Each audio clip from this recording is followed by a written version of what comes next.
And we're good to go. Thanks, Dave. Good morning. This is a convening of the Massachusetts Gaming Commission, and we are holding this meeting virtually, so I will do our roll call. Good morning, Commissioner O'Brien.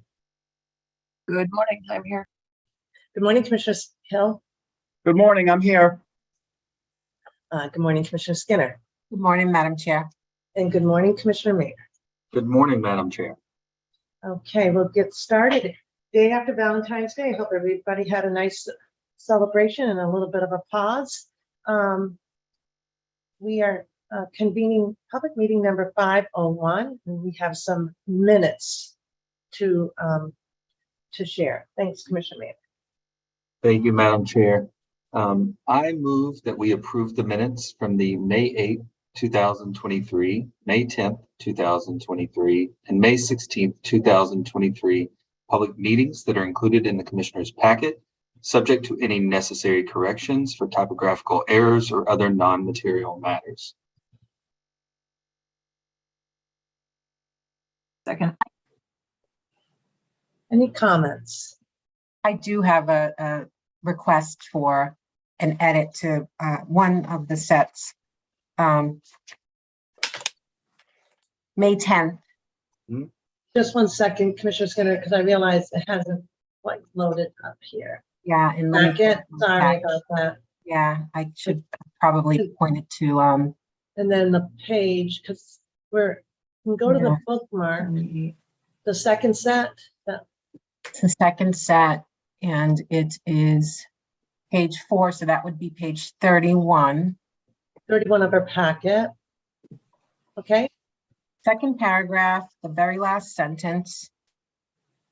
There's a comment attributed to me that the commission's appointing authority signed off on availability of funds. I did review the video, and I have a slight adjustment to that. Well, I think it was said a couple of times during that meeting, but this particular reference, I want to just make a correction in what I said, if I could. And so I would request that sentence be amended to read, she reiterated that the commission's appointing authorities signed off on travel based on finances representation of availability of funds. And that finance being our internal finance division. I was just taking the note here, Commissioner Skinner. I know that the team will too, but I like to have a copy of it.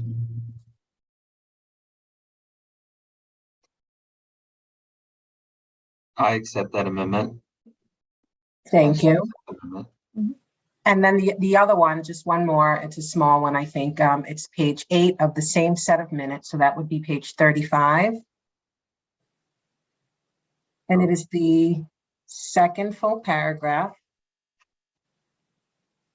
Last sentence on this one too.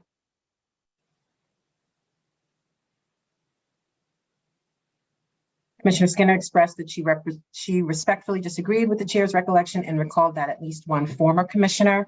I didn't say former, so if we could remove that word. Okay.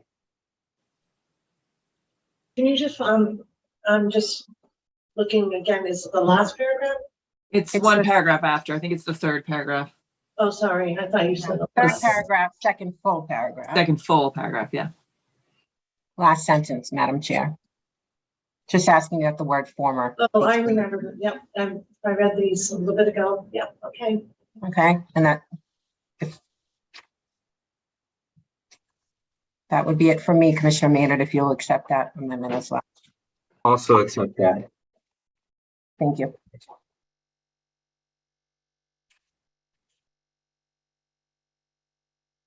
Commissioner Skinner, I never like to have disagreements, but they're respectful. I'm good.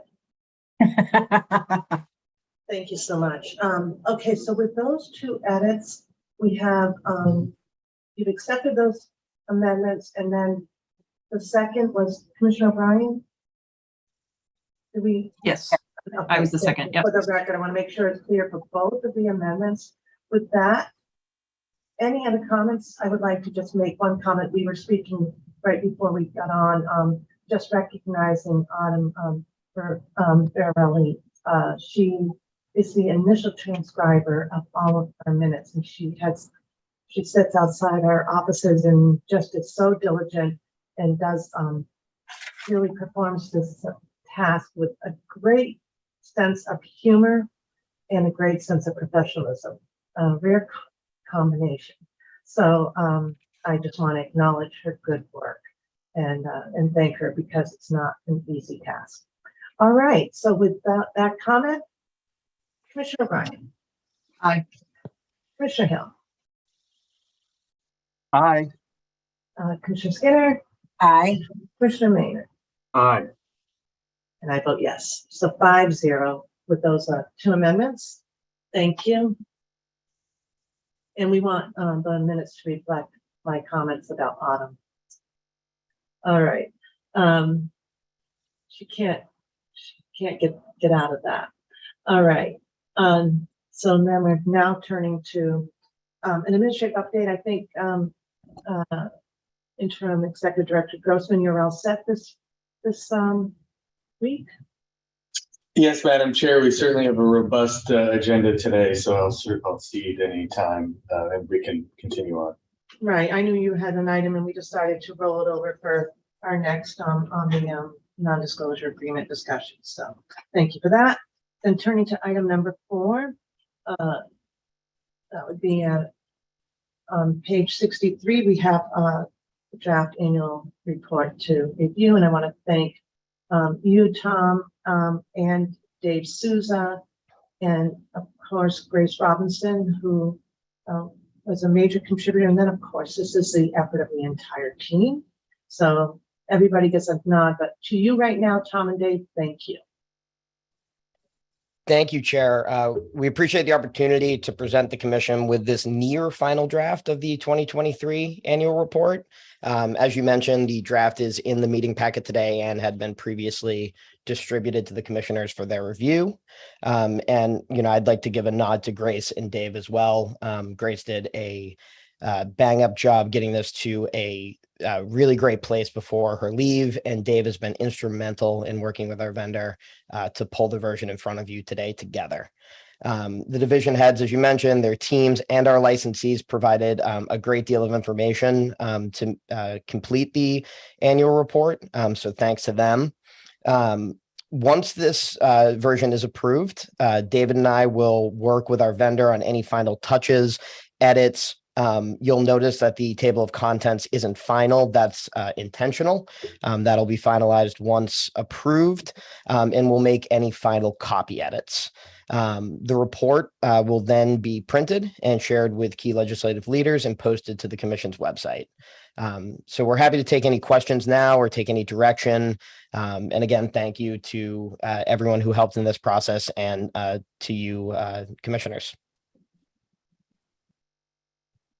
Commissioners, we've had this document for a little bit.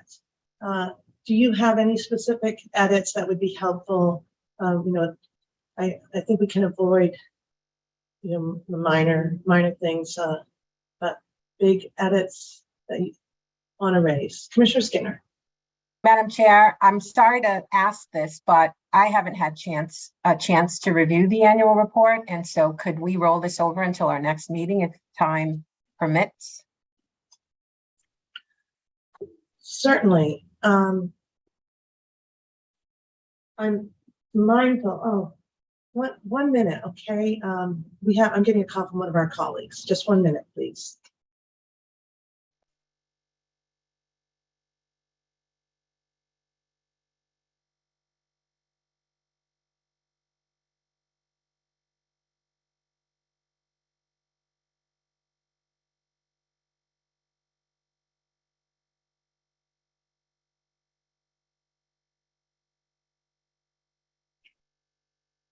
Thank you. I'm all set.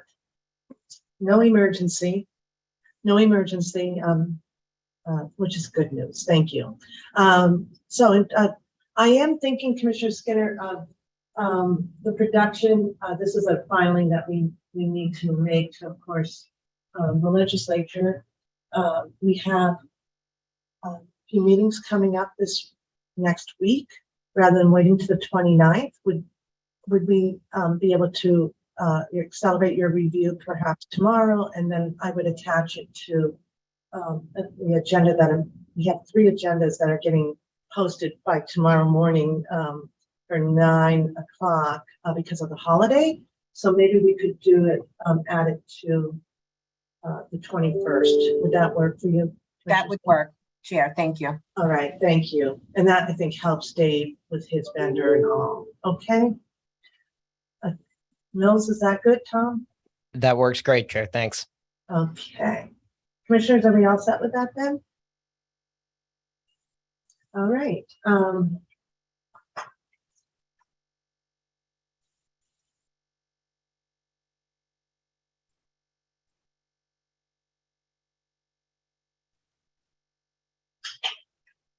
right.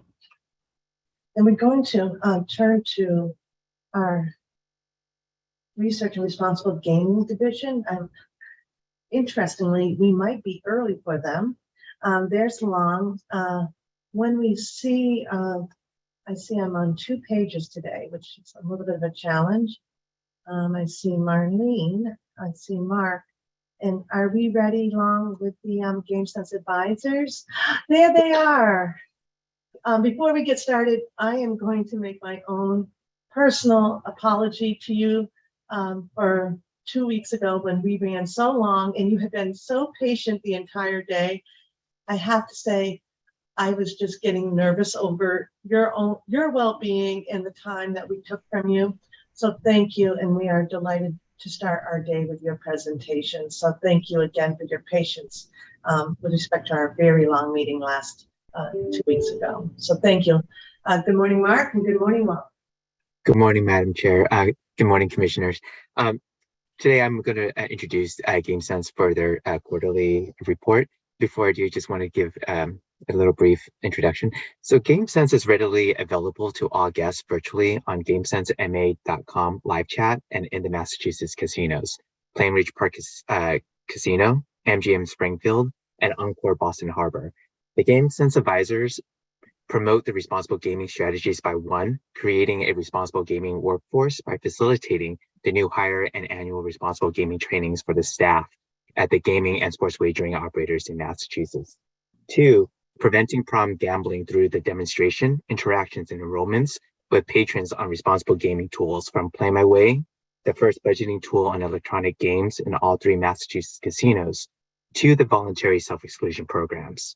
And 3, promoting player health by supporting and facilitating activities during the National Gambling Disorder Screening Day, which is Tuesday, March 12, 2024, Problem Gambling Awareness Month, or PGAM, for the month of March, and Responsible Gaming Education Month, or RGEM, in September. And finally, connecting people who enroll in the voluntary self-exclusion with resources and referrals to programs such as the Telephone Recovery Support, a program that connects people experiencing gambling harm to someone with lived experience. I'm delighted today to have Marlene Warner, the Chief Executive Officer and team at Massachusetts Council on Gaming and Health, to present the GameSense Fiscal Year 2024 Second Quarter Report. Thank you, Long. Good morning, Chair. Good morning, Commissioners. Nice to see all of you. Typically, you don't get to see me, but due to illnesses and conflicts with the new date, here I am. So I'm so pleased to be for all of you. Let me share my screen, and hopefully this will work.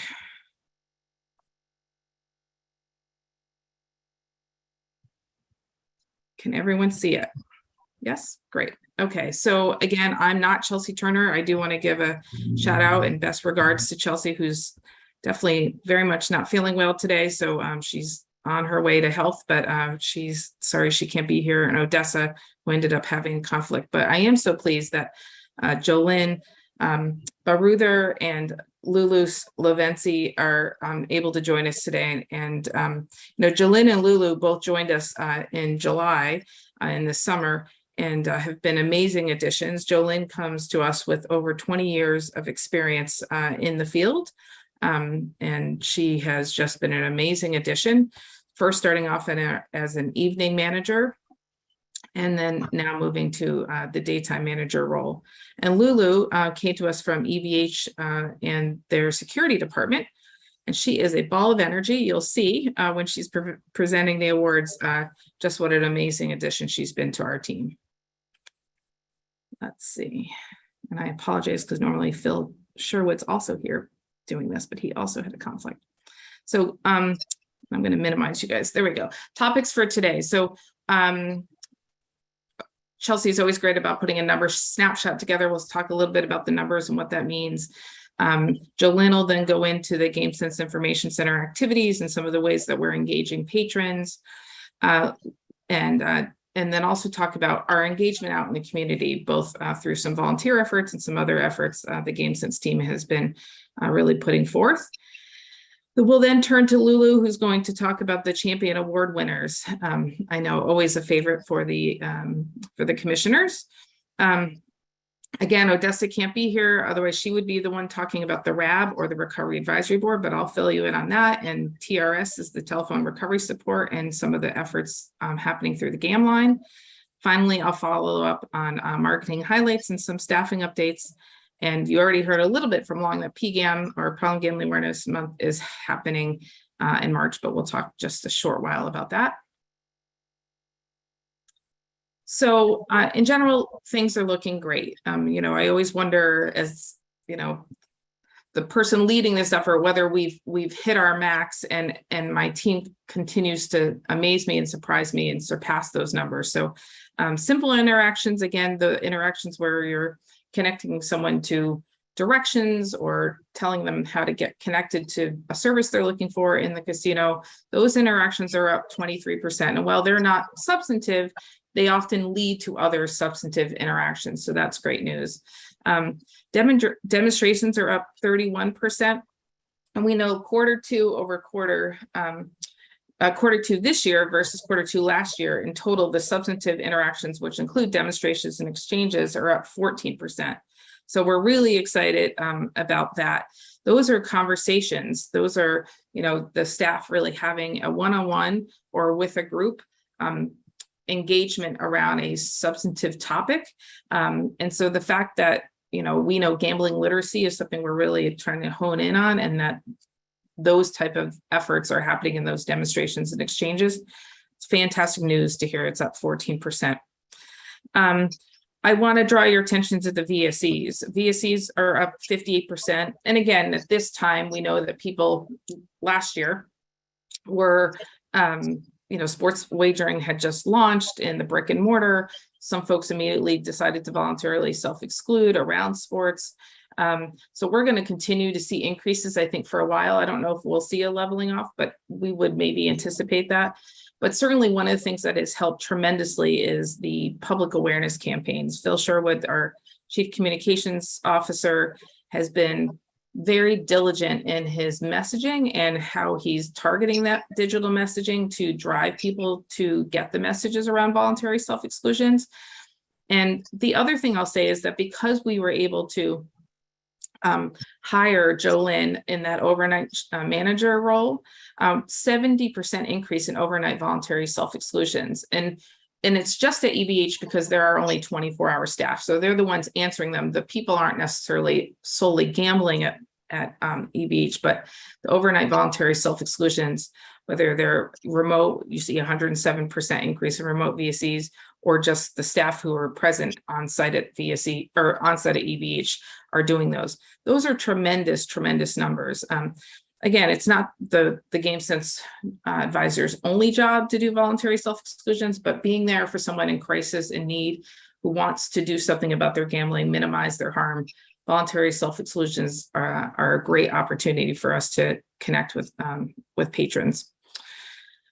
Reinstatements of 21%. Again, this is where people are able to meet with an advisor who doesn't tell them what they should do or can do, but more aptly is talking to them about the resources available to them and making sure that they're still aware of what is available before they go back to gambling, if that's their choice, if that's what their choice is.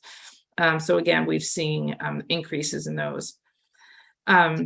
Live chat continues to be a massive way that people get in touch with us. Makes sense. We know that a lot of people, growing numbers of people are gambling through mobile platforms in terms of sports wagering. And we're seeing that people are also responding to GameSense via live chat that can be accessed both through our website and through the GameSenseMA.com website. We did see a slight drop in Play My Way, and typically we know that Play My Way, when we've seen it launch at all 3 properties, there's a huge spike because we're making a big effort, press releases and press conferences and special swag, all of that happens in the beginning. So when we're comparing to last year, we would expect a bit of a drop, but I think we're at a settling piece. And as you all heard 2 weeks ago from Dr. Wall, we're still doing a lot better than what we would expect to see in terms of uptake with responsible gambling tools in other jurisdictions. So all in all, we're really pleased with the numbers across all 3 properties. These numbers are ridiculous to try to see. I apologize for that, but in general, you can see where you see green, that means we're up. And when you see red, that means we're a little down. These are the numbers I essentially just went over. So I'm gonna skip over this. Similarly here. And so now I'm going to turn it over to Jolynn, who's going to talk about the meat of the matter, which is what the GameSense advisors are doing to interface and interact with patrons, with employees, and how they really get a lot of this education done. Jolynn?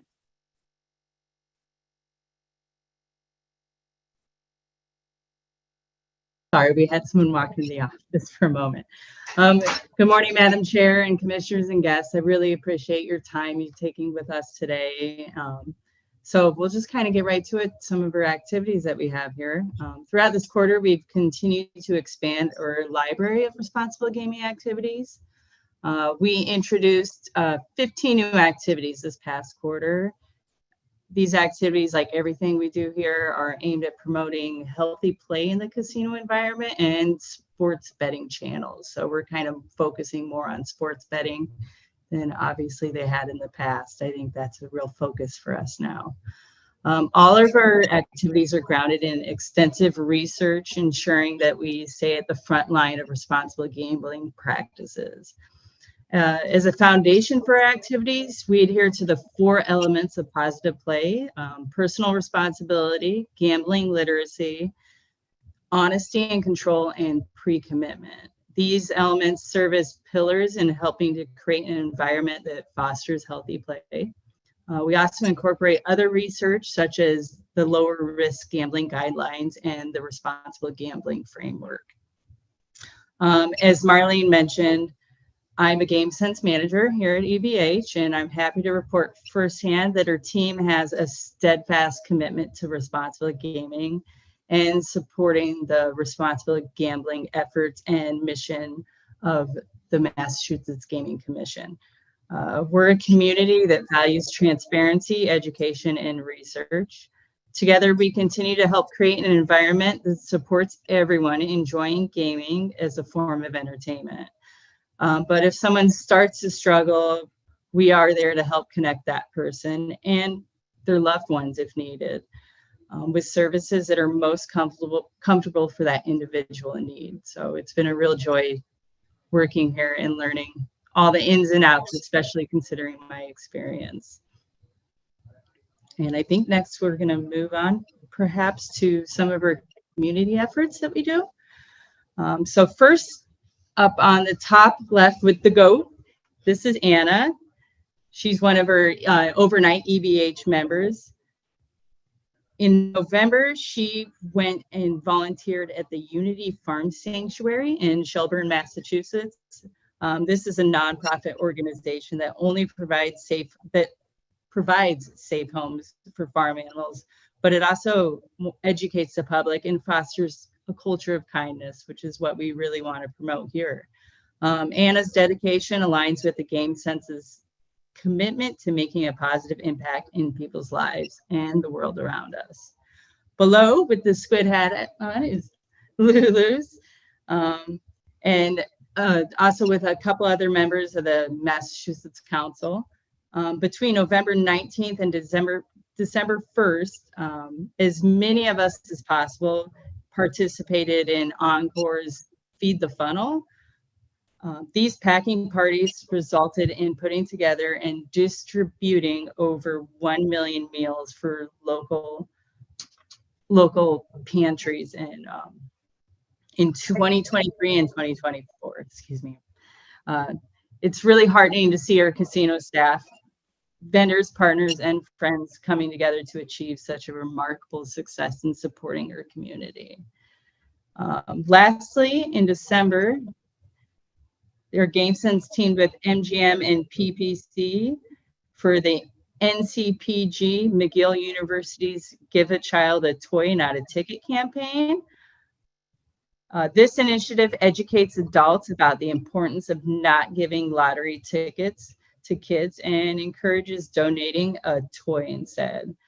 Collaborating on this campaign with these properties has been a joyful tradition and where we've continued to promote responsible gaming and community engagement over the years. This campaign has also provided countless toys to kids during the holiday season. And I believe next up will be Lulu's. That's right. Thank you so much, Jolyn. Thank There you go, you. Lulu's. Thank you. Lulu's, we are all wishing we had that hat. Hello everyone, my name is Lulus and I joined GameSense team in July. It's been a very great to help patrons at EBH that needs the help and to keep their gambling healthy and connects those who need extra help and service. Beside English, I also speak Haitian Creole. That's my native language. I am so proud to help patrons in my community to help the questions, everything they need. I answer them in Creole. Now let's talk about some amazing people. They are winners champion to those past quarters. Those folks from the casino staff who shows great leaders and promote responsible gaming. Before I announce the winner, I would like to give a big thank you to Madam Chair and Justin for always sending handwriting thank you notes to our champions. It means a lot. And thank you to all the commissioners for supporting GameSense. Patrons are often tell us how grateful and helpful we are for having GameSense and EBH site. They really thankful. They really grateful for everything we've done here. All right. So now, first, let's start from EBH for our winners. First, we have Jenny Lee from When We Words. Jenny Lee is exceptional at customer service and responsible gaming. She helped patrons with Play My Way, explain the program and getting them set up. She also direct those patrons that need support to GameSense. Second, we have Karen Bella from Security Department. Carla support positive attitude with guests, show her genuine support to GameSense. She also entrance in our programs to serve EBH patrons regards advocacy and responsible gaming. Lastly, we have Andrew Simon from Table Game. Andrew is a standout performance in the Encore opening team. With her experience and customer service skill, she educated patrons on responsible gaming and makes her experience great. Second, we have from MGM, Kel Seymour from Environmental Service. Kel quickly assessed to GameSense when we needed. It was amazing. He support GameSense, and he promote us in saving the day from beginning overhauling. Second, we have Naomi Revere from MGM, from Engage. Naomi has been very helpful in explaining the program to the process of how excluding play train can receive their win and loss statement. She worked well with GameSense to help players to receive this report. Lastly, we have Alexa from security. Alexa always ready to assist GameSense with anything we need. She's helpful and not and courteous and knowledgeable.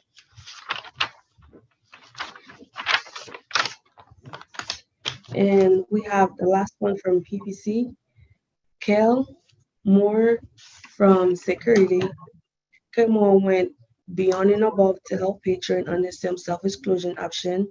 His effort was appreciated by the patron and art team. Second, we have Michael from HR. Oh, Michelle, I'm sorry. Michelle helped in setting up. GameSense display was invaluable.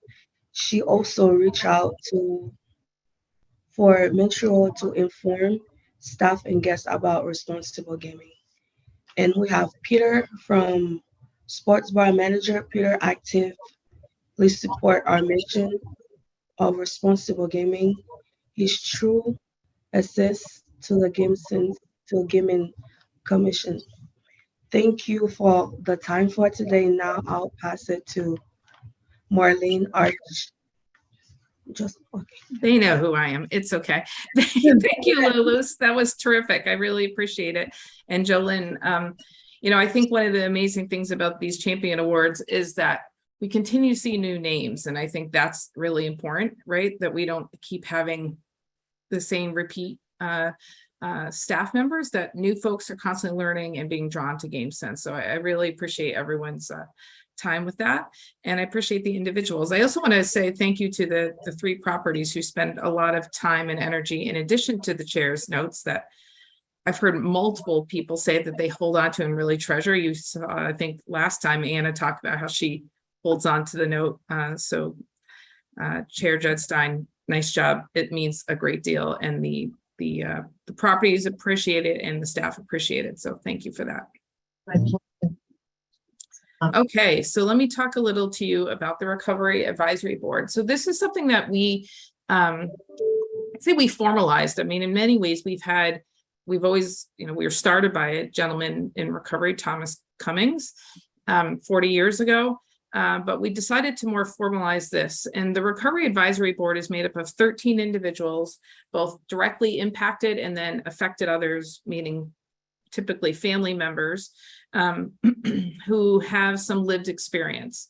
And we use them, but we've also made them available, and the Gaming Commission has used them for kind of all things, to advise in certain areas, to give feedback. So I'd say like pre-programs to advise, to offer feedback in terms of drafts or, new directions with programs and policies.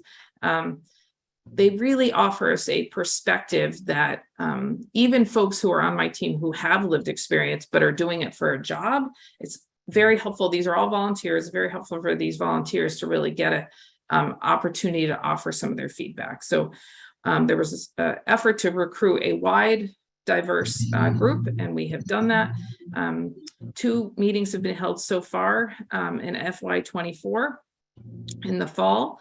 And we certainly know they will be present at the Mass Gaming Commission's conference on May 14th, but there's a lot of things lined up to show them, talk to them about, get their feedback on. One of the things that's particularly exciting, and again, has always been a little bit more informal, we're trying to formalize, is getting all these individuals trained for media training so they're comfortable and clear and able to tell their story in a way that's safe for them. So that is something that Phil Sherwood and a consultant we have worked with them on so that they are able to offer their story, like I said, in a way that's safe and feels comfortable. So huge kudos to the members of the Recovery Advisory Board. In addition, again, recovery and lived experience has always been a foundational piece for our organization. So TRS, as I mentioned before, is telephone recovery support, although telephone is a little bit of a misnomer at this point, because we also can text with folks, we can also Zoom with folks. But this is an effort to follow up to the voluntary self-exclusions and give people the opportunity, if they want to engage further, they can. And so really, it's a pretty simple concept. Somebody decides they want to take the effort to connect with someone, they can connect with a peer, and the peer support specialist will let them guide the conversation, since that they set up their own goals, and we're kind of offering those checkpoints, maybe referring them to resources they didn't know existed, so on and so forth. So I mean, we're not talking huge numbers, as you can see here on the screen, but very meaningful conversations and connections with individuals who need help. So most of those are happening through, again, through the follow-up to voluntary self-exclusion, but you can also see calls coming in from the GAM line, calls that are being referred from DPH through the Health Resources in Action, HRIA, and then folks who are using the line to do urge surfing, and then the folks who occasionally decide to check on lottery numbers or voicemail. Those are the numbers and the way they break down.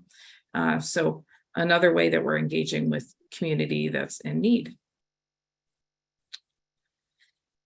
Wow, so Phil Sherwood does a tremendous job, and as you all know, is constantly trying to find a new spin, a new engagement, a new campaign, a new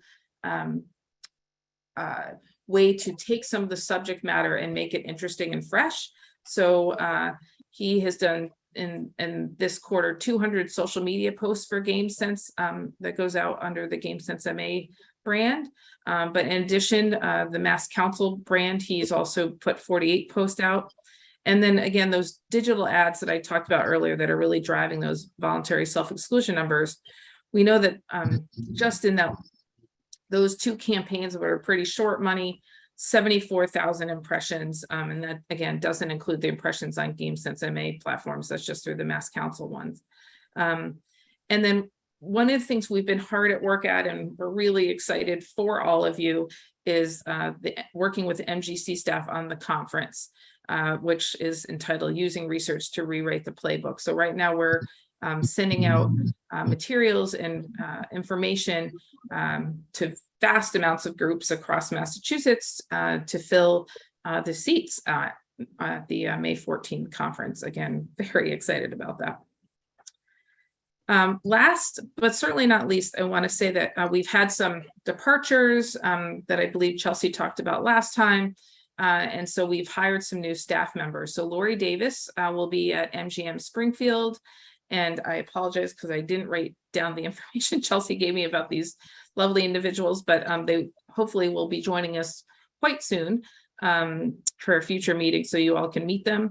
And Anita Pang will be at Encore Boston Harbor working the overnight shifts. We're pleased to say, because when Josh left us in December to move, he had got married and moved, Jolynn went from overnight and filled the day slot in terms of manager, and Jason DiCarlo, who's been with us for the last few years, has well over 2 decades worth of experience in the industry, is now going to be our nighttime GameSense manager, Encore Boston Harbor. So congratulations to all three of them, but in particular Jason, who's moving up into that role. And Long made quick mention of it, but the 2024 Problem Gambling Awareness Month is right around the corner. New theme this year, which is kind of exciting: every story matters. And so we will be collecting stories, sharing them through a number of different platforms and verticals, and you'll be hearing more about that after March. And with that, I'm going to stop sharing, see if anyone has any questions or comments, and really appreciate your time. Commissioners, questions for, first off, a big thank you to Jolynn and Luz. Thank you for your presentations today. Questions for them, and then questions from Arlene. Commissioners? And Long, thank you for your work that you do all behind the scenes, and it's not lost on us that the efforts that you make to make sure that everything is running smoothly. So we appreciate you. Questions? I don't have a question. I just wanted to say thank you again. This is always a really uplifting presentation when you guys come in for the quarterly. And I have to say the 70% increase in the overnight VSEs and the 107, like, that's amazing. I'm sure everybody thought the same thing. I just wanted to say it again. That's a great number. Thank you. Yeah, I mean, I think that Jolynn, I don't know if you want to speak to that because you're definitely one that led on that. I think it's a team effort. Everyone, I wouldn't be here if it wasn't for you, and the numbers wouldn't be where we're at if you weren't all as a team. So I just, I can't get any credit. Everyone else, I think we all deserve a little bit. So thank you. I appreciate that. And thank you for your time today as well, listening to us. I do appreciate that. Commissioner O'Brien, thank you for bringing that up. Because one thing Marlene mentioned earlier about the staffing update, Anita Pang will be working in the overnight at EBH. Anita speaks, I believe, Mandarin and Cantonese. So this is exciting because now we're expanding the Chinese language 24 hours or most the day. It'll be, I think throughout the day. Yeah, I think you're right, Long. And it's incongruent to some of the research, the Asian cares, where we saw that there's a lot of Chinese in Chinatown were coming in late at night after work. So this is exciting. So and I think I just want to point out that the council and the GameSense, they take great care to ensure that the hiring really reflects the community, with such as Lulu's, Lynn, and the various others GameSense advisors. Yeah. Oh, that's great. Thank you for pointing that out. Madam Chair, I just want to say thank you. I did get to join the quarterlies with Long and team and Marlene and Jolynn, and I think the public should know that there's a lot of work and intentionality that goes on to making sure that this is sustainable, that it's growing, that the work is front and center, and it's often unappreciated. So I just want to let them know that it is appreciated by us, and it's a lot of work. So thank you for what you do. I am going to object to that, though, Commissioner Maynard, because it is truly, I think, among all of us, so appreciated. And honestly, around the country, and probably around the world, Marlene, right? Folks know about GameSense, and they know about your work, and they know that you are on the floor of the casinos in a way that no other jurisdiction is. And that makes you absolutely stand out. So I don't mean to correct you, Commissioner Maynard, but it is always really rewarding to me as a citizen of Massachusetts, as a resident of Massachusetts, that the legislature got this right and made this a requirement. And we're seeing it in real life right here with Jolynn and Lulu's work. So anyway, Jordan, Commissioner Maynard, I just want to say that, particularly because you're newer, the work that you do is very much treasured. So thank you, Chair. I greatly appreciate it. I couldn't agree more with the legislature's great foresight. Yeah, I think what Commissioner Maynard was probably saying is that we may not say thank you enough. So I actually say what I'm saying. Sorry, Commissioner Skinner, is that the ends are often appreciated, but the means are not appreciated. Yeah. And that is what I was trying to say. Excellent. That is an excellent point. Madam Chair, may I? Yes, Commissioner Skinner. So I want to echo my fellow colleagues and just saying thank you and recognizing the important work that GameSense brings to each of our properties. Dr. Wall here a couple of weeks ago referenced the special relationship between our operators, particularly the brick and mortar operators, and folks at the council, folks at GameSense. And I just want to reiterate that we understand the importance of that partnership. he talked in the context of a research project, but certainly with respect to your recognition of the champions, I think that is important, and it goes a long way to demonstrate the appreciation that you have for just having the individuals on the ground understanding how important it is in the work that you do on behalf of the commission, on behalf of the residents of Massachusetts. So thank you. Very special work you're doing. So keep it up. Thank you, Commissioner. On behalf of the whole team, thank you. Okay, any other questions, Commissioner Hill? I'm not sure there's anything I can add, except thank you for all that you do each and every day. It is truly appreciated by many, many people. Thank you, Commissioner. Madam Chair, could you entertain just a couple of comments from me about this? A couple points. You know, over the last month or so, I've had the privilege of being out at Plainridge Park first, and then last Friday at Encore Boston Harbor with a couple of elected officials and with other really important stakeholders in our work. And I couldn't be more proud of, especially last week with Jo Lynn and Lulu in showcasing the GameSense program and the work that we're doing. So it really is a pleasure. And the second, and this is just, you know, we started this program back in 2015. So we're coming up on 9 years ago at Plainridge Park Casino as a responsible gaming center based inside of a casino as directed by the legislature.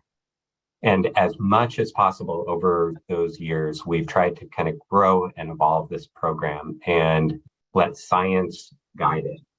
And so whether it's the evaluation of Play My Way that Dr. Wall spoke about last week, or looking at how we can better serve different types of players through doing a couple studies on positive play, or the development of the lower risk gambling guidelines that were mentioned that were informed by the Massachusetts cohort study, or voluntary self-exclusion that we know is an evidence-based practice that helps people reduce gambling-related harms in their lives. And shortly, you'll hear a comprehensive evaluation of the GameSense program. Consumers in general, consumers at casinos that have interactions with our GameSense advisors, how casino employees value and understand GameSense. These are all such important steps in better understanding how we can be a better resource to persons who choose to gamble in Massachusetts. It started off, I remember distinctly in June of I think 2015 when PPC opened, and what this program is today is so vastly different and so incredibly good, so much better than what it was when we started. And I think, you know, Jo Lynn and Lulu and Marlene, thank you so much for the work that you're doing on this, and Long. Thank you. Thank you, Jo Lynn and Lulu's. Thank you, Marlene. Thank you. And I hope Chelsea starts to feel better. You missed her. Okay, then we're going to move on again. My apologies for 2 weeks ago. So happy we can see you today. Thank you. Okay, we're going to turn to item number 6 on the agenda. And just, I know that, Carrie, we've asked to accommodate A&K by flipping B first. And that would be 25604, the advertising issue, commissioners. Carrie, is that still helpful? Oh, there's Mina. If that works for the commission, yes, that would be great. Okay, excellent. So I think Mina and Carrie, we can, I think it's 148 on our packet. In our packet.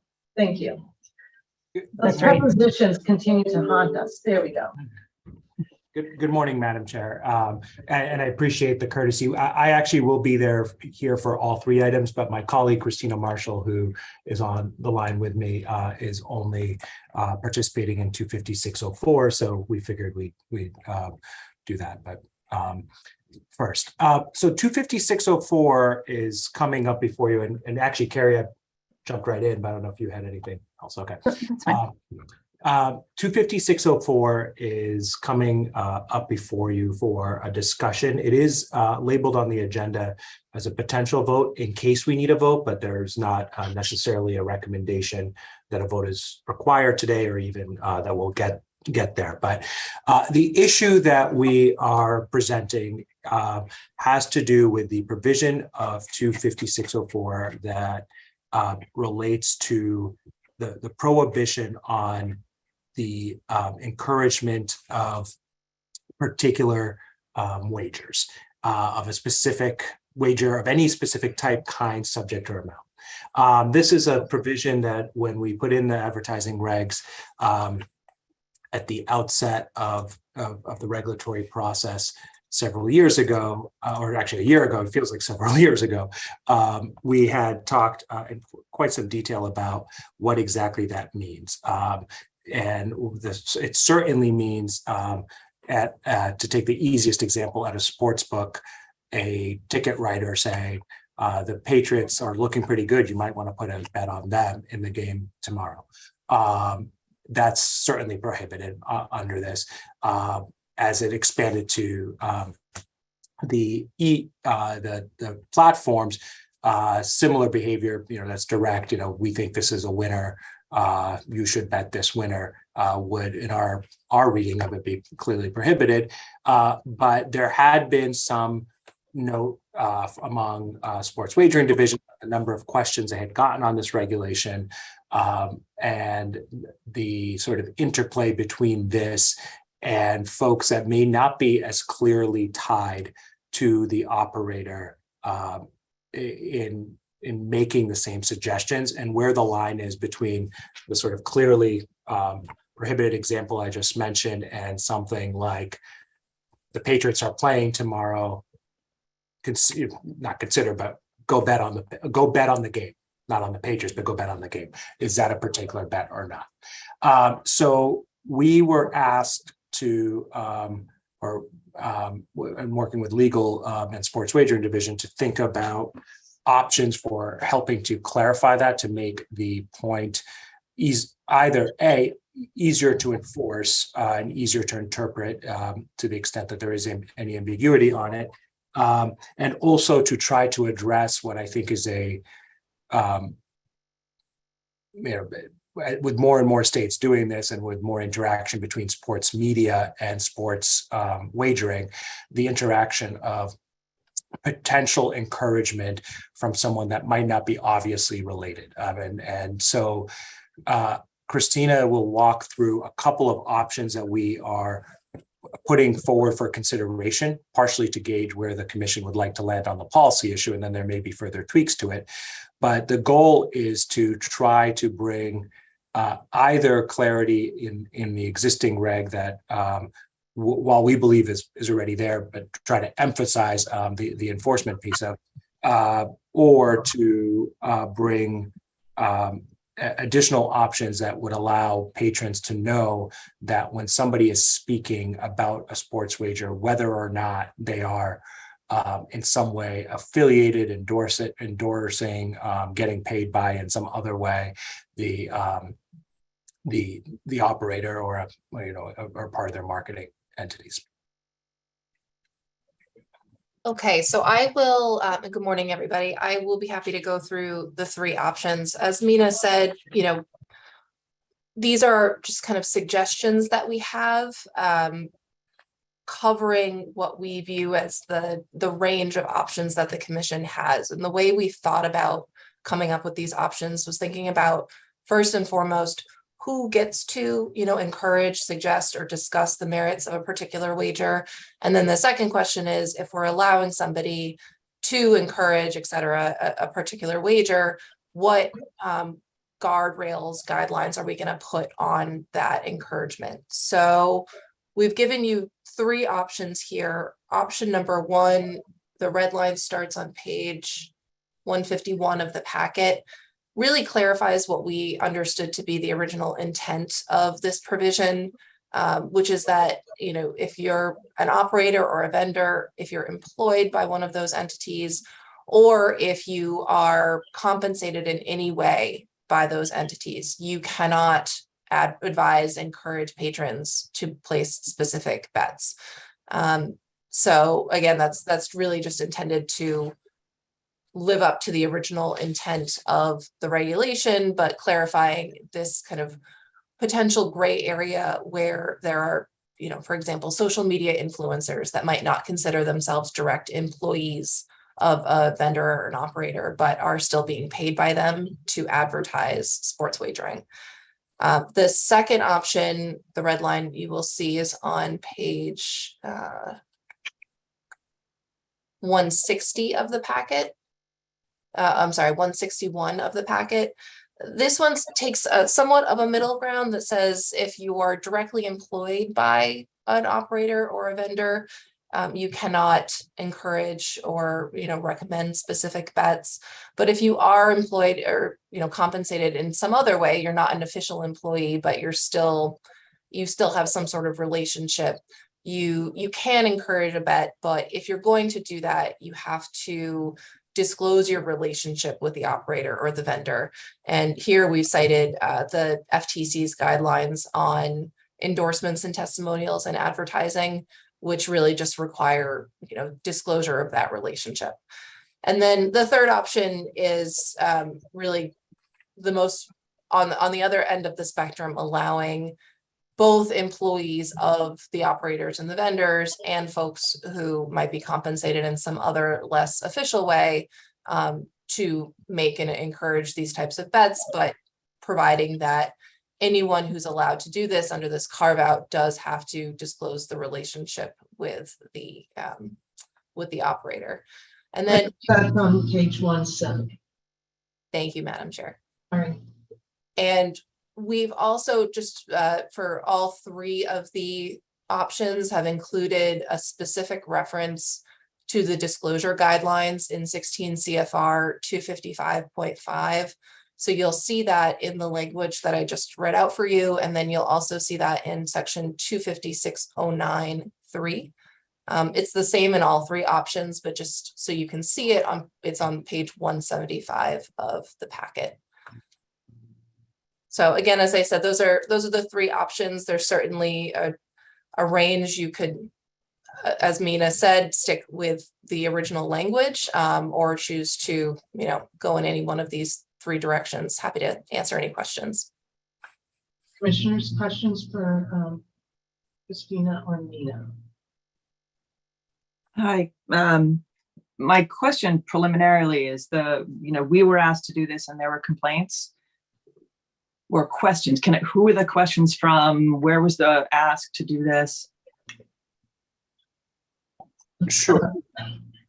Madam Chair, go ahead if you want to. No, I know that I don't know if we have any members of the sports wagering team on, but I think that it originally generated with questions we're getting. So I don't know, Mina, if you're able to answer those. If we need people from the sports wagering team, we can put them in. Sure. I'm not sure if Bruce or Andrew or Crystal are on, but that's correct. It was there were questions that they were receiving from operators trying to understand where that line was between promoting a particular bet where it's sort of obvious you should bet on X or this is a winner versus the other end of the spectrum that I mentioned, that is, okay, what about the gray areas, putting together a parlay?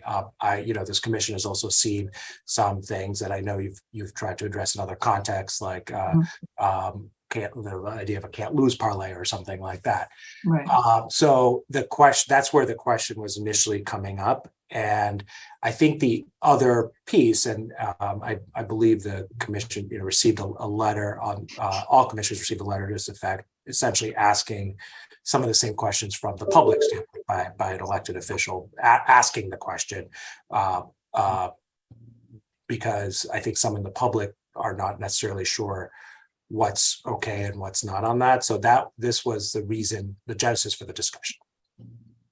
Okay. And I know when the Attorney General came and gave comments on these regs early on, they were very much interested in this topic. Have they been involved in this conversation in these three options, or is this still something that we need to do in terms of engaging them in the conversation? I'm trying to just remember exactly where this fell in on the spectrum, Commissioner O'Brien, or on the communication, I should say, not the spectrum of it. I believe when then Deputy General Counsel Monahan was involved, she had reached out to just let them know this conversation was beginning. So, but I don't think that I know we don't have particular feedback on these three different options. In the early, yeah. Commissioner O'Brien, I do know that now Director Monahan was involved in this issue, and I'm not sure. I think it's because I might have raised the questions around whether we should revisit this reg, and she, I think, indicated that they were just a while back. She is now on. She had called during the meeting because she was running late, but I see that Caitlin is on the meeting. I'm not sure if she can hear us, but she might be able to help answer that. There she is. Hi, all. I apologize. I just missed this conversation. That's So okay. I very much apologize. If you want to restate the question, I can try to answer it. Yeah, I think I was just asking whether, I don't believe AG's office. We've had a conversation with them on these three options, but I was just looking for clarity on that. I have not spoken with the AG's office about this. So if we wanted to do that, legal could move forward on that. Mm-hmm. Yeah. Okay, so just from where I'm coming up from, this is an area that I feel very strongly we don't want to weaken in any way. I think we've worked really hard to try to sort of draw a line and be at the forefront of this. And the ESPN bet deal, this is getting in some of that area, right? About who can do a bet, who can advocate, which hat are you wearing, the clarity. I'm not a big fan of disclaimers solving it, like letting you do something that we don't think is great and then slapping a disclaimer on and calling it okay. From where I wouldn't change this. I'd stick with option one. But I certainly would want to have a conversation with the AG's office too on their thoughts, because I know this was an area that they had an interest in, and I agree with them in terms of protecting consumers and making sure that we're not sort of inducing and encouraging specific way. So I'm not a huge fan of option 2 or 3. I would hope this is the beginning of the conversation today, but that's where I'm coming from. Could I just build on Commissioner O'Brien's comments, because it was going to be a question I had. If you could just go over the disclaimer and what would it look like or feel like? Sure. I'll start, and then Christina, if you have additional thoughts on this. It is one of the things about the FTC guidelines is that they are not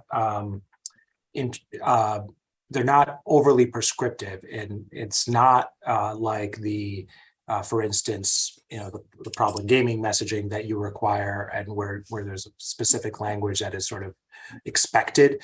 In fact, we had that conversation as part of preparing these options with responsible gaming and sports wagering, and there was agreement that may be preferable in this case, because these things, as Commissioner Bryant's comments kind of suggest, come up in so many different contexts.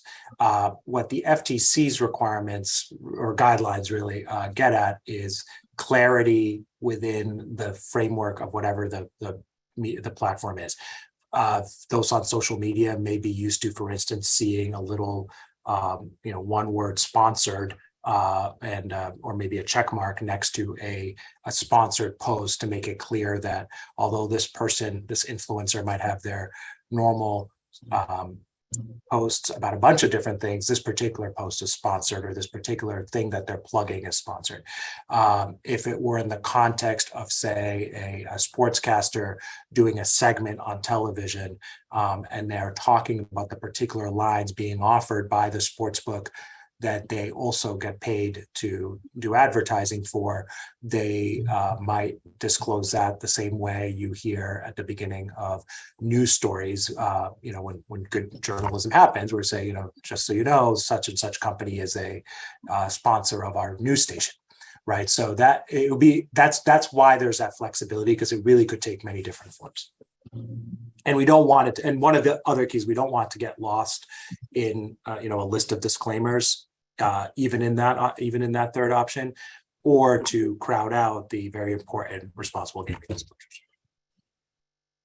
The only thing I would add to that is just the specific language of 16 CFR 255.5, which, as Mina pointed out, is not prescriptive and not particularly detailed, but it requires, it says that a disclosure of a material connection does not require the complete details of the connection, but it must clearly communicate the nature of the connection sufficiently for consumers to evaluate its significance.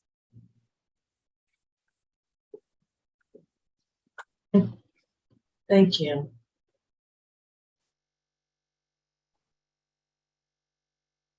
Other questions for Mina and Christina? Commissioners, are you inclined to? Not so much as, sorry, Commissioner Hill, go ahead. Nope, Madam Chair, go ahead, Madam. I was wondering, are you inclined to want to wait to get the AG's input here? Commissioner Hill. I would like to see that happen before we make a decision, Madam Chair. Yeah. Commissioner Skinner. Thank you. In addition to that, I see, as these questions are presented to us, I see sort of two components. There's the policy/programmatic component and then the legal component. And I think for me today, the policy question is missing in large part because I'm not really sure what problem we are trying to solve. Commissioner O'Brien touched on, the conversation that was had between our sports wagering division and the operators. But though, we don't have any insight as to what those questions were, what the concerns were. So it would be helpful if we got a little bit more information. And it's not just with respect to this regulation, the other two that are on for discussion today as well. I think there's some information that's missing for me. And I might suggest going forward that when we are charged with reviewing potential amendments to our regulations, that there also be a presentation from on the program side of things, so that we can get the full picture before making any determination. Commissioner Maynard? Yeah, Madam Chair, when I'm asked to alter a reg as debated and thoughtful as this one, from an unidentified party for unidentified reasons, and without the consultation of the AG's office, which we worked with closely when developing this, I'm cynical to even why I would make a change or why would we go this direction. So I think we need some more information. I want to hear what the AG has to say. Okay, and I think there's a consensus here, Commissioner Maynard, with your sentiments. I do want to give our team the opportunity to maybe give more background. Carrie, Caitlin, and again, for the sports wagering team, just so that everybody has their say. It may not have been in the written documents and it may not have been presented today orally, but we can do that now too. Do you want to weigh in, Carrie or Caitlin? I don't want to put you on the spot. Yeah, Madam Chair, I was not involved in this until recently, so I'd have to defer to Attorney Macarius and Director Monahan on that question. Okay, thank you. Sure, I'm happy to add some. Mina, do you want to go first on additional context, or I'm happy to go, whichever. Go for it. Sure. So this provision of the regulation is a little bit of a challenging one, given some federalism issues. So what we'd found is that, after it was put in place and then sports wagering started in the Commonwealth and we started monitoring it, we noticed that, two things. One, that there are a lot of ads on national broadcasts that may violate the regulation with regard to recommending or encouraging a specific wager, but some federalism issues can come into play there. The second thing is that there is some, I believe the operators take a pretty conservative view of the reg and what constitutes encouraging or recommending, and my language may be a little bit off here, but you know the provision I'm talking about, recommending a sort of a specific wager.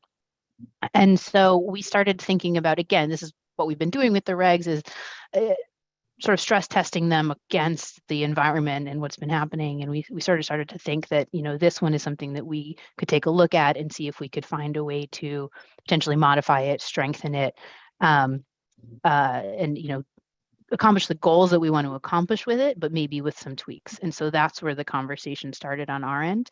And I think it's entirely fair to say, you know, because the AG's office was so helpful on the first round, go back to them and have that conversation, and then come back to the commission. So happy to take any questions on the history.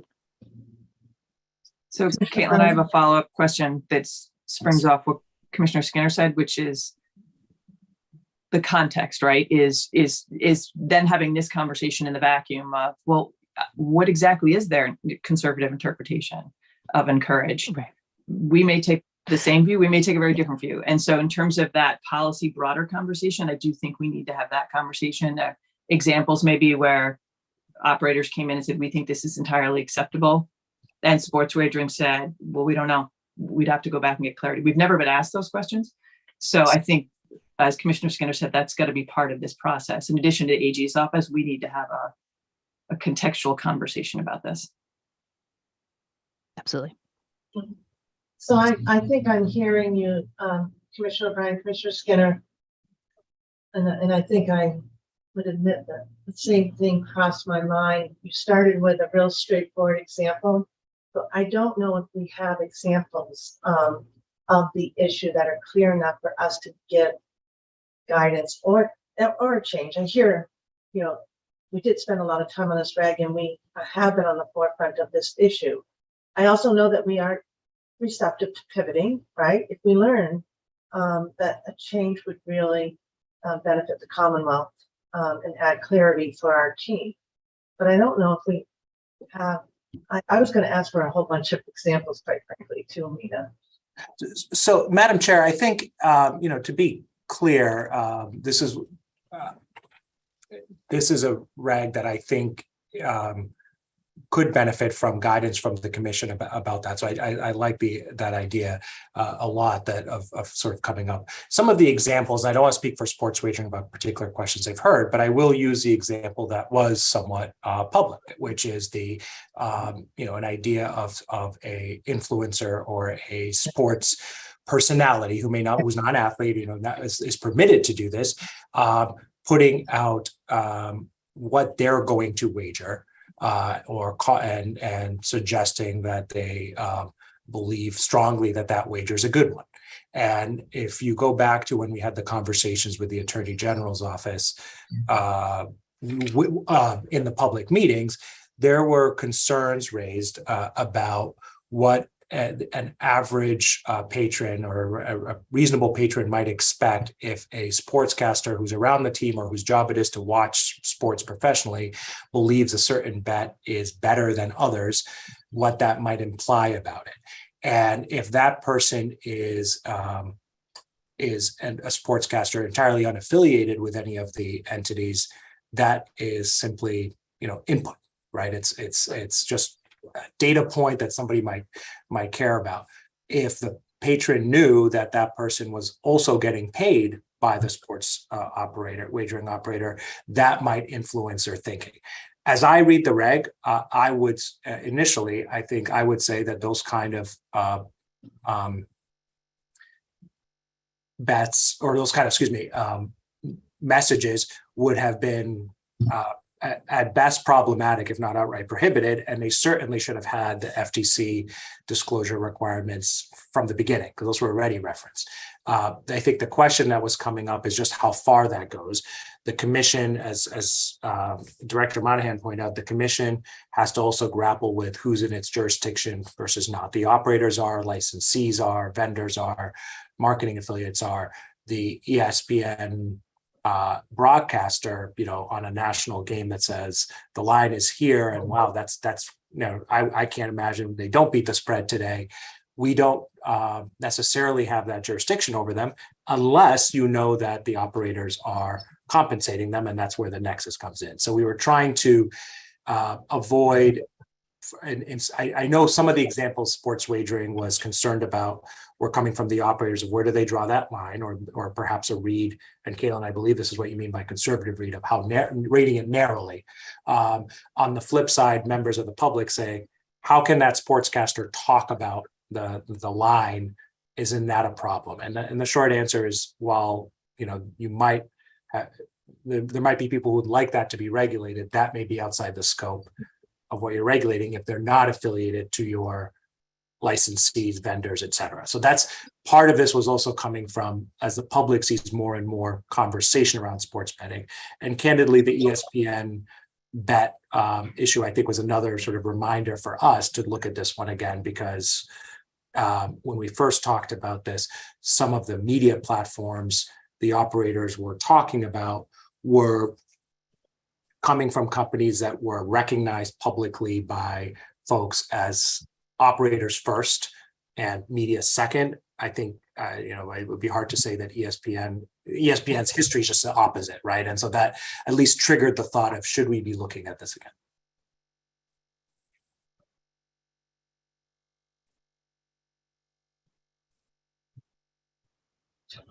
So I guess we need to return to drawing board and get more information from sports wagering and just have it teed up, taught in a little bit different fashion so that commissioners have this background.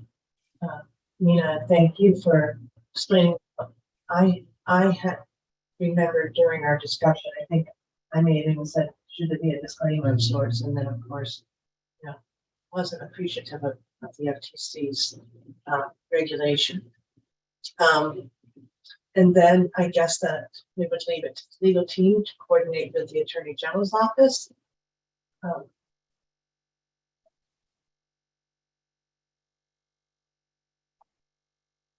I wonder if we should have the operators weigh in here too, in some practical fashion. I'm hearing the challenge because I'm hearing that right now there may not be full compliance, and they may be struggling to understand how to comply. So we want to always be helpful on that front too, right? So I guess I'd say let's not delay, right, commissioners? Madam Chair, just a question, a follow-up question to something you said relative to having the operators weigh in. I think Nina earlier, though it's marked up for a vote, indicated that there wouldn't necessarily be a vote. And the amendments, there are amendments being proposed.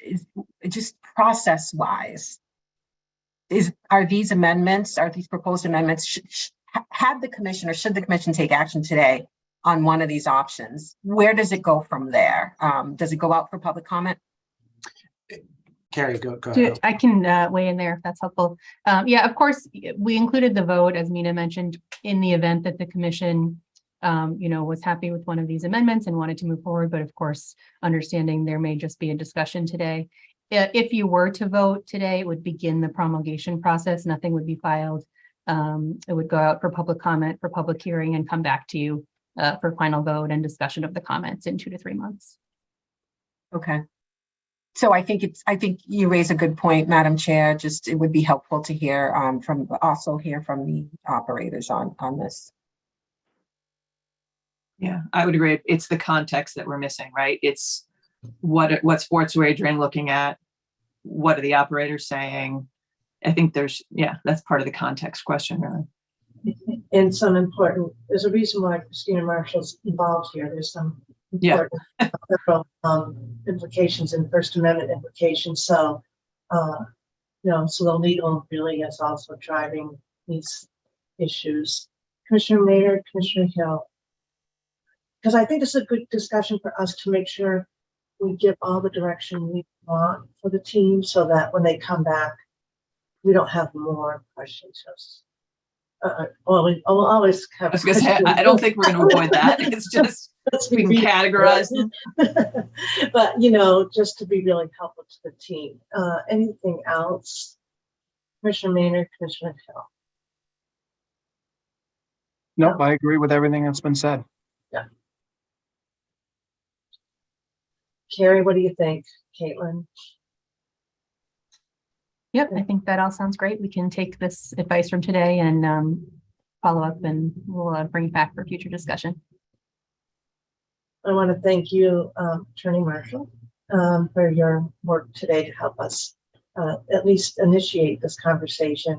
And to be fair, Commissioner Skinner, it was initially marked up just for discussion, but as Carrie pointed out, it was just reserved for vote. But I think, Carrie, you anticipated this being a fulsome discussion today. So thank you, Christina. Thank you, Madam Chair. Thank you. So I think then it makes sense to move on, right, to the data privacy reg.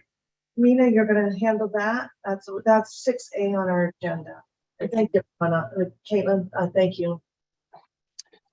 Yes, Madam Chair, I will start there. So we're back at page 136 of the packet.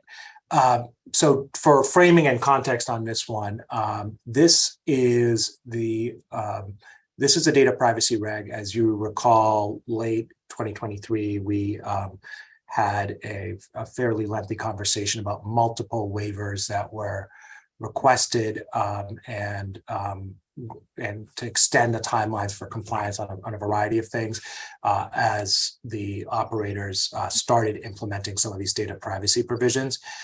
When we talked then, some of the issues that were coming up in terms of implementation of 257 had been more or less resolved by FAQs, question and answer with between commission staff, legal, and the operators. And during that discussion of the waivers, there were several points that it became clear about what the commission's intent was. And we discussed a few tweaks to the regulation that we could come back with to make sure that the guidance was captured in the reg, to the extent that was helpful. So that's the context in which we're bringing these up today. It's not identifying new issues or new problems.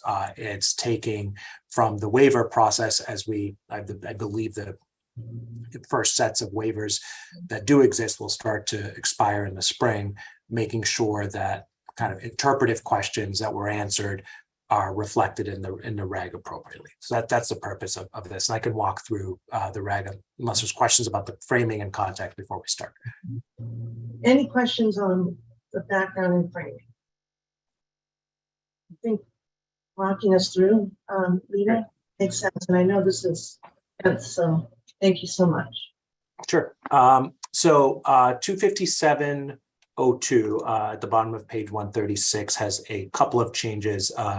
This is a important set of changes because it gets reflected elsewhere as well. I won't go over them each time, but trying to make them consistent. One of the questions that had given one of the pieces of language that had given several operators some concern is making clear what is necessary to operate a sport or a sports wagering facility or to advertise a sports wagering operation. And there was a question of how much, what might be necessary for one operator might not be for another, what might be preferable, et cetera.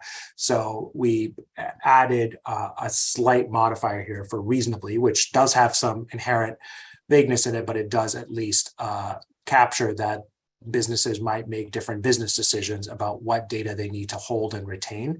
It doesn't change what the protections are, which we'll get to later, but that they might have to do that. There was also a question, which again, the language always contemplated that holding data in case of a threatened legal claim or reasonably anticipated claim was always there, but there was a desire to hold on to that, especially if there was an investigative kind of purpose for the operator to root out fraudulent behavior or bad actors from the patron side. And then lastly, this provision is also modified with a reference to retaining data or sharing data in the context of asset sales, acquisition, sort of corporate agreements. This becomes more important in the sharing piece later, but again, the concern, and this is maybe a concern only lawyers can love, but that is if you are you don't need to hold data to give to another business to operate your business, but rather to sell it. And I just want to make clear, yes, that is a normal thing businesses have to keep their data for. So putting more examples than there were there, but we don't believe this changes the meaning of what was intended initially. So I'll pause on this one because I think it's it does play into some of the other changes later. Questions for Mina on this? So Mina, did this stem out of that roundtable that we had in terms of,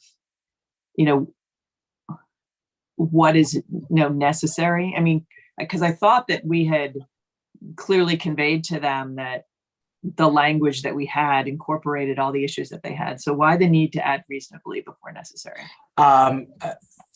Commissioner Bryan, I think that's right. In my view, that you did do that. The adding reasonably is to essentially codify that understanding that's what is necessary or not. The commission could make the decision, I think, just as well to say the reg says what it says, and you have heard what we think about it, so you can interpret it. It was really to avoid an argument between absolutely necessary and there's no other way to do it other than holding the data versus a reasonably prudent business entity, trying to run its business the right way could hold on to its data. And so I tend to agree with you in some ways that this is already clarified, but this is that's. So I can see what you're saying, but there's part of me that says, well, we clarified this and we talked about this. And so we're adding a qualifier that would arguably weaken protections beyond what our understanding was. So I don't know that it's necessary myself, but that's me as one commissioner.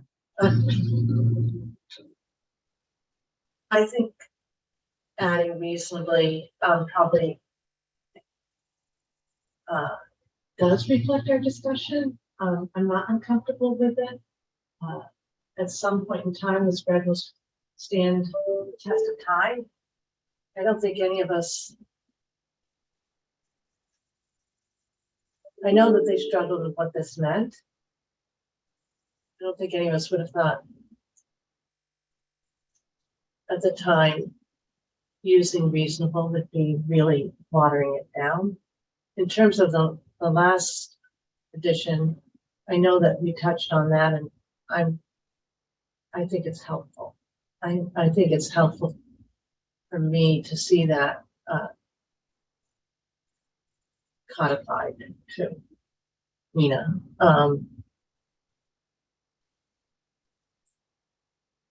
Anyway, I'm looking at it going, well, and also I'm going to turn to our legal team. I don't think they would be proposing if they thought that it really weakened it outside of what we had wanted, unless Mina, you think so. Anyway, it could be interpreted. I think that the concern with the word reasonably is always that reasonable minds can differ on what's reasonable. I think reasonable minds could differ on what's necessary as well. And I think what a court would say is something that's necessary. Any regulation has to be interpreted with a reasonability standard to begin with. So that's why we didn't include it initially. Redundant, right? Yeah, right. It would make the reasonably redundant then in this circumstance, right? I guess that my point is that it doesn't do any harm either because the standard is assumed. I don't know, when you're talking about us really, this data privacy, this is another one that we really went over with a fine tooth comb. And so I'm loath to put a qualifier in there that doesn't really seem to be necessary. I absolutely get the reasonably anticipated and the language at the end about sale, I'm just not convinced on that first reasonably. So it's really just the first one. Yeah.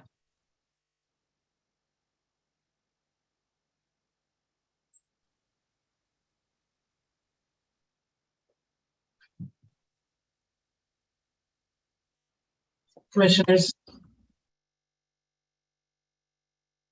Commissioner Hill, Commissioner Skinner. It makes me think about a story when I was a new lawyer, Mina, where I sat down with a woman who was still a great colleague and friend, who was a little bit more seasoned lawyer than me. She was on the other side. It was a pretty good real estate transaction.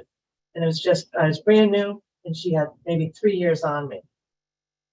And she said, this is where if I were you and I represented your client, I'd ask for a reasonable. And I said, thank you. Could I have a reasonable there, please?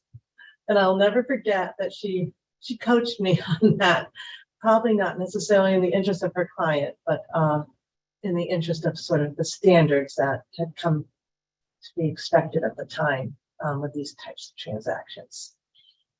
So reasonables really always kind of messes up, but it is the standard behind it. And I don't know who's asking for it, if they're asking for it to clarify. But I get Commissioner Bryan's point too. Right. And not to, I don't want to say beat a dead horse. I know people don't like that phrase, but you know, again, AG's office gave us a lot of comments on this. And so I know it's just one word, but to me, I don't see the need for it. And so I'd be curious if they're nonplussed by the request as well, then, you know, so be it. But I am curious to know what their thoughts are on that. I agree with that. And it's not just this particular revision or proposed amendment. I think it's, you know, there are a couple of proposed amendments here that I think would behoove us to have the AG's office review, again, just in light of the earlier discussions, which were quite extensive. And we specifically sought the AG's office's input. So on the specific question relative to this word here, I mean, I think I can see it both ways, although I don't have the full context, as I said earlier, on the purpose of these changes. But I do understand Commissioner O'Brien's point in that I feel that the addition of this word kind of waters down what our original intent was. Commissioner Maynard? So I have no comments that are in front of me. I don't know who asked for this. I don't know why they're asking for it. I don't know what they think this change will mean versus what we think the change will mean. It's just hard for me to make a decision on that. And again, maybe Commissioner O'Brien turned my optimism into cynicism over the last year and a half, but I feel cynical about it, which is like, if you're asking me to change this, but you're not explaining what and why, I feel odd about doing it.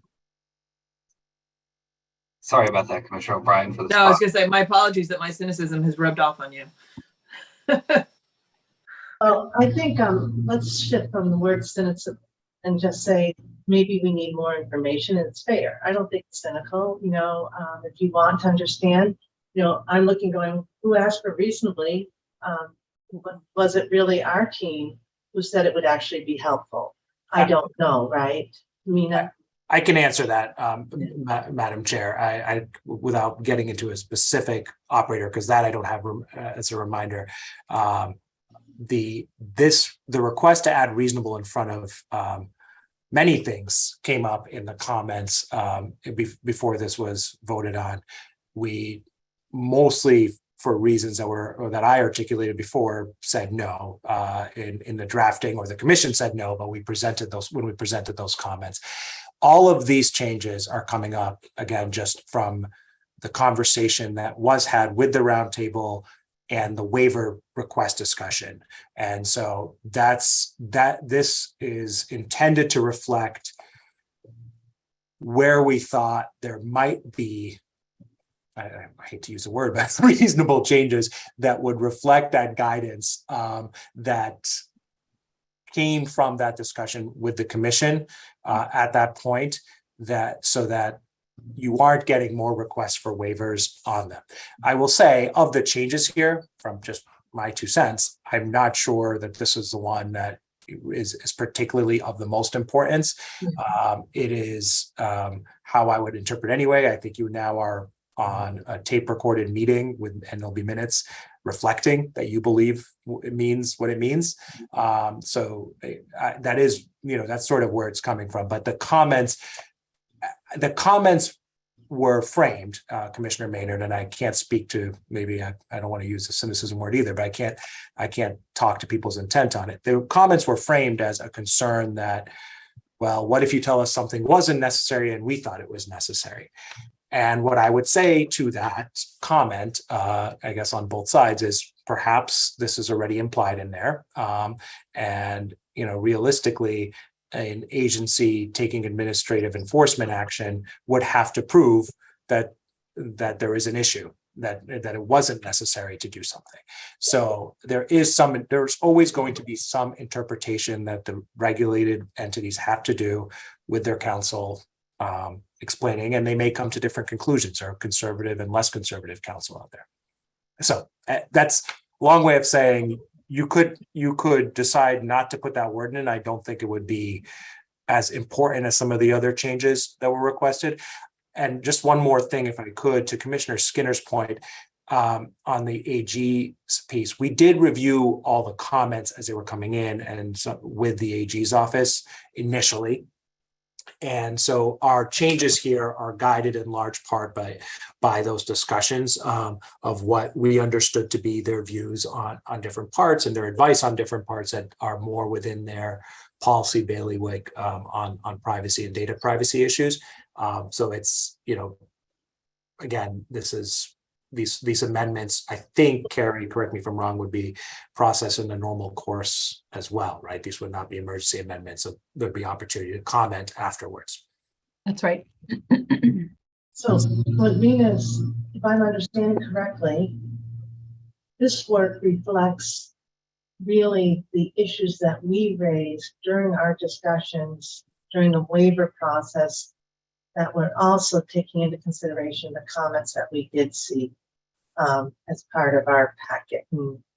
But this was not driven by anything through the sports wagering division, but rather through legal to tweak our regs to reflect the issues that we raised, and we're trying to capture that here. Correct. And when we did the waivers, when we talked through the waivers, the response to some of the requests for waivers was, I think there were sort of 3 types of responses. One set was, we don't think you need the waiver you're asking for because you're not reading this correctly. So here's what the guidance says.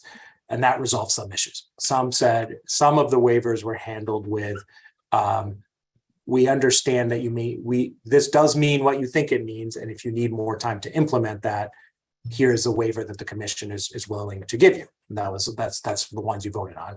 And then there was a third category that said, we understand how you could be misreading this. This is what our guidance says on it, but we will come back, and we initially said in January or February, so that's where we are, to make potential tweaks that reflect that. So this is that third category, is all these edits. That's the intent. If you feel we're going beyond that as a commission, we of course don't need to, we're not wedded to this particular language. Commissioners, can I make a suggestion? Can we proceed, not get stuck on first reasonably, proceed with Mina's work? It sounds as though I hear you saying we want the AG's office to review. I absolutely respect the contributions that the AG's office has made in our regulatory process. It's been very cooperative, and I know that they have sent it in writing to me how much they've appreciated being able to contribute. It sounds as though Mina is suggesting that they could still contribute to the regulatory promulgation process. can we proceed, or do you want to stop this process now? Commissioner I O'Brien. think we, oh, sorry. Oh, so I'm sorry. Go ahead, Commissioner Skinner. Commissioner Skinner. Thank you. I think it's okay for Mina to continue to walk us through these proposed changes to get the conversation started, but I don't anticipate as one commissioner being prepared to take a vote on them today. I think what's missing for me, as I alluded to earlier, you know, I understand that you're bringing these to us today to respond to some of the concerns we raised in some of the initial discussions. But I don't really know what those concerns were. Like, so I need to be refreshed as to what those concerns were. Sure. So there's, you know, in terms of framing, I don't have that. For instance, on one of the ones we're going to be talking about is the seasonal advertising. I don't know that that came up in any of the discussions that we had as being sort of an exclusion, you know, to the advertising to dormant, you know, accounts. Sure. So that's where I come from. I just don't have enough context to really fully consider these amendments today. And just to spare you the time later, I'm going to feel the same way about the next set that we're going to be reviewing in terms of moving the lines. So Commissioner Skinner, two things. I do plan to try my best to refresh everyone's memory on particular comments as we go through. I expected that to be part of the presentation today. On the next one, just foreshadowing that one, that's exactly all that is raising a brand new issue. So there and explaining it. And so I do not expect that there would be anything more than a discussion on the line moving, I think is where legal is on that one. So actually, Mina, before you keep going, I just want to add on. I think it's fine, and I think it's productive actually to keep going and start this conversation. One of the things that might be helpful for me is if you can, if someone in legal can send me the date and the link again for that roundtable, so that I can refresh my memory sort of independently, right, of what the conversation was. And then to the extent that some of this language, Mina, we've rejected the first time, but you're recommending potentially putting back in. If there's a way to, when you redline it, color code, if this is language that an operator asked for, you know, so that we know where it's coming from. Because to Commissioner Maynard's point, if it's sort of something legal came up with as a resolution versus, well, now we actually rejected this once and now we're coming back. That's part of the context for me too. Yep. Happy to do that. By and large, these are resolutions rather than redoing something. But and to the extent I can, you know, easily remember that here, I'll try to do that as well. Madam Chair, is it okay then to go on to the next section? Yeah, thank you. And so we are moving on to page 137, correct? Yes. This was really more of a formatting change because this was the one part of this exemption that I'm sorry, not exemption, is the requirement on consent that was discussed quite a bit. Is do we need to ask for consent for, you know, if I get consent to use your data for you know, some third party activity, do I need to ask it for each one or categories, et cetera? And the commission had been clear in the reg in section D that it was categories. It was clear in its guidance. We're simply moving it up to make it the section number 3, Commissioner Skinner, we did. I know you have many more meetings and many more topics than we do. So I do have some recollection of this topic coming up. This one is a purely putting an FAQ answer into the text issue. There were, again, asserted confusion or asserted vagueness by some of the operators that a period of dormancy could be anything. It could be anytime someone doesn't bet for a while. And is that what dormancy means? And then there was a suggestion of, well, does it mean dormancy in the treasurer's mindset, right? In a sort of abandoned funds method. And the one example that kept coming up is, what does it mean if, to us, is what does it mean if someone hasn't bet in a while but might just pick wagering back up? So we try to provide the example that is what I recall the commission saying was not at issue. Again, I think dormancy is dormancy. We did recommend the regs the way they were the first time, but to the extent that there's any clarity needed, it's to emphasize this policy guidance. Commissioner O'Brien? I'm with you, Mina. Dormancy to me is dormancy. And I just feel like this might be an exception that swallows the rule. Like, how do you define it? You know, is it which sport teams? It's certain sport teams. Is it seasonal in terms of time of year? Like, I just feel like that's a slippery slope. And to me, dormancy is dormancy. I have a memory of Commissioner Skinner, you raising this issue, which is interesting to me because I thought it was a good point. You don't I wish remember I that? could remember it. I feel like it was you. Yeah, I'm gonna sign on to Commissioner O'Brien's request to have that link circulated. I think to all commissioners, I think it would be helpful for us to go back and look. Yeah, I'm not sure if it was during the roundtable. Could have been during another meeting too. Okay. That's one thing. It was a series of meetings in addition to the roundtable, right? That this emerged. I believe that's right, and there was a conversation specifically on the waiver requests and voting through the waiver requests in addition to the roundtable, and of course there was the promulgation process itself. This reg was written initially over the summer, right? It was the first time this came out through the normal process and through comments.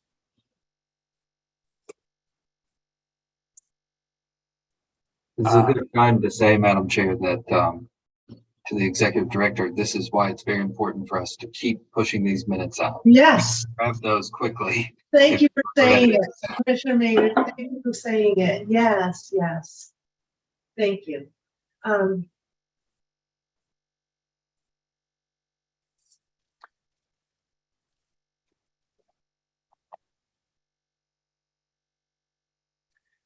Shall I keep going?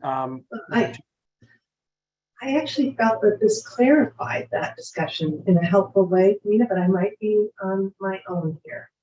Commissioner Hill, I think, is off right now, but yes, I guess we should continue. The next one, again, this is in the spirit of clarifying what was said during the waiver process, is on page 138. This is that subsection E.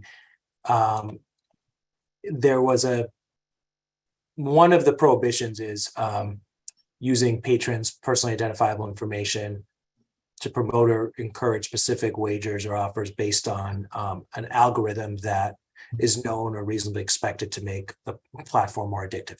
On this one, I will say there were comments suggesting that we can't do this at all because we use algorithms all the time. How can we know? And what I would say, what our response to that was, and I think during the waiver conversation is, I think that's misreading the regulation in two ways. One is if it's known to be making it more addictive as opposed to simply sorting data. It is true that algorithms sort data, then that's an issue. The clarifier here is, again, one that I think would have been implied into the reg if enforcement were ever taken, that it is not simply a study somewhere has said that and therefore you're liable, but that you would know. But we do want to emphasize that the other ask was to take the reasonably expected to know out, and we don't feel comfortable taking that out because we don't think ignorance of the research ought to be a defense to doing something. So that this was really another one that is putting the implied into and making it explicit.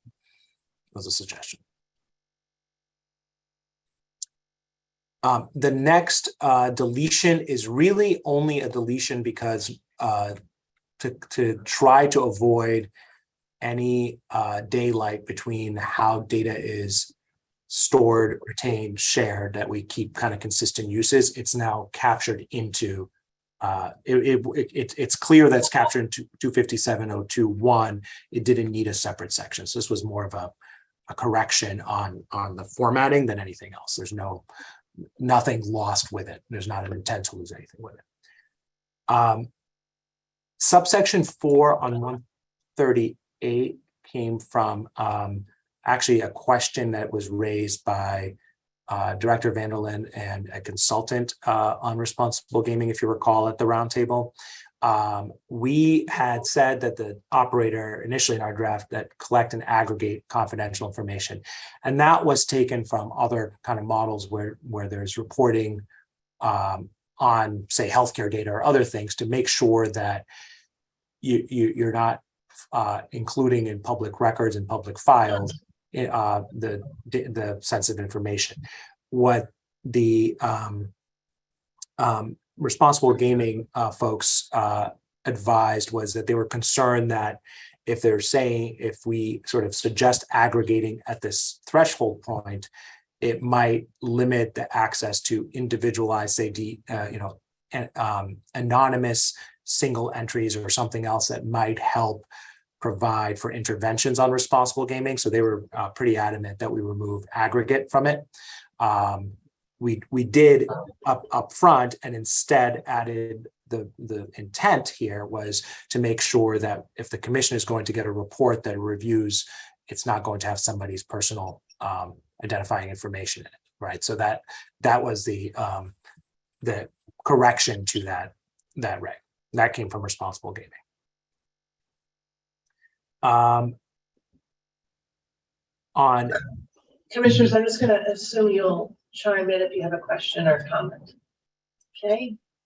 On data sharing, the changes you see are, again, trying to make, to avoid any confusion that you cannot share more than you can't share something that you're not allowed to keep. You can't share for purposes other than the ones you're allowed to keep. It's aligning all of the different uses, because that was a comment, an asserted confusion here that maybe these things are different and how should we treat them, and so that to avoid any doubt, that there is, the same standards apply throughout. On page 140,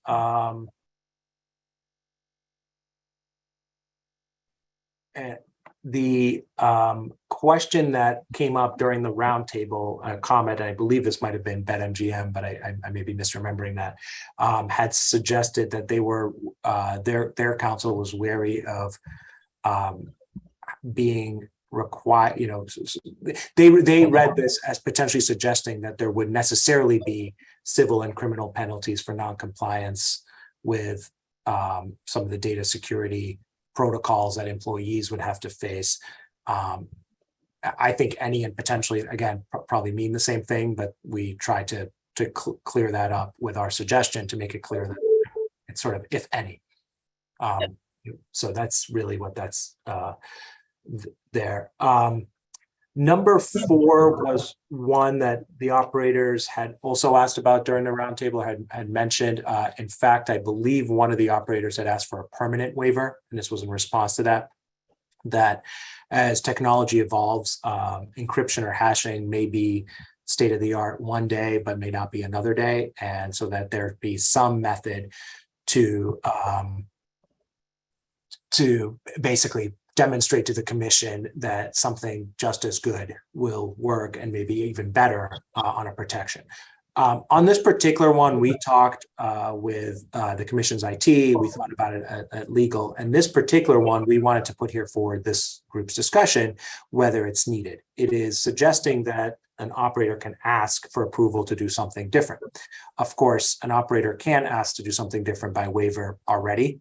So we don't think this one's absolutely necessary, but it would, the reason to put it in would be to essentially make it clear that the commission will hear other options if there are ones. But you, again, could hear that on a waiver standard as it is today.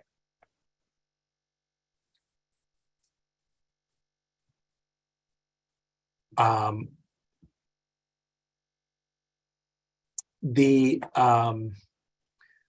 I don't know if there's any thoughts or questions on that one before I move to the next one. The next point is that, sorry, go ahead, Madam Chair. This was responsible gaming, right? We are down to patron accents in 257 before, sorry. This is on, there's some essentially a couple of edits that you'll see through the rest of the document were to reiterate throughout a requirement that was already there. And I think had come up during the, I know had come up during the roundtable as a suggestion that it may actually be helpful to have the base data behind a patron account or behind confidential information for the commission's own purposes and for the operators to have statistics and data on what's happening. And what should concern me is if, as a patron, is if my data is leaked and someone finds out personal information about me or my playing behavior. But as long as it's secured and anonymous, it actually, you don't need to take out of the database all of my activity or who I am or my demographics. It would be, but it would be anonymous. So it wouldn't be linked back to me. And so those edits are made essentially throughout the rest of the reg to clarify that based on the feedback as we understood it from the roundtable and the waiver requests. But it still allows for responsible gaming purposes to get beyond the. Correct. This is when a patron has asked to erase their data or essentially have it be removed from the patron system. One of the clarifications the patrons really wanted was to make sure, if someone decides to quit sports wagering, that's entirely, fair game to say, well, take their data out of any system that might be visible or might be reachable through a network or anything else. There are some reasons you might want to keep their personal data, which are covered elsewhere, for instance, for criminal activity, fraud, et cetera. But in addition, you wouldn't be getting very good statistics if you didn't know who was coming in and going out, at least from just pure numbers. Yeah. So, but that's correct. If they're still engaged in wagering, it wouldn't necessarily be entirely anonymized so that responsible gaming couldn't reach it. 257.05, this is at the top of page 144, what had to do with the policy that needs to be developed in the data program for each operator. Again, this is a clarification that maybe goes without saying, and it's making the explicit that we're talking about personally identifiable information that they have access to, not not anything else. And that was, I think, understood and implied in the regs before, but this one is a clarification that I believe came as at least a request at the roundtable. And Commissioner O'Brien, to your earlier ask, if the commission would like us to come back with comments that sort of reflect what was asked, one thing we'll have to try to figure out is how to, I just want to be sensitive to it. Maybe it's not, that may not be entirely possible, is that some of these may have been comments made in the course of a back and forth during the roundtable with the commission, as opposed to necessarily written comments. So this is one that comes to mind as, well, we just want to make sure we're talking about the same thing.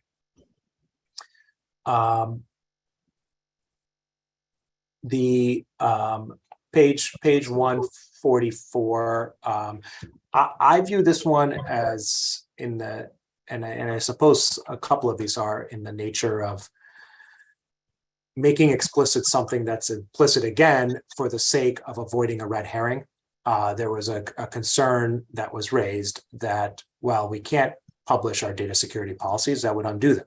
And lots of entities publish their data security policies, but they don't say, and here's how you hack us. There are limits on that. And so this is just making that clear that yes, you have to say what your privacy policy is, but obviously you do not have to include in it details that would compromise it.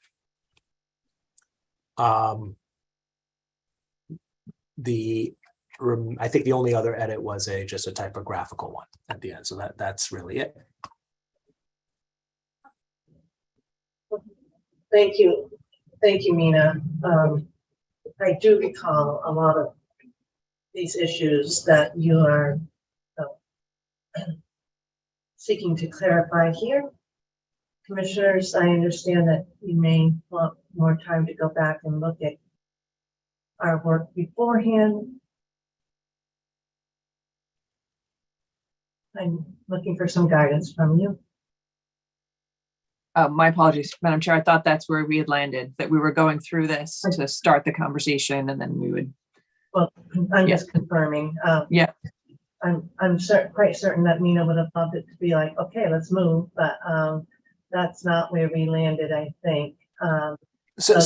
So, Madam Chair, just for the sake of sort of the legal side of that, if you don't, I apologize for the interruption, is I think, you know, we certainly could see the process start here, and that was what was envisioned when we talked about the waivers, is having these corrections kind of come in midstream.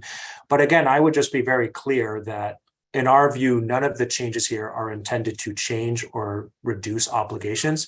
And so if the commission wants further time to think about this and wants to come back, I just want to be clear that, you know, we're not suggesting these as edits that would alter what was said. They would capture the waiver, capture what's in place. So just so that, again, if folks are listening at home, they say, well, you know, do I have to disclose, you know, to use that last example, do I now have to disclose sensitive information? No, you still don't. That's what the reg says. But the question is whether the commission feels it's appropriate to add more of that language in.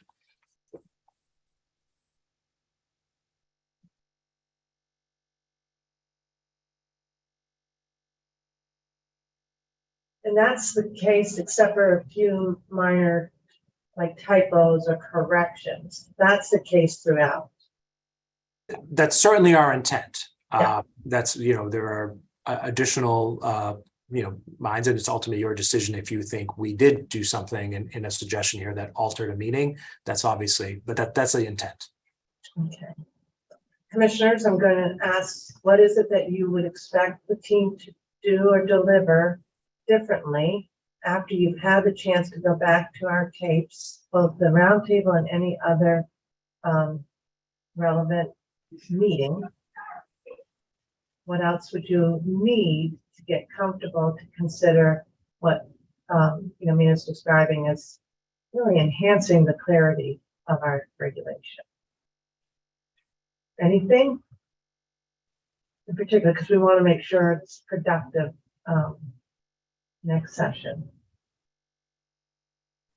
Madam Chair, I wouldn't be expecting the team to provide anything additional. I think with the clarification that Mina gave, it would just be helpful for some additional time to consider these amendments in relation to the earlier discussions. And I want to be clear. I don't, you know, want to put anybody on the spot. It's the opening paragraph in the memo talks about discussions that were had between the legal team, the operators, and the sports wagering division. So right there, you know, I was kind of stuck and going into this discussion thinking that these were amendments that were being proposed that commissioners just didn't have the background on. So I appreciate, Nina, your clarifying that for us. And, you know, at the outset, most of these revisions seem just fine, but I would like the opportunity to take another look. Yeah, I would add that I'm sitting here when I was reading it yesterday. I was thinking about what are the hair on fire cases, right? Where are the operators coming in saying this has to be changed now, right? Or we're going to be in violation, or we're going to, you know, and those aren't screaming at me, right? What I'm seeing is some iterative work before the waivers run out. So if there are any of those cases, even right now, if they're hearing me right now, right, point them up to our sports wagering division, our legal division, and let us know, right? So then I know what's the most important of these changes and which ones are maybe just, you know, wish list, right? Must-haves versus wish list. I'm hesitant to make changes on wish list items after we spend a lot of time on this.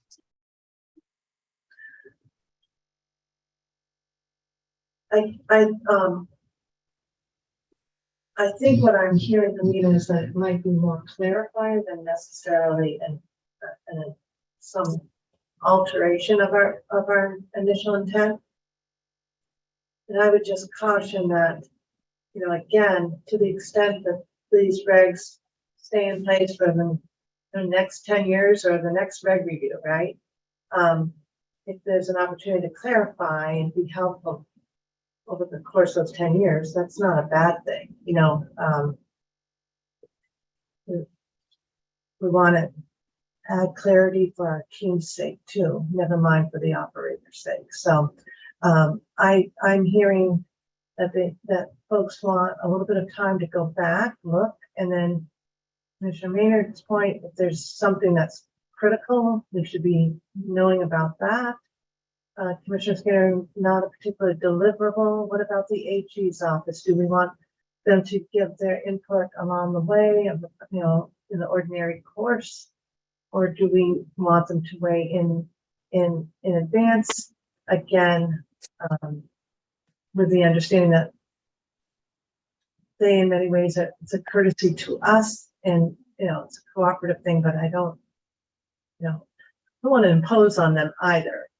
So No, my guess is it's not an imposition given how active they were in giving us comments the first go around. So I would just suggest that a proactive outreach to keep, save the time so that we know next time if we're going to come back and vote. I'd like to know what that was rather than have it come up in the normal course of just posting out there. Yeah, and consistency is important. And so I think in the past, we've been proactive in that way. So I don't see a reason to alter that. And I think that was even before the regulations went out to public comment, right? Yeah. I think if I'm gonna just jump in. I believe they reached out to us initially, as opposed to us reaching out to them, if I recall correctly. Mina, that is the case, right? The AG's office, and we've got Pat coming in, so we can clarify that. That's my recollection. Although, as since I said, I've been thinking these regs have been around for 4 years, and it might be that my memory is not perfect on it either. Right. But they were very, and I do know that the AG's office has been really helpful on both this and the advertising, and so we do want their input. But I just wanted to be cognizant also of our process. And however it keeps things going, that's the only thing. And so let's ask them, and they'll let us know if they're also fine jumping in during the regular comment period too, which I know they did. I remember seeing AG comments in the comment period. So, their input is vital, and just want to make sure we don't say, could you get this done by tomorrow? That's all. And being cognizant of their time as well. Okay. Mina, have you got the marching orders on this pretty clear? I believe so. Carrie and the legal team and I will discuss and we'll take it from there. But this is very helpful. Excellent work today. Thank you. All right. And Carrie, we'll figure out timing and when we can revisit this. Maybe the agenda setting meeting on Wednesday, you'll have some input for us on these two. Thanks so much. And then we have the next one. And Mina, I bet you're on this one as well. I am, Madam Chair. And I mean, before I turn to it, just as a by way of comment and apology and framing for the last one, in the memo when we were talking about sports wagering division and operators meetings, we did mean, prior to the waivers and so on. And Commissioner Skinner, I appreciate the feedback for the future of clarifying that timing better. And so the reason I mentioned that is as we go into this one, there in the course of thinking about this disclosure issue in particular, whether disclosure of an endorsement is enough to allow promotion of a particular bet, or whether to stick with the existing language in 256. One of the other issues that we know is coming up in the industry is this issue of line moving, and it kind of came up naturally and connected in a thought, but the regs are a little bit different. And what is meant by this is that there is a concern, again, as I alluded to before, that as sports media and sports wagering become more and more integrated, which we're seeing everywhere, obviously not just Massachusetts, that the risks of an odd or line being tampered with, for lack of a better word, or affected by what an operator or an operator's affiliate or endorsement partner or celebrity endorser, et cetera, says or does, is raised. A lot of the early sports wagering regulations, including your own, focused on the concerns from the sports governing bodies about athletes doing something or a referee doing something to affect the outcome of a wager. But this concern, I think, has been raised now more so, given just how real time a lot of this was. So the question that we got sort of as a legal question is, what do we have in place today that would protect patrons in the Commonwealth from manipulation of sports, of lines in sports wagering? And should we be doing anything else? And that is, again, this was framed for this meeting as a very preliminary discussion on especially that second point, but also maybe a bit of a refresher now that we're a year and a half into sports wagering, of how the regs put together address this issue.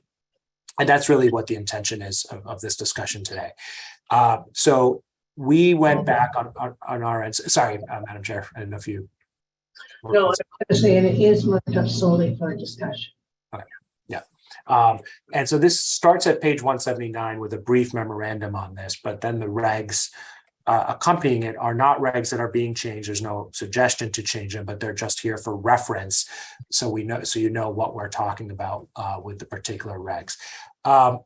In our view, there are already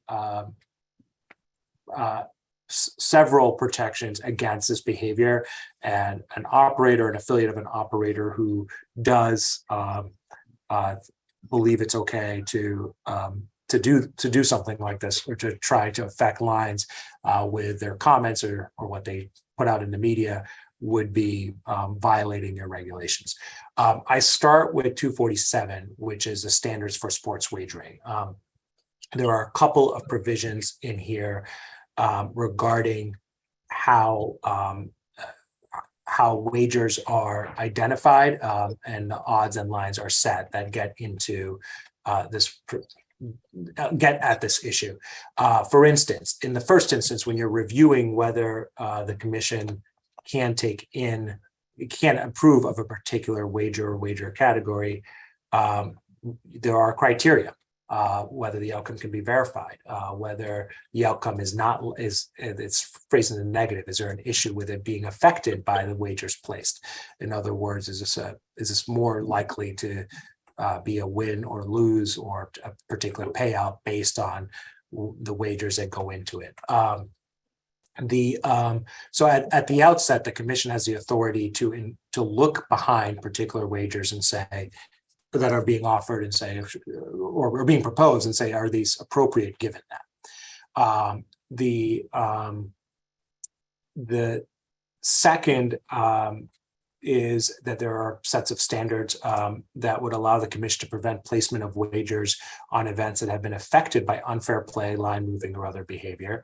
And there's a broad discretion for the commission to utilize any information to consider. So again, if there is a pattern within a particular sport, for instance, that's not well regulated, where this might happen, or that there is somebody has a creative idea of tying sports wagering to sports activity directly. You know, the more people wager, we're going to put this person into the game, kind of idea or something.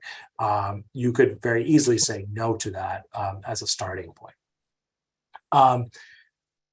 And as I point out in the memo, or we point out in the memo, the other provisions of 247.03 allow the commission to ensure integrity after a wager is approved.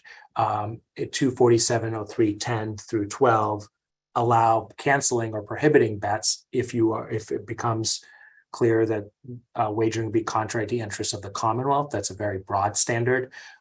You also have broad authority to cancel or void wagers, as you know, as we discussed with 238-35. And these would be, if there is evidence of tampering with a line, if there's evidence of manipulation of a line, that would be the route to punish or at least first correct for the sake of the patron, and to punish that behavior. And you'd have the full range of disciplinary, and you again can take any information into account. So this could lead to an investigation by the IAB or the commission. It could lead to it could come from complaints. It could come from just noticed data, etc. And then I would simply add that the internal control regulations also require the operators to be on guard for these issues and make sure their employees are not and affiliates are not acting in ways that are affecting odds in an inappropriate way. For instance, there has to be integrity monitoring procedures. There have to be irregular monitoring for irregular changes in odds that could signal that there is manipulation. So there's a range of things that are there. If there is continued interest, the commission could certainly make it clear, in a more explicit way, what it would consider line moving or not. The pros of that obviously are to, I think, clarify what is already true today, similar to our last conversation. The negative part of that I would just mention is, as this is an evolving field, and these standards really have to do with a more open-ended idea of fairness and fair play, over-defining it and over-defining what constitutes line moving and what doesn't could lead you into a path of having technical arguments being made back to you. Well, you didn't say this was line moving, so we thought it was okay. And that's what you have to be careful with. I think at the moment, you have a sort of robust regulatory structure that could address this if an issue were creating problems. But, again, it's something to just bear keeping an eye on. So this is perhaps the most, this is sort of just planting the seed of this conversation more than anything else at the moment. Commissioners, important subject matter. Commissioner Hill. I think it's a very important issue to discuss, but at this point, Mina, or anybody from our sports wagering department, I have not heard that this has been an issue at all in Massachusetts. Am I wrong about that? And quite frankly, it hasn't, I know it's been talked about in other jurisdictions, but I don't that you have brought up today. Mina? I am not aware of a particular instance in Massachusetts sports wagering, or others on the call from staff might know of something I'm not aware of. But I tend to agree with Commissioner Hill. I would just be explicit again that if we got a call at A&K from General Counsel Grossman saying, hey, we need help with enforcement because the following facts happen, somewhat, I would point to these regs and say, you have the enforcement capability today to do it. So it's not that you don't have it. It's, again, because the issue is at least being raised as a topic of discussion nationally, if there is any interest to do more.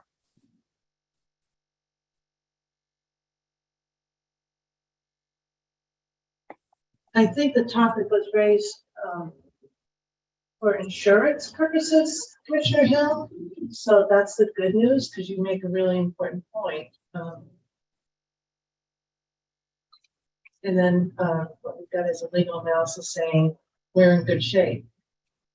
I guess that the only thing I wonder, and this is not to suggest that there's a deficiency, but I'm going to turn to the fellow commissioners, and particularly Commissioner Ryan. Is there any affirmative tools we should be doing in terms of monitoring or auditing or anything like that in this area, over time?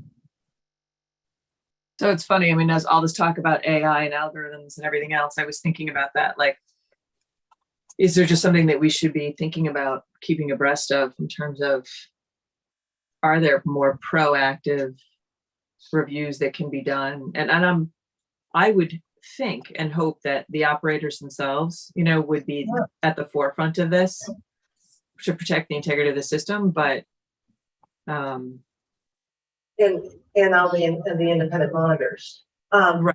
So I think it's very clear that the industry recognizes that it's only sustainable if it's an industry with integrity. I mean, I think we all understand that. And then we're here to provide the safeguards and the supports. That was the only thing I was thinking. And is there anything we should be keeping, looking forward from either a regular point of view or another request down the road, just making sure that. No, I mean, for me, I think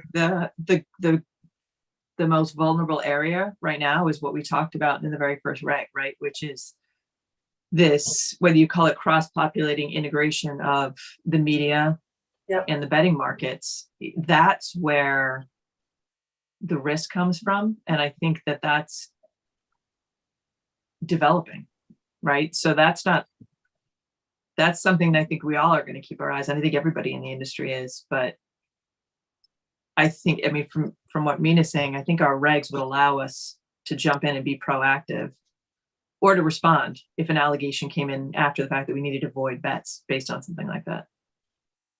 And to that point, the operators really need to be establishing their guardrails. Right.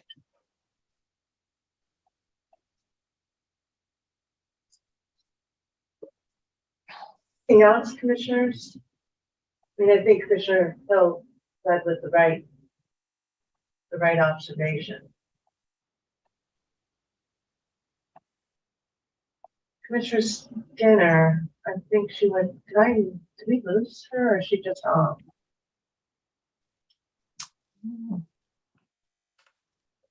I don't see her. Let's just give her a chance to come back.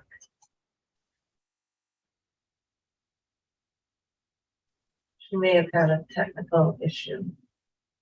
Yeah, I'm not seeing her on the it's on either list of participants. No, I think we just lost her. Just technically. Well, if she beat me to the punch asking for a break, I'll just throw out there that I was just about to ask for that. So no, but I don't think she could have just turned off her video. I think it must have been. No, I think she dropped from the meeting. Mina, Carrie, Todd, anything else on this that we should be thinking about? Did we land where you thought we might land, Mina, on this one? I can't make a clever enough line moving joke here, but I would I think this was the point of the discussion, is just to make you aware that this is a discussion that's out there, and explain the tools for it. And again, perhaps learning from some of it, now that you are regulating an industry that's in place as opposed to getting regs up to put the industry in place. We're working with a legal team as things like this come up to make sure that we're staying ahead of issues before they arise. And this is an excellent area, Carrie, to be reaching out to other jurisdictions, observing what they're doing. And I know that you've done that, legal team.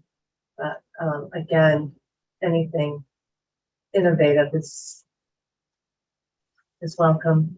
Tom, do we have you just came in? Do we have an update maybe on? It seems like Commissioner Skinner's just having some connectivity issues. That's what I thought.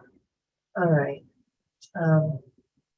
So with that, this might be a good place for us to pause. I think we'll have her weigh in afterwards, but it is noon. I wanted to make mention of a possible agenda adjustment. We are slated to hear from IEB, which would be a relatively short presentation. We could do that now, but I don't want to do that without Commissioner Skinner. And then our GEU plan to do a security convene if we were to so vote an executive session on security, general security issues that we've been discussing.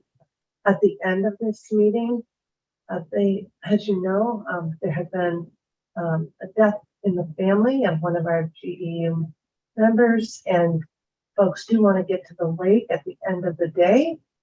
And so we could start right after lunch, maybe right after the IEB presentation with that executive session. And I don't think it will interrupt the course of the rest of the day because we're doing pretty well on timing. Commissioners and Todd, how does that sound? I think that sounds like a good plan. Okay. And we want to be cognizant that we do have the Attorney General's office joining us, but we're going to have probably an hour's worth of casino reports in between. I think the executive session for the GE will be relatively confined. What if we came back at, if we can get notice to Commissioner Skinner for a lunch break right now, 12 to 12:30, does that work for you? Am I hearing thumbs up? I'm seeing. Yeah, works for me. Hearing okay. And Madam Right. Chair, I'm here. I'm just great. connecting by phone. You get a chance now to just say, ask Nina or Terry for any clarifications on the last presentation, or we kind of left it that we felt we're in good shape. I don't know what you last heard. I'll accept that. Thank you. And review what I missed. My apologies. Okay. Oh, no problem. But we're going to take our lunch break now from 12 to 12:30. We'll come back, hear from IEB, and then go to, we'll vote to see if we want to go into executive session for the security item, which is the last item on the agenda, number 10. Okay. And then we'll continue on. All right. Thank you, everyone. Appreciate your time. Thanks, Mina. Thank you, Madam Chair. You're welcome.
Good afternoon. Thanks, Dave. Good afternoon, everyone. And Dave Souza or Tom Mills, are we live now? Are we all set? We are live, Chair. Okay, great. Thank you. So making sure I have everyone. Here we have it. This is a reconvening of the Massachusetts Gaming Commission. We started our day at 9:30. So I'll do a roll call because we're holding this meeting virtually. Commissioner O'Brien, good afternoon. Good afternoon. I'm here. Good afternoon, Commissioner Hill. Good afternoon. I'm here. Good afternoon, Commissioner Skinner. Good afternoon. And good afternoon, Commissioner Maynard. Good afternoon. Okay, so we're going to, as I indicated right before the break, just swap out our agenda a little bit. I think I'm going to turn first to IEB. Does that make sense? Still, Director Monahan. And then we'll turn to item 10, and we'll decide whether or not we want to go into executive session. I want to note, commissioners, that you will need to go to your email because a memo, the format which you're going to become very used to from IEB on the 4 alleged non-compliance matters, just was inadvertently kept out of the public packet today. And so I think that Mills can make sure that it gets included, and it's relatively short. Do we need to pause on this and do the other item first, or could we proceed, commissioners? I'm comfortable proceeding, Madam Chair. Thank you. Any objection to that? And I did get the email, so. Okay, excellent. Everybody all set then with Director Monahan and her team's guidance. Okay, I got a thumbs up there, and I'm hearing no objections. Excellent. All right, then I'm going to turn it right to you, Director Monahan. Thank you. Thank you, Chair. Today we have 4 potential non-compliance events to bring before you to seek your guidance on how you'd like to proceed with those matters. And just as a quick reminder, the options are to assign the matters to the IEB for further action pursuant to 205 CMR 232, to move the matters into an adjudicatory hearing, or to schedule a time to go through a process that's set out in the statute 23 and section 16, whereby the commission can issue a civil administrative penalty and then sort of notify the operator of that penalty. And with that, I will turn this over to our interim chief enforcement counsel, Kathleen Kramer, and her team. Thanks, Caitlin. Good afternoon, Chair and Commissioners. As Caitlin noted, we have 4 matters for you today. You'll see in the memo that the last one is essentially divided into 2 subcategories. It's the same alleged type of noncompliance, but involves 2 separate events. So you'll hear briefings from both Deandra and Zach on those two matters. So I'm going to turn it right over to my team, and starting today for us is Nate Kennedy. Good afternoon, Commissioners. Good afternoon, Madam Chair. We need a little roll call. What is the word I'm looking for? This is our first meeting with Nate. Yes, I should have probably prefaced that, Chair. Yes. You wanted to quickly introduce Nate? We've had a chance to meet, but not publicly, so thank you. I'm not saying roll call because that's what we do, roll out. Thank you, Nate. Yes, I should have done that. So thank you for reminding me. Yes, we have Nate that joined us recently as enforcement counsel with the Chief Enforcement Counsel's office. Nate came from the Bristol County District Attorney's Office, where he worked in appeals and also handled some trial matters. Prior to that, he also worked in private practice and was also an assistant district attorney in Plymouth County. So he brings a lot of experience to us. We're thrilled to have him and thrilled to welcome him to his first live stream today. Well, welcome, Nate. I didn't mean to interrupt you, but we are just delighted to have you join the team, and thank you, and we look forward to your first public appearance. Thanks so much. Thank you very much. I'm presenting to you today a alleged violation of noncompliance sports wagering coming from BetMGM. This BetMGM is a Category 3 sports wagering licensee, and this noncompliance event involved wagering on whether players would receive yellow or red penalty cards across multiple soccer leagues in violation of Mass General Law, Chapter 23N, Section 3, and 205 CMR 247.012E. The total number of wagers here was over 2,500 wagers. It was part of a parlay offering. It involved over $42,000 in total handle, and it occurred between March 2023 and December 2023. So over a period of quite a few months there. So with that, I'm happy to answer any questions additionally, but we'd be looking to the commission for guidance on how to proceed further. Before we turn to questions, Nate, are you able to reference any relevant statutory or regulatory measure? Is that okay, Kathleen? Certainly, Chair. Yes, this was a violation of statutory violation of Mass General Law, Chapter 23 and Section 3, as well as the Regulation 205 CMR 247.012E. Right, and that's in the. I just wanted to make sure. And in terms of Section 3, the exact language. So it's from the definitions. Actually, it's in the sports wagering definitions portion, and it says specifically that there would be a prohibition with outcome dependent. It's Section 3 of sports wagering definition. It's on prohibition on injuries, penalties, player discipline, or replay review. So that's the section specifically of 23 and Section 3. Okay, thank you, Commissioner O'Brien. Thank you, Nate. And I'm sorry to put you on the spot, but you managed as we knew perfectly. Thank you so much, Commissioner O'Brien. I'm just curious if you can tell us whether this was self-reported or discovered a different way. This was discovered by our sports wagering division. It appears that it also came to us via the Major League Soccer. They had contacted Director Band indicating they asked us to please prohibit these offerings. Obviously, the offerings were already prohibited. So Director Band sent an email to all operators at that point, reminding them that this is a prohibited offering. That MGM went back, noticed that they had been offering, in fact, this prohibited type of wager. So did we find it independently, or it was self-identified after Bruce sent the alert out? So it's a little, the timeline's a little convoluted in the sense that we were notified by Major League Soccer. We then sent the email, as I said. However, we went back ourselves as well and checked and noted that BetMGM was offering this. So it was kind of a simultaneous BetMGM noticed that they were offering it. Our sports wagering division also made note of the offerings. I think our initial report was from December 19th. That's when we opened up internally or noticed the offering was, yes, the incident. And are other operators? Commissioner O'Brien, I'm just going to pause for a second. I'm going to turn to Director Monahan. I know that we have been advised that given our role, we do want to be careful about the degree of questions that we can ask. Are we okay with Commissioner O'Brien's question? And I have no problem with it, but I'm turning to our director. And I would, defer to legal. It sounded, Commissioner O'Brien, like you were going to ask if any other operators had similar issues.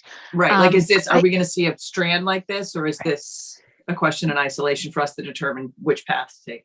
Right. That doesn't relate specifically to this potential noncompliance matter. So I think it would be an acceptable question, but I would defer to Todd on that. Yes, absolutely. I think that question is perfectly fine. I think you just want to avoid questions about this specific incident and further details about that, within reason. Yeah. Yeah. So I guess that's my question is this, as we're deciding which path to take, is this going to be multiple operators, or is this just BetMGM? I can hop in on that. At this point, Commissioner, we are only aware of BetMGM, but it's certainly defer to Director Band if he has more information, if he's received additional information. But as to this specific type of wager, at this point, I think the IB is only aware of BetMGM. Okay, thank you. Director Band, do you know anything? No, you're all set. You're on mute, Bruce. Sorry, at this point, it's just MGM. Okay, at MGM, all right. Okay, Commissioners, any other questions that you know? I have a at the question, high Madam Chair. level? Oh, sorry, Commissioner Skinner, yes. Hi, Nate. You and I haven't had a chance to meet in person or virtually. So it's nice to meet you. Nice to see you. I'm going to ask you to reiterate the time frame that this wager was open, please. So this was offered from the inception of sports wagering. So it was March 2023 until Director Band's email to all operators in December of 2023. So I believe the exact dates are March 10th of 2023. The offering was permitted as and so straight through till December 17th of 2023. Multiple events, right? Oh yes, this was over I think 2,600 total offerings. Yes, 2,564 bets placed. Thank you. Okay. Any other questions, Commissioners? Okay. Madam Chair, Yes. I don't have a question of Nate. What I have a question of, can you go over the three options one more time? I was having issues with my computer, but now it's been cleared. Sure. Is that a question for me, Commissioner? Through the chair to you, yes. Oh, okay. Happy to go through the options. So one option, the first option would be for the commission to take this up as an adjudicatory hearing. So what would happen is it would get scheduled for a hearing, and then the parties would appear before you as has happened previously with some of these noncompliance events. The second option would be for you to refer it to the IEB pursuant to 205 CMR 232. And based on that reg, what the IEB would do is look into the event further, determine if a penalty was warranted. If so, it would send a notification of that, reach out to the operator about the penalty. There would be an opportunity for conversation, and then whether agreed upon or not agreed upon, the ultimate recommendation would go to the operator and the commission. At which point the commission would review and determine whether it wanted to accept or not accept that recommendation. So that would be the IEB path. And then the third path would be, excuse me, there's a provision in 23 and section 16 that would allow the commission to sort of, probably not today, but you could set another time to sort of sit down and, based on some initial facts, decide what you believe a penalty would be. You would then notify the operator of that penalty, at which point the operator would have the opportunity to either pay it and not contest it, or ask for an adjudicatory hearing. So that's a third statutory option for the commission. You have an idea of what you'd like to pursue, Commissioner Hill? The second option, I think, is what I'd like to see. Send it to IEB, have them do their investigation, come up, send it to us, and if we have questions that we want to move forward, we'd be able to do that. Commissioner O'Brien, Commissioner Maynard, Commissioner Skinner.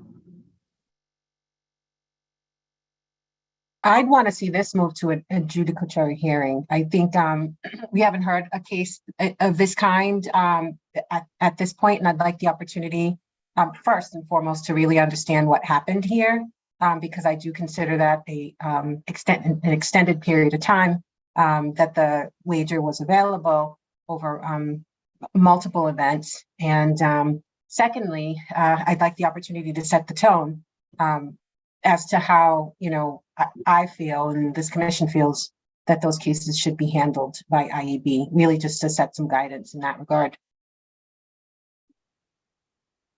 Thank you, Commissioner Skinner. Thank you, Commissioner Hill, Commissioner O'Brien, Commissioner Maynard. What are you thinking? Commissioner Maynard, you want to go first? Or Commissioner O'Brien? Whoever. I saw she was off the. I was probably looking at you and she switched right then. Commissioner O'Brien. It's fine. So this is one I'm on the fence, because I would like us to set the tone, but at the same time, I think even yesterday's hearing exhibited sort of the defect in us grabbing it adjudicatory without saying to IEB, go look at it further and come back. So I'd like the option where we direct IEB to conduct the investigation and come back to us, and we make the final decision on violation and penalty. So that's kind of what I was sitting here thinking, Commissioner O'Brien, is I would like the fulsome search. I would like for the commission to own the disposition. Right. And not just in a way of whether we sign off on the disposition that was brought before us, but actually organically come up with the disposition as a group. So I guess I would lean towards option 2 with sort of a resolution in an option 3 way, if that makes any sense.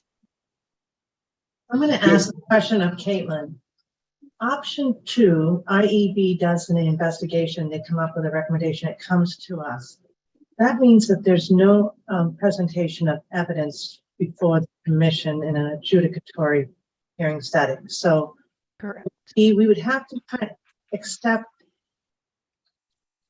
all of what was presented to the IEB and the questions you asked, but we wouldn't really have an opportunity to question with the second option. Is that correct? So the second, no, in the first instance, potentially, yes. Let me explain. So if it went to the IEB, what the reg says is what the IEB would do is sort of, again, investigate further, do a fulsome investigation, and then decide on what it thought would be an appropriate repercussion. And then there is the process set out where that notice does go to the commission and the operator. And then the commission would have the opportunity to approve it, in which case, if that was the situation, there would be no further evidence presented. If the commission decided not to approve that amount based on the information it received in the recommendation memo, basically it would start the adjudicatory hearing process. So the commission would then sort of sweep that into having a full-blown adjudicatory hearing. And the third thing would be, even if the commission, actually, no, that's not true. Sorry, I take that back. So the commission would have to sort of reject the IEB's recommendation in order to get to an adjudicatory hearing.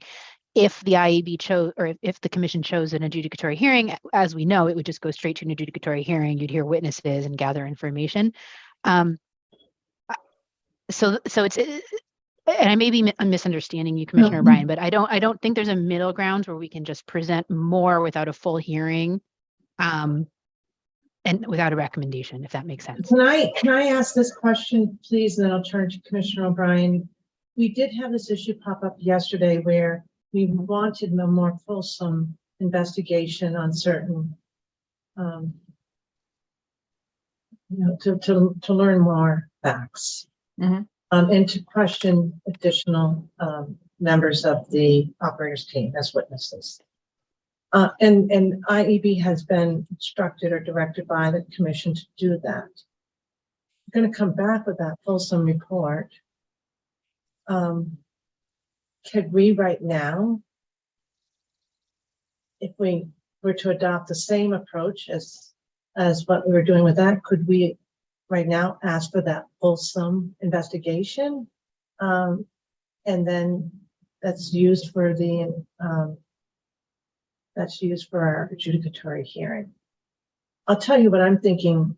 That's what I'm looking for. Yeah. I'm thinking of the win matter in terms of procedurally, Yes, the directive to do the investigation, write up the factual report, but then ultimately, to the extent we wanted to question more and make the ultimate, disposition and fines, et cetera, that was on us. Sorry to get so excited, but that's exactly where my mind was. Yeah. And I had that discussion yesterday with Director Monahan, because we're trying to figure out the right process going forward. And I did use that as an example. And just now, I also had it in my head, because in that case too, Commissioner O'Brien, there were two parties. Yes. So that would allow commissioners for you to still ask questions of the witnesses. I think the efficiencies that we can accomplish with the second option are clear too. I might be in the same camp as Commissioner Skinner right now, because this does feel like an alleged violation that, it's telling if in fact we've learned that, as it's been reported to us, that the league actually reached out in which we give them great credit for because they're looking after their players. The nature is different than what we've heard. So I like Commissioner Skinner's analysis of setting the tone, but I also like the efficiency of option 2. But I think in this case, I might yield on the efficiency. All right. Well, so can I follow up on that, Chair? So I'm with the two of you. I understand what you're getting at, you and Commissioner O'Brien and even Commissioner Maynard. But I just in the context of the 3 options that were laid out, this doesn't sound like one of them, although it might very well be a variation in that in the case we heard yesterday or started to hear yesterday and sent it back for some additional information to IAB, we had already determined that we wanted to move forward with respect to that matter as an adjudicatory proceeding. So I think that would be the first step here. And then, we could get to, where I think we all want to be is that we have a more fulsome investigation having been conducted by IAB before we actually hear the matter. All right, so is there a next step that comes in with what is the anticipated notice, et cetera, to your point, goes out to the parties? And then the question is, do we then say, yep, IAB is a party, we're going to proceed that way, where they conduct the investigation and report back to us? I think the operator has the opportunity to be heard, present witnesses, cross-examine, et cetera. So I think it's what I'm hearing, and just so we'll clarify, is that the commission would like to proceed to an adjudicatory hearing, but as was discussed yesterday, would like a really fulsome investigation with interviews and potentially additional documents from the IAB. And in that case, the IAB would be acting more as a party, more as a in a prosecutorial role potentially, if it found that there was the violation that it believed. That is sort of in contrast to the way we've been doing these adjudicatory hearings to date, where the IAB has actually served as a witness. So the IAB has conducted an investigation and created a report and then presented that report, but has not acted as a party in so much as it's calling its own witnesses, it's presenting a case, it's affirmatively stating that it believes there's been a violation of the statute or regulation. So all I would ask from the IAB's side of things is if the commission would like the IAB to act as a party here, that it just sort of affirmatively say so, and so that we know that we're all on the same page moving forward. And if that's the case, I would, we can mark this up for another meeting. I would ask, the same question with regard to the other adjudicatory hearings that have been scheduled thus far. Would you prefer that the IAB act as a party or as a witness? Because there are differences there. And I guess the only thing as point of clarification on that, Caitlin, is I do feel like in the Wynn matter, the direction was come back with the factual record. And it wasn't so much you also making a finding of a violation, that was still left to the body of 5. And so I guess that's the only distinction. Yes, you were a party calling the witnesses during the report, but that the ultimate finding of any violation and penalty was left to us. 100%. So the commission would absolutely make the ultimate determination as the body over the adjudicatory body of whether, one, whether or not there was a violation, and 2, if there was a violation, what the penalty would be. Mm-hmm. But just to make sure I'm 100% sure, if we were a party, the IAB would be saying, we believe there is a violation. We're now presenting evidence to you to determine whether you agree or not as the judge. We're like, it's like the bench trial. We are the ones in that circumstance who would say, I find the evidence sufficient or not. Absolutely. So the IAB would come to the commission. It would say, we believe there has been a violation of XYZ. Here are the facts. We're going to call witnesses. The other party would have the opportunity to call witnesses, to cross-examine witnesses. This is all contemplated in 101. And then the commission would sit as the adjudicatory body and determine whether it believes there's a violation or not. Right. Yes. If I can, I would just add to that. There's nothing inherently wrong with any of this. We do have a regulation that sets out what the process is, and that's why we've proposed these options. It's grounded in the actual regulation that talks about the IAB's role in making recommendations and what have you. The overlying concern with all of this, and the reason it was designed as it was just to ensure that the commission doesn't prejudge a matter that will ultimately end up at an adjudicatory proceeding. So there's nothing inherently wrong, of course, with the IUB fully investigating something and then coming to you, as long as we're careful when that happens for the commissioners not to voice an opinion or express an opinion about the merits of it, whether it's true, it's not true, it's bad, it's not bad, what the fine might be, what it might not be, any of that kind of stuff. So with those additions, I think this is certainly workable. We might need to take a look at the regulation and adjust it. Now that it's the picture is becoming a little bit clearer as to what the most efficient and proper process might be. So I just wanted to add that. I think that this is entirely workable, though. I don't know, Justin, did you have something you wanted to add to that? Before that, sorry, Madam Chair, if I might just follow up on what Todd just said. Sure, I think Justin was going to follow up on what maybe clarify, but go ahead, Commissioner Skinner. Thank you.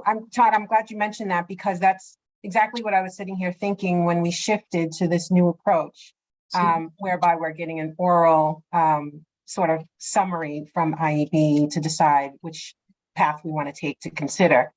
If you recall, we had been getting those reports, those non-compliance reports, which gave us, a little bit more detail in terms of what happened, what the reports say that was submitted by the operators. And I know that we talked about bias and the risk of that. And so I don't see what is being proposed now any different than that. So I want to make sure we're being consistent, because I was, I'm satisfied now, and I'm not suggesting that we revisit that decision, because Caitlin and I did have an opportunity to connect on it.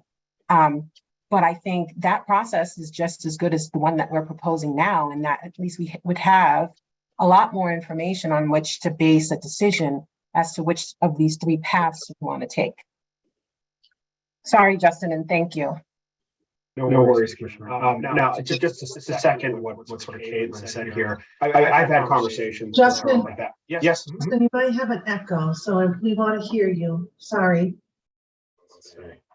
I'm not much of a tech advisor, so I don't know. Is it still echoing? Yeah, it might be if you go into the microphone there's the echo canceling option.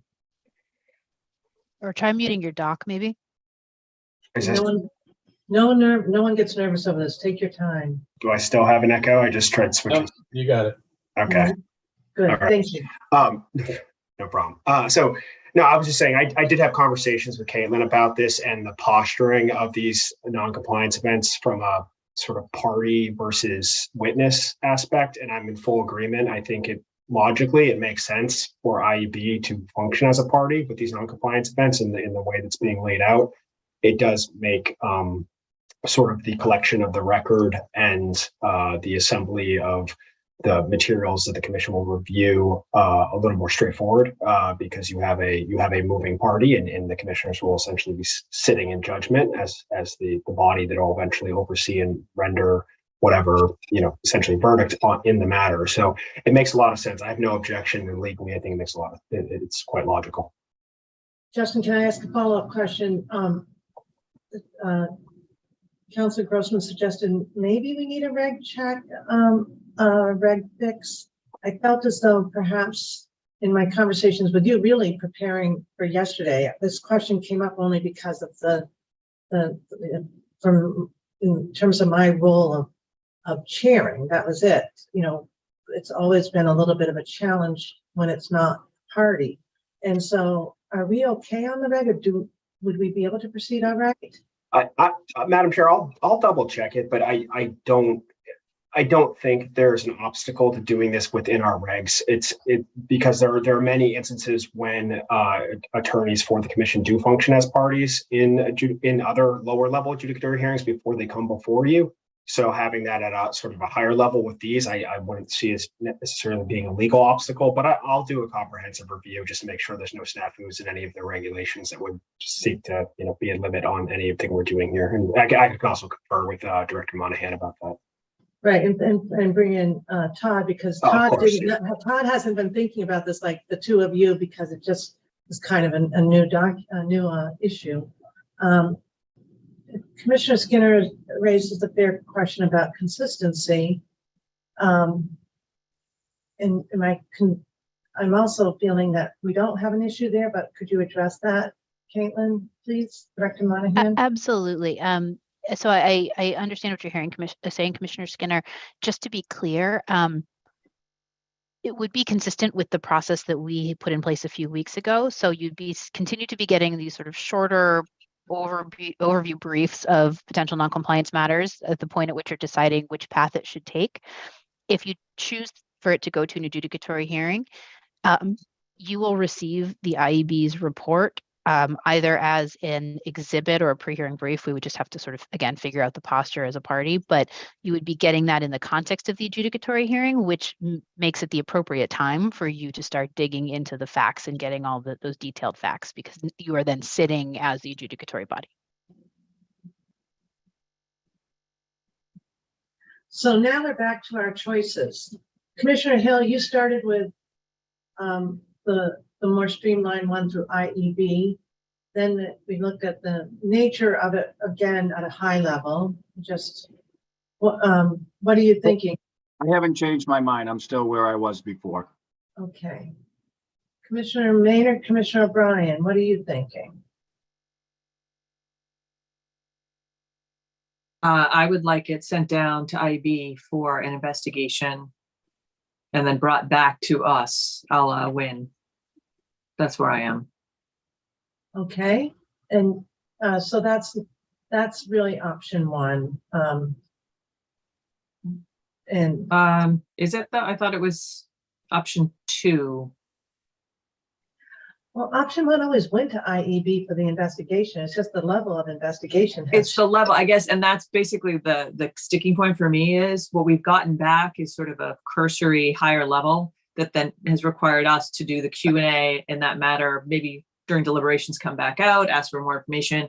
I feel like it's more efficient to say, here is the scope of what we would like you to do, go do it and report back and then have an adjudicatory hearing. But option 2 doesn't have an adjudicatory hearing. Only if we disagree with their recommendation. And they could opt for a which I actually think makes that an option 2 terribly inefficient at the end of the day. But I think the idea is that we would probably put a lot of weight in IEB's recommendation, so that's why there's the efficiencies there. But number one, I think maybe I'm oversimplifying this. I'm just seeing it as that we're giving a directive for the investigation to maybe go deeper than what had been done in the past. And I mean, if that's the procedural avenue is one with the specific directive. And as Commissioner Skinner said, maybe there's another meeting, right, where the preliminary goes out almost like we did yesterday. And we say, you know what, we want you to go do these interviews and doc requests and come back. Director Monahan, am I close here or am I off? And I will not be offended if I just completely misunderstood. And Kathleen too, I know that you've been working on these processes as well. We'll both be off if that's the case, Madam Chair, because I see it the way you see it. Okay. I think I understand what Commissioner O'Brien is saying. I may just be saying it in a slightly different way, but getting to the same point. So the directive, if the commission went with Commissioner O'Brien's recommendation, the IEB would go do a very fulsome investigation, interviews, document collection, the whole 9 yards. And at the same time, the legal department would work on scheduling an adjudicatory hearing. When everything was ready, it would come to the commission via an adjudicatory hearing. And in that adjudicatory hearing, the IEB would act as a party. The IEB would make a recommendation as to whether there was a violation of the regulation, or a statute, but it would ultimately be up to the commission to determine if there was a violation of the statute or regulation, and then if so, what any penalty would be. So it would be, basically you'd schedule an adjudicatory hearing, but also the IEB would be doing a more fulsome investigation and then serving as a party.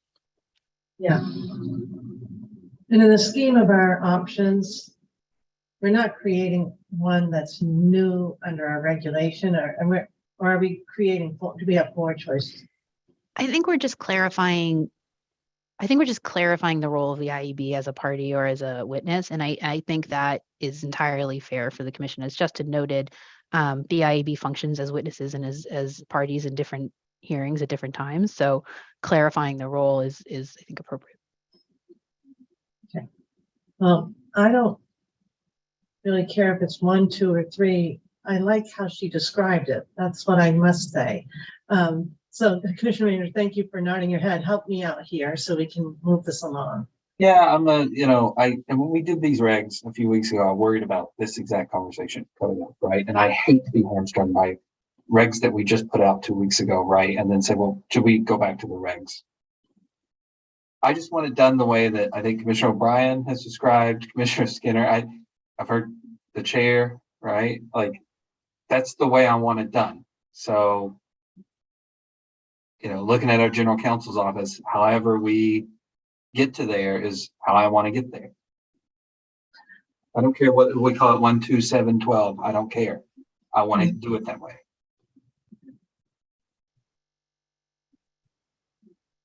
Todd, we'll turn to you now as general counsel.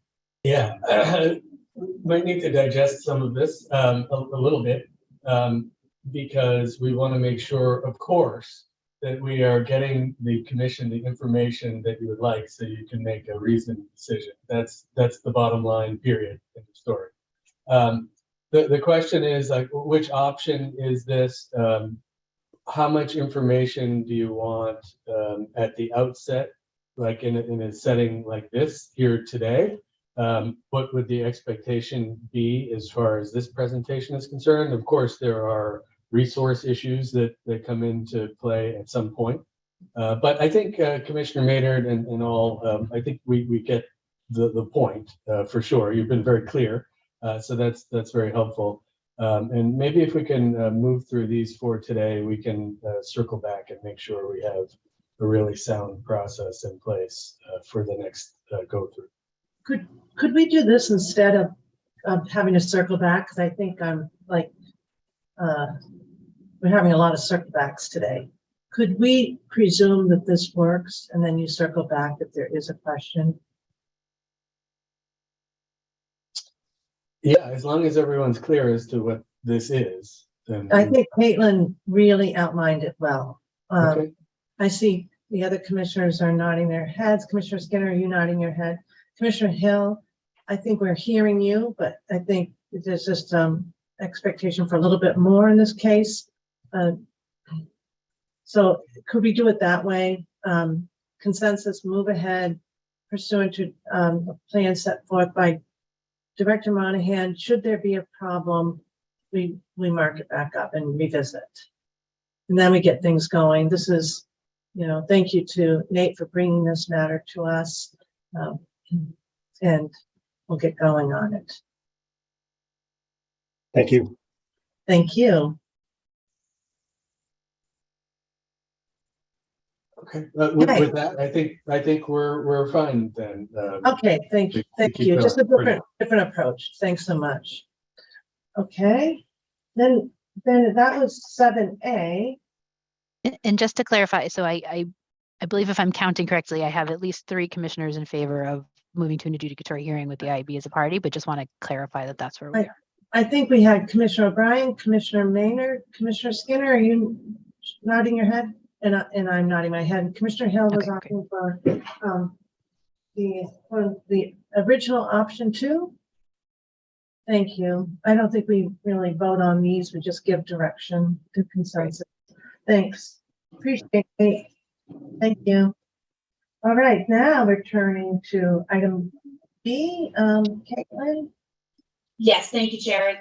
The next matter we have, Enforcement Counsel Deandra Franks will present for the commission. Good afternoon, Madam Chair and Commissioners. The IAB has conducted an initial review of a sports wagering noncompliance incident which occurred at the sportsbooks at MGM Springfield, which is a Category 1 sports wagering operator. The noncompliance involved 6 wagers, 1 being a straight wager and 5 in the form of parlay wagers on a regular season UMass Amherst men's basketball game in violation of Mass General Law, Chapter 23N, Section 3 and 205 CMR 247.01 2A2. The straight wager was for a little over $100, and the parlay wagers totaled around $80. And just as a reminder, the commission was recently briefed on a similar issue a few weeks ago, which the commission referred back to the IAB. And at this point, I'd ask the commission its preference for next steps as to how to handle this non-compliance matter. Commissioners, thank you, Deandra. Commissioners, option 1, 2, 3. Commissioner Hill, Number 2 again. Commissioner O'Brien. I'm 2 on this as well, referring it with the other one we just did. Yep, and Commissioner Maynard. 2, because I think we've got a record now. What I do agree. you mean by that? Could you expand? We said it set the tone. Yeah, We have as opposed to set the tone. setting a record. Goalposts are set on this matters similarly situated to this. Thank you. I agree with that. Thank you so much for the clarification. And then Commissioner Skinner. I'm in agreement that this Excellent. should be a option 2 matter. Okay, excellent. Thank you. Thank you. And All right. if we're ready to proceed, Chair, we have 2 more matters. They involve the same type of non-compliance, but on 2 different events. So we have both Deandra and Zach that can talk about the different events that were offered. So I'll go back to Deandra to start. Sure. So the IAB has conducted an initial review of 2 sports wagering non-compliance incidents involving BetMGM, a temporary Category 3 sports wagering licensee. The incidents occurred on 2 separate dates, and both involved the Table Tennis Elite Series, in which the markets were available for wagering after the outcomes of the matches were known, which is in violation of 205 CMR 247.012H. The first noncompliance incident occurred in June of 2023 and involved 9 straight wagers valued a little over $1,600 and 1 parlay wager valued at $20. The second noncompliance incident occurred in October of 2023 and involved 6 wagers valued at a little over $600. BetMGM has allowed all wagers to stand at this point. Again, at this point, I'd ask the commission its preference for next steps as to how to proceed. Commissioner Hill, do you want to weigh in on this one? Commissioner O'Brien. Yes, with the comment that I thought illegal bets weren't supposed to be paid out. So that's just a thought for the day out of me, but I'm a 2 on this. And I think we've set the tone on this one as well, if I'm not mistaken. I think so as well. Just to be clear, I don't think the commission has yet. So the situation in this case is that, and Deandra, correct me if I'm wrong. Basically a game happened and then the results was were allowed known. after. Yeah, the results were known. And I then thought we had one already out of PPC. Very, very early on. Very, very early on, I thought we had one. Not sure. And they voided I'm it not and then we remembering dealt it. with it. Could we get clarity? Because I'm not remembering it either. And if that is not the case, then I'd like to see this move forward as an adjudicatory hearing. So option 1. You know what we can do is why don't we'll just pause on our decision making here, and if somebody could find out because we might have flawed memories or a decision might be pending, can't really recall, and then we'll go to item 10 right now as a matter of timing, and then swing back to this issue. Is that okay? Everybody feeling flexible on that? Madam Chair, that's perfectly fine. Can I just add one timing note for you for consideration? We have a series of matters involving the Attorney General's office coming up. My understanding is their availability is between the window of 2 to 4. So I just wanted to mention that. Yeah, I've been in touch with them. I've got them very much on my mind. Okay, very good. Yeah, thanks so much. Okay, but right now I'm going to prioritize our GEU team in the wake that they need to attend. So, commissioners, we do have to consider whether we want to go into executive session. I know Mills and Dave are available to help us. But in terms of item 10, Director Monahan, do you want to set it up? Yes, absolutely. So this is a conversation. Let me just pull up the agenda. Apologies. So I make sure I get the language correct. That's okay. So this is a matter related to the use and deployment of security personnel or devices or strategies with respect thereto at Encore Boston Harbor, MGM Springfield, and Plainridge Park Casino, specifically with regard to firearms. And that is relevant for all properties, the firearms issue, and then parking garage security, which is specific to MGM. So in light of, excuse me, I lost that. In light of GL Chapter 30A, Section 21E4, we would ask for an executive session on that matter. And previous executive sessions have occurred on the same topics under that section of the statute. That's right. So commissioners, for us to move on this, I have to read that language into the record.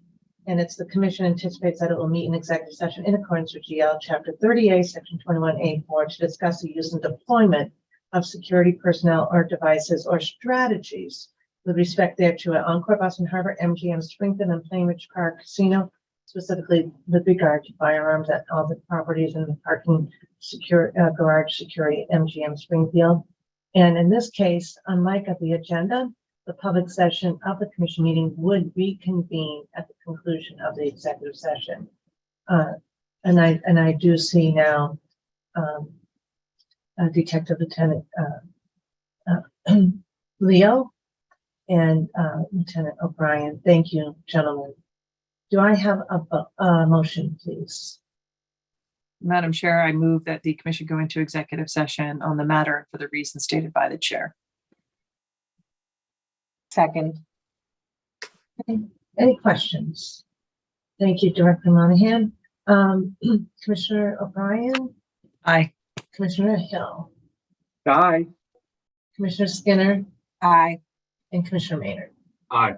I vote yes. So we will go into executive session, and I think I'm imagining it's kind of a half an hour discussion, perhaps, maybe not that long. Director Monahan, is that fair? I think that's fair. To set expectations. When we come back, we anticipate going to the casinos. Unless the AG's office is ready, we're just going to have to figure it out in real time. I'm available by phone if there's anyone who is giving us further time instructions. Tom, okay? Thank you. Tom? Yeah, the relevant parties will be moved into a breakout room and a screen will be put up for the public. Just ask for your patience, and we'll let you know if you need, let us know, I'm sorry, if you need any help. But you should see a message pop up here in just a moment. Thank you. Thanks, everyone.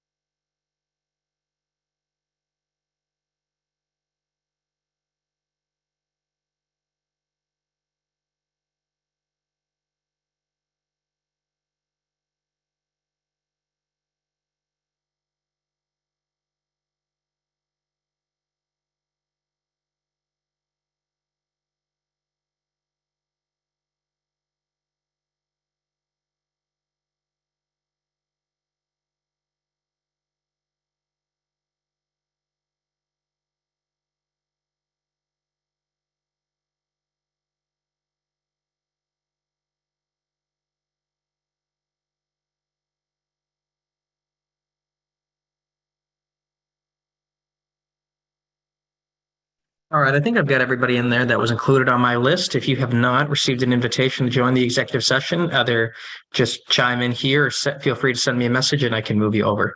Thanks very much, everybody.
Okay, Dave,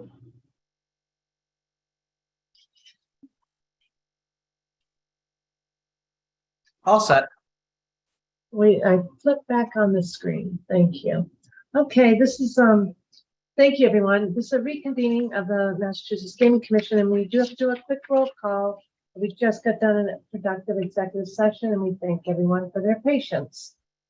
Commissioner O'Brien. I'm here. I'm just looking. Commissioner Hill, I'm here. Commissioner Maynard, I'm here. and Commissioner Skinner. A little out of order, but I'm here. I'm sorry. You know what it was? Is I heard his door, so I got distracted. I was watching him coming in. Sorry that I was out of order. Thank you. Yeah, see, we both need water. Commissioner Skinner's getting hers now. Thank you, everyone, for your patience. We'll get started. We are going to turn to Chief Delaney, item number 8. But before we do so, I don't want to forget, Caitlin, I don't know if we have that item 7D, if we could hold, or should we go for? We have an answer. We spoke with legal, able to get an answer on, excuse me, whether the commission has taken up this regulatory issue before. It has not actually seen this reg. So with that, I actually think it could take 2 minutes to finish this up, but we can also wait and do that at a time that works for the commission. I think let's get it done. So commissioners, you remember what the matter is, correct? With that said, we have not visited this before. So it's curious because I have a vivid memory of when we had the DraftKings wager, them saying you've taken this up before, and because it was the PPC and it was an after the event being over. Commissioner O'Brien, I did look back at all the adjudicatory decisions from last year, and is this one still pending? I don't believe so. We looked at the notices, right, Justin? I looked at all the notices for every decision from last year, and none addressed this particular reg. So that would encompass whatever is pending. I think we have 2 that are pending, but it's not one of those. So just as a cleanup matter, I think we need to go back and look because I'm pretty sure that PPC had an episode where this happened and they immediately voided. But I thought we captured that in part of our dispositions, but you're telling us. So Brian, are you thinking of the Merrimack case? Nope. I'm not thinking of basketball. I'm thinking of because DraftKings specifically said you have dealt with this reg before. And it was the request to void. It was voiding and I said that was a different context because that's what that was. But I'll go back and look. You may be right that it has happened before. You know what? I think it may have happened with regard to like a waiver or something, but I don't think the commission took it up as an adjudicatory hearing. So that may be the difference. So I think in terms of consistency is we've had this happen before and we've talked about it, but I don't think we brought this up as a non-compliance matter for them. And we're bringing it up. I think that's right. Just something to keep in mind as we go forward on this. With all that said, I still believe we could just send it over as an option 2, Madam Chair. I do have just a motion in here if you want to provide any clarification. I think it's that they're referring to PSI. PSI, sorry, yeah. Yes, and it was a void, and I think it's a different reg, but it's a void and a different reg. She's speaking very softly. A void because it was already, the event was over, right? Right. Yeah. Event, yeah. Right, and so that was sort of what we voided it. This is now being treated non-compliance, and I'm wondering, is it because they didn't catch it or we caught it? Like, there's a different treatment, is what I'm saying. I think the legal team can give that explanation. The legal team. I think my understanding, again, I think the process is sort of relatively new with regard to sort of sports wagering being being notified of a potential issue and then turning it to IEB depending on the severity of the issue. So it may just have been that we didn't have this process in place in the first instance and it didn't go through a formal non-compliance process. Now that we have this process, this issue has come to us. So again, happy for it to go to the commission, happy to take into consideration how a previous one was handled, whatever the commission would like. Okay, commissioners, Commissioner Hill is saying, Option 2. Commissioner Skinner. I'm still not clear on the facts around the first incident and how it differs from this one, if at all. So I'd be looking to get that information. Because I agree, we should stay consistent. If we didn't treat, we should stay consistent. You know what? I don't think it's a problem to roll this over to the 29th, Kathleen. Oh, you're on mute. You're muted. Yeah, sorry. I'm happy. We have the matter that Zach has. It also involves a similar non-compliance where it was on wagering for after results were known, but for the NFL, not table tennis, which Deandra presented. But I'm happy to put it over. Given the nature, it's a regulation violation. It's not a statutory violation, but I'm happy to put it over for a different date, and we can look into what you were referring to, Commissioner O'Brien, and see if past precedent or practice is how that has been handled and come back. Okay, I would like that. And you're hearing the reasoning is that the commissioners have prioritized setting a tone. So to the extent we've already given some direction, that's really important to us. So, all right. Does that make sense, everyone? Are we good on that? Okay. Thank you for digging into that during the course of the meeting. And thank you for your work today, Attorney Kramer and Attorney Mercer, Attorney Franks, and of course, Nate has left, I think. He's left the room, but we thank him as well. All right. So now we're going to turn to item number 8. Good afternoon, Chief Delaney. Good afternoon. Thank you, Madam Chair and Commissioners. So today we have a couple of items up in front of you today. We have the Plainridge Park Casino Quarterly Report, as well as the Encore Boston Harbor Quarterly Report. We will be going into executive sessions to talk about capital expenditures for each of these licensees.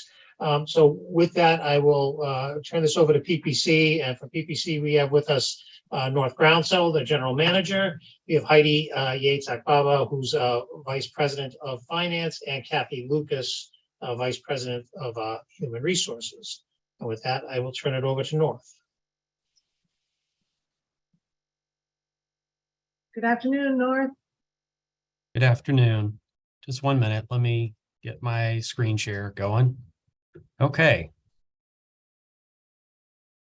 Good afternoon, Madam Chair. Good afternoon, Commissioners. Plainridge Park is pleased to present our update for Q4 of 2023. Joined today by Heidi Yates Akbaba, our Vice President of Finance, as well as Kathy Lucas, our Vice President of Human Resources. I will hand it over to Heidi, and she's going to walk you through the financials. Hi.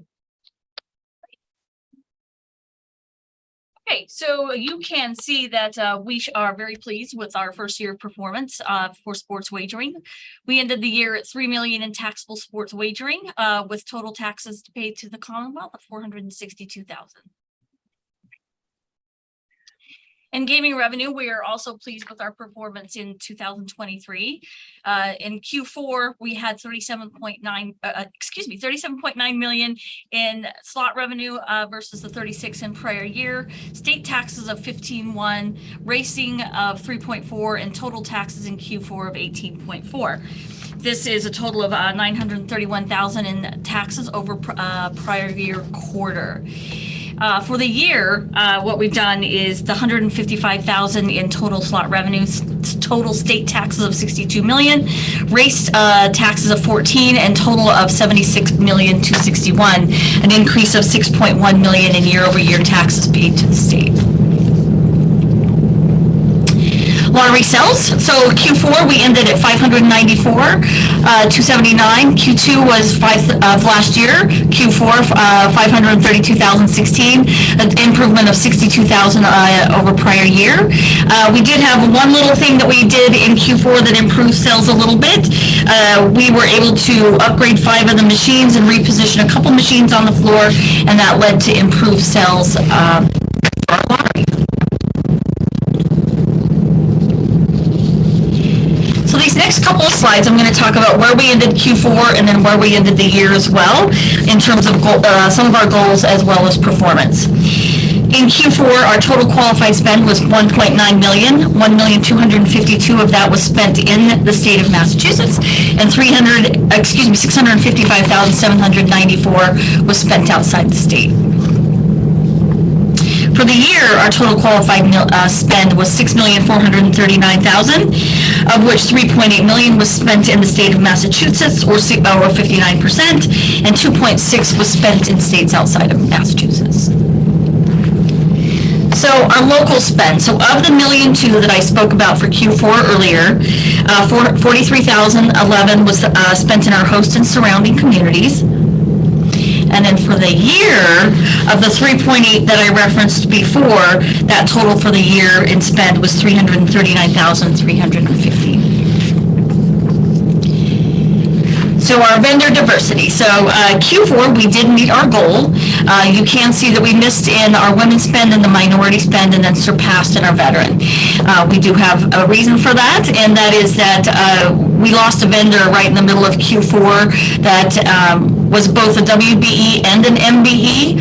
The primary individual that owned that business retired, and some of the remaining family, it was a family-owned business, some of the remaining family members chose not to re-register as an MBE, so that certainly hurt us in Q4 as it didn't give us a chance to recover any of that spend. And then where we end the year is we end the year actually surpassing our goal. So the annual goal is 21%, of which we hit that at 23%. We beat that by 2%. Our WBE spend was impacted a little bit by that Q4. That number is actually 11.49. So we're about 0.5% off from that overall year goal for the year. MBE, we came in right where we were supposed to, and VBE really helped us hit that 23% by coming in at 6% on a goal of 3. And then here's where you can see the hard numbers in terms of losing that vendor in Q4, what that did to us.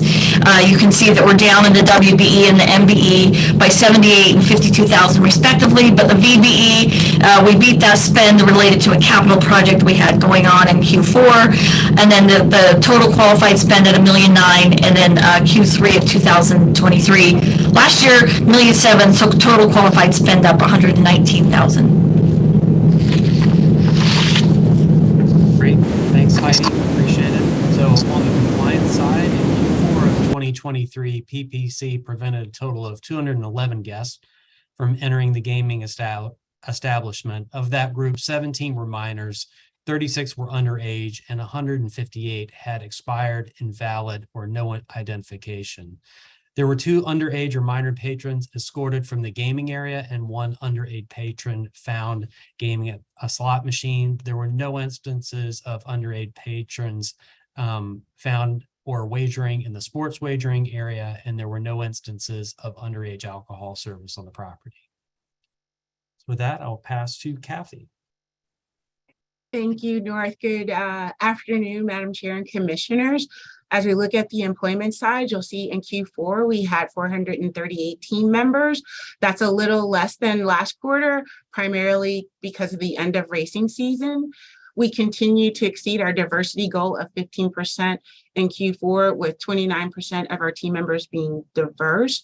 We exceeded our veteran goal of 2%, with 3% of our team members acknowledging their veteran status, which is slightly lower than last quarter. In Q4, 47% of our team members were women, still slightly under the goal of 50%, but just wanted to make note that we are getting back to where we planned to get back to. We lost a little in Q4 due to, of course, the close of racing season. So as soon as we pick up with racing season, and also in the fall, in the spring, I hope for us to be at that 50 or better. In Q4, also 32% of our team members were local, and that's also slightly under the goal of 35%. 65% of our team members are full-time, with 35% being part-time. So we'll go to the next slide. So with Sportsbook, the numbers kind of stayed the same in Q4 as in Q3, with 17% being diverse, no veterans, 22% women, 17% local, and 50% of that team being full-time. Next slide, North. All right, and then with our supervisors and above, we have currently or in the quarter, we had 81 leadership team members, 15% diverse, 5% veterans, and 35% women. And then I'll just kind of share some highlights of the Q4 Plainridge Park Casino and Penn Entertainment community and team member initiatives. On this first slide, you'll see that we continue to invest in creating outstanding leaders at the property. You'll see some pictures showing the development we did around our team members with special needs, some safety trainings we did, and also some guest service training at orientation, helping our team members get better at their job. We also recognized our Aces of Penn in Q4. The recognition is for best of the best. And then we also had some development with our women through the Women's Link Business Network, which is a partnership that we have with the Chamber. And also Heidi and Jenny are running our Penn Women, and we continue to grow and develop our internal talent for opportunities there. Go to the next slide, North. And so you'll see some team member engagement activities. We had so many holidays that we celebrated in Q4. Not only were we able to delight our guests, but really engage our team members with activities that inspired fun at work. So you'll see all the days, Chocolate Day. Actually, my favorite was National Grilled Cheese Day. And we continue to focus on hiring days and training managers with our hiring process so that we're getting that excellent talent. And our last slide, North, shows our commitment to the organizations that we support. And also we partner with, meaning our local diversity and women initiatives. We continue to support the American Cancer Society with making strides in Q4, like filling out the end of the year with helping them get to their campaign numbers. We did some education and awareness in the community around those initiatives. We also supported local community events. We partnered for some activities for the Army and Navy game out in the community. We did some senior breakfast, and we had some military events from a recruitment standpoint. So our commitment to be a good neighbor is evident in the activities that we did in Q4. So with that, North, unless there's any questions, I'll turn it back to you. That concludes our presentation. We're ready to take any questions you may have. Well, thank you. And before we ask the questions, I need to note in my calendar exactly what day National Grilled Cheese Day is. Just for the record, I was wondering what calendar day Chocolate Day was on. I'll drop both in the chat. That would be great. Thank you, Kathy. Commissioners, questions, if we want to scroll back, if you need North to bring up a slide, just let us know. We have it in our packet as well. Any questions? Commissioners. Madam Chair, I just wanted to ask, we did ask North for an update on your impacted live entertainment venue agreements. Do you have anything to report to us on that? So with regards to that one, that will be happy to provide that information in our next quarterly update to you, but we do not have any major changes to that. So we're happy to remind you what our commitments have been as it relates to that. We did add one sponsorship this past year to the town of North Attleboro. They have a summer concert series on the lawn. And so we were a significant sponsor of that activity for that event this summer. Other than that, most of our other commitments remaining the same as they were. Thank you.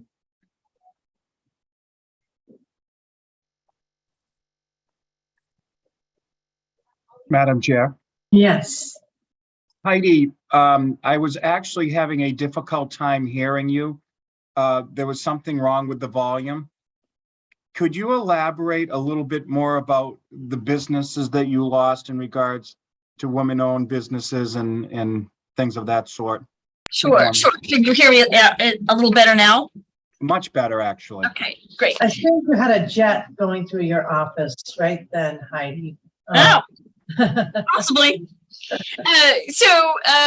It was just in Q4. So yeah, we lost a vendor that had dual status. It was a minority vendor that was owned by a woman. It was a family-owned business. The primary stakeholder decided to retire and turn the business back over to the rest of her family, which was not WBE, but it did remain as an MBE, and they chose not to re-register with the commission, and they moved the business out of state.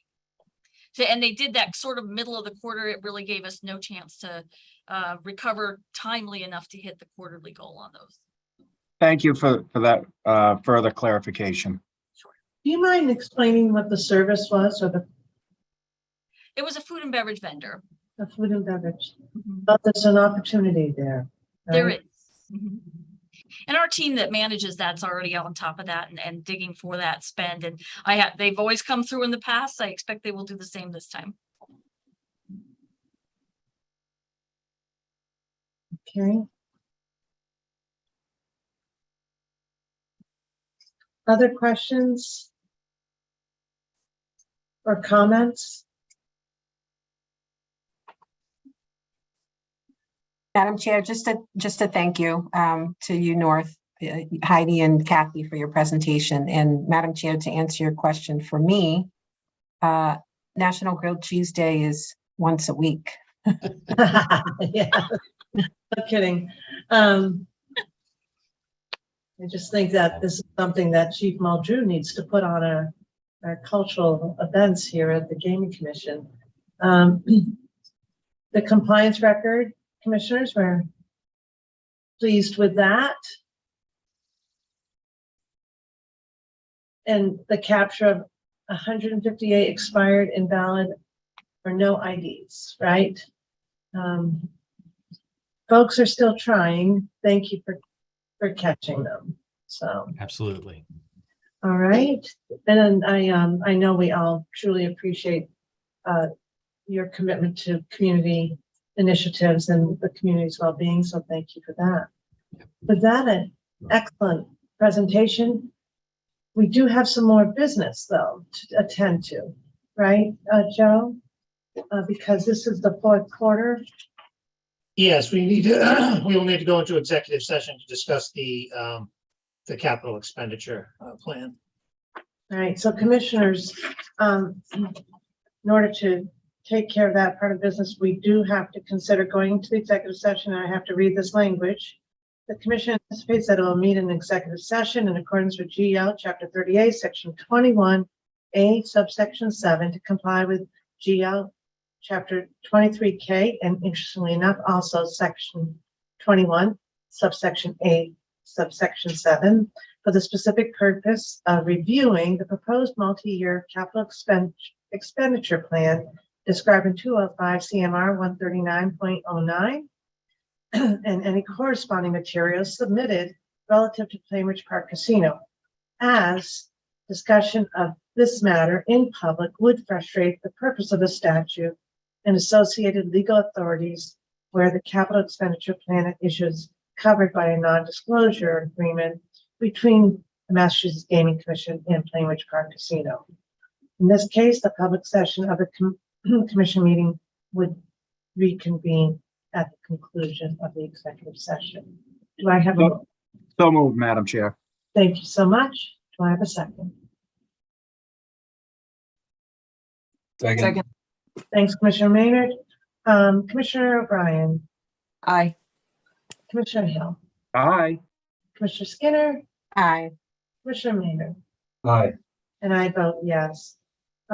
Thank you, and thank you for the public presentation. It's excellent.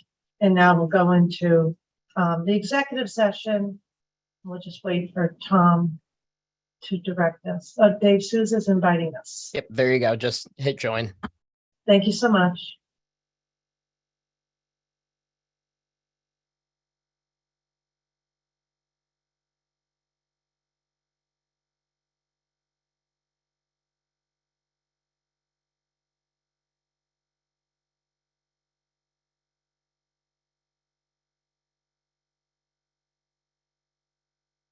Again, if anybody else needs to be added in, please feel free to give me a holler and I can toss them in, but invites should have gone out to everybody I have on my list. Thank you.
Dave, we're all set. If you want to take down the screen.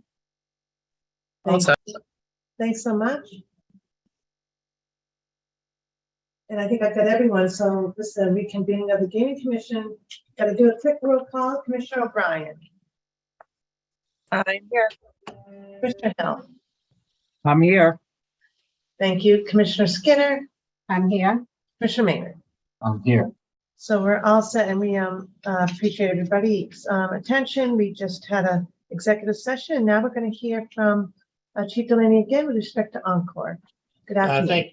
Thank you, Madam Chair and Commissioners. So next up, we have Encore's quarterly report and ILEV update as well. And again, similarly, we will be going into executive session for the discussion of capital expenditures. And we have with us today Jackie Crum, Senior Vice President, Juliana Catanzariti, our Executive Director of Legal, and Tom Coffey, Executive Director of Security and Investigations. And with that, I will turn it over to Jackie. Unmute. Okay. Good afternoon, Madam Chair, Commissioners. Juliana, do you want to put up the report and we can get started? Thank you. Sure thing. I'm just going to share my screen.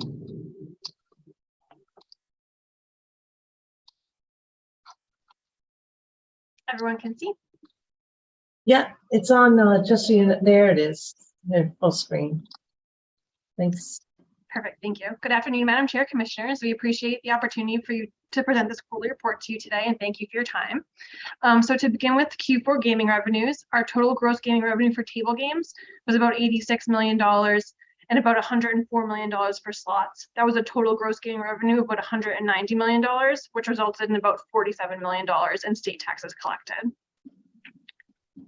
Here's the year-over-year comparison, and the Q4 23 is the highlighted portion. Here we have the sports wagering revenue and taxes for Q4. The total monthly win was about $1.3 million, which resulted in about $187,000 in state retail taxes collected. Here we have our lottery sales for Q4, which totaled about $1.4 million. This was a 31.4% increase over the same quarter of 2022.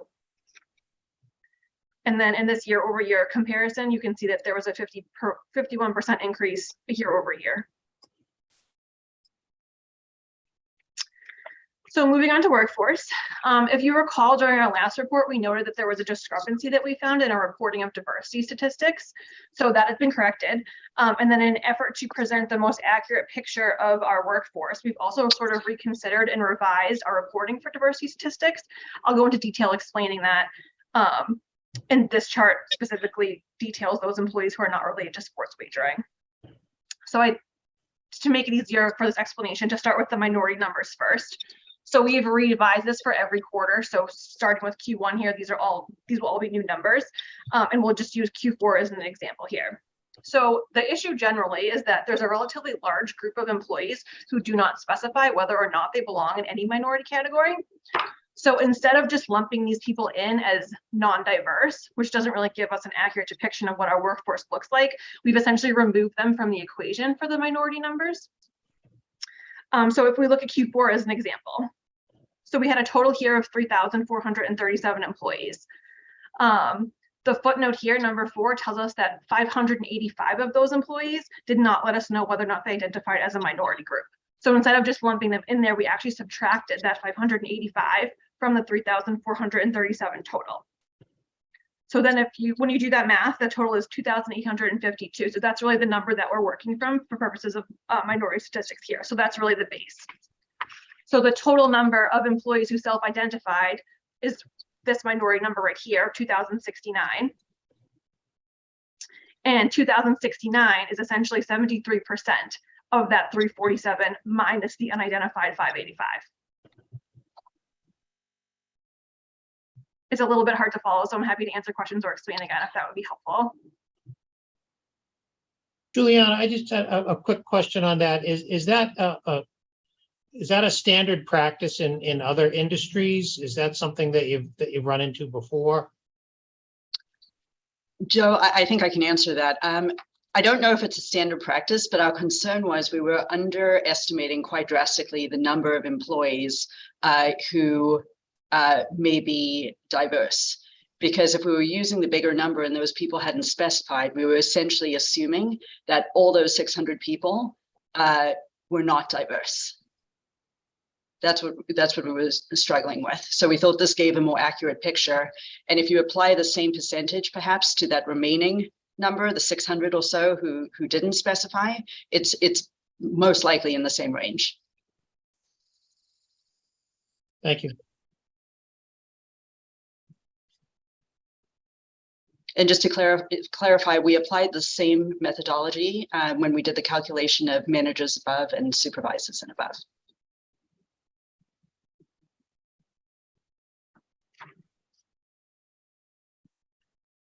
I'll leave time for questions also at the end if this gets more confusing as we go. But additionally, for Q4, we had 2% of employees that were veterans, 45% women, 88% local, and then 91% from Massachusetts. And 73% were diverse, minority. Well, 73% of the reporting. Yes, the employees who reported. And what we're going to. That's tremendous, Jackie. It is. And I think what we're going to try to do too, so that we lower that number of non-reportable, is we're going to actually reach out to the employees who chose not to disclose the first time and see if they would like the opportunity. We obviously are not going to force anyone to do anything, but if they would like the opportunity to disclose, hopefully we'll reduce that number of people who are unspecified.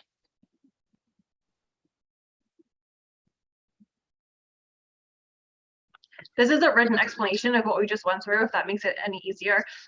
It's what I just explained, but the math is here. Math is not my strong suit, so I thought it was easier to put it here. Attorney Reedy, you cannot ever say math is not your strong suit.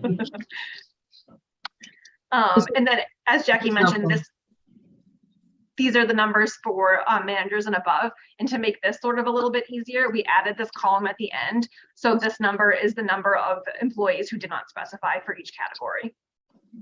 So the math we did, it's the same exercise the formula is the same. It's just we added these smaller numbers here so you could see how many we're subtracting to start. The numbers are much smaller than the entire employee base, but.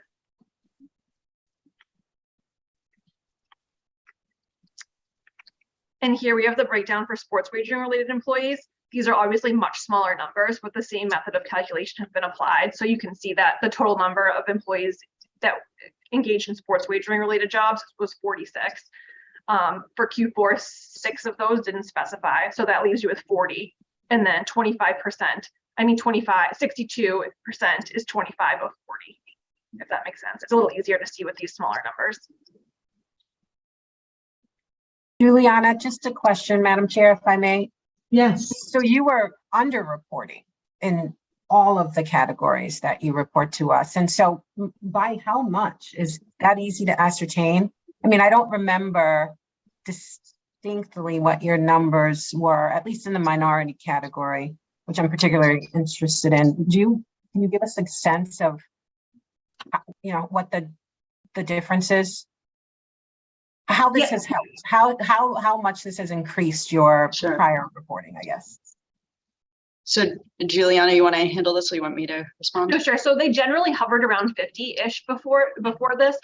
We believe we were underreporting because presumably all of those people that didn't report don't belong to minority category. So the assumption is that we'd be underreporting, but we don't exactly know because we don't know how many of those unspecified employees would self-identify as belonging to a minority group. So like Jackie said, the plan is to try to get some more of those people to report to have a more accurate representation, but we just don't know exactly what the percentages look like there. Presumably it's similar to what the percentages look like for those that reported, but we don't know for sure.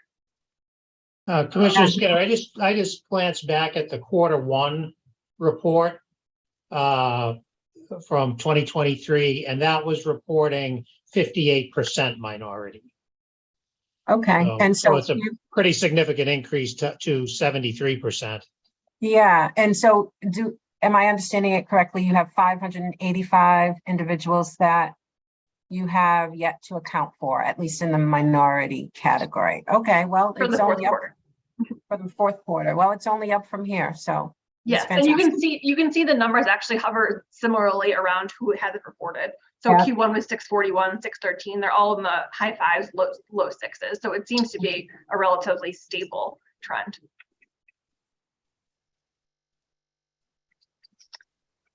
I can't do the math fast enough, but if we assumed that that large number, 500 and whatever, were all non-minorities, that would get you back to The 58%, yeah, 58%. approximately.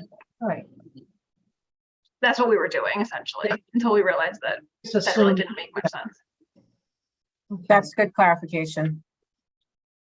I was assuming that, you know, that they would belong to one category or another, but you're right. It could be the case that they are not identifying with either of those categories. Yeah.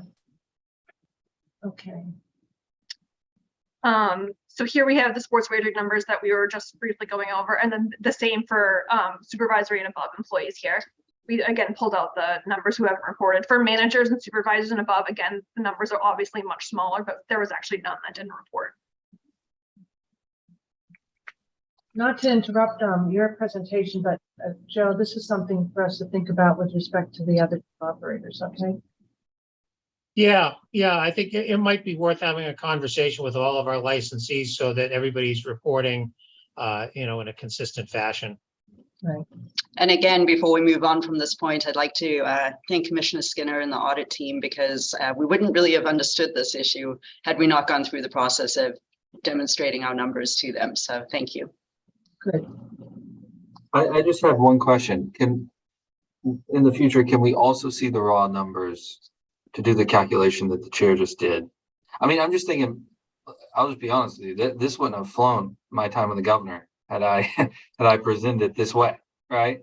When I was the head of boards and commissions, I had to give, what we had, right? And I'm just sitting here thinking, I just don't want to, I'm happy to see it this way, but I also want to see the raw numbers too.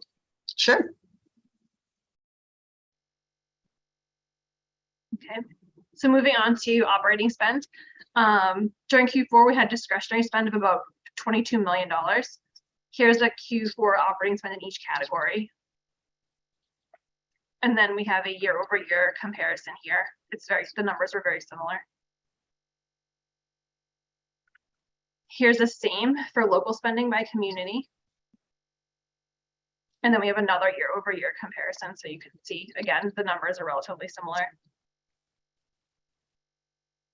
And then finally, we have a year-over-year comparison of Massachusetts spending as a whole.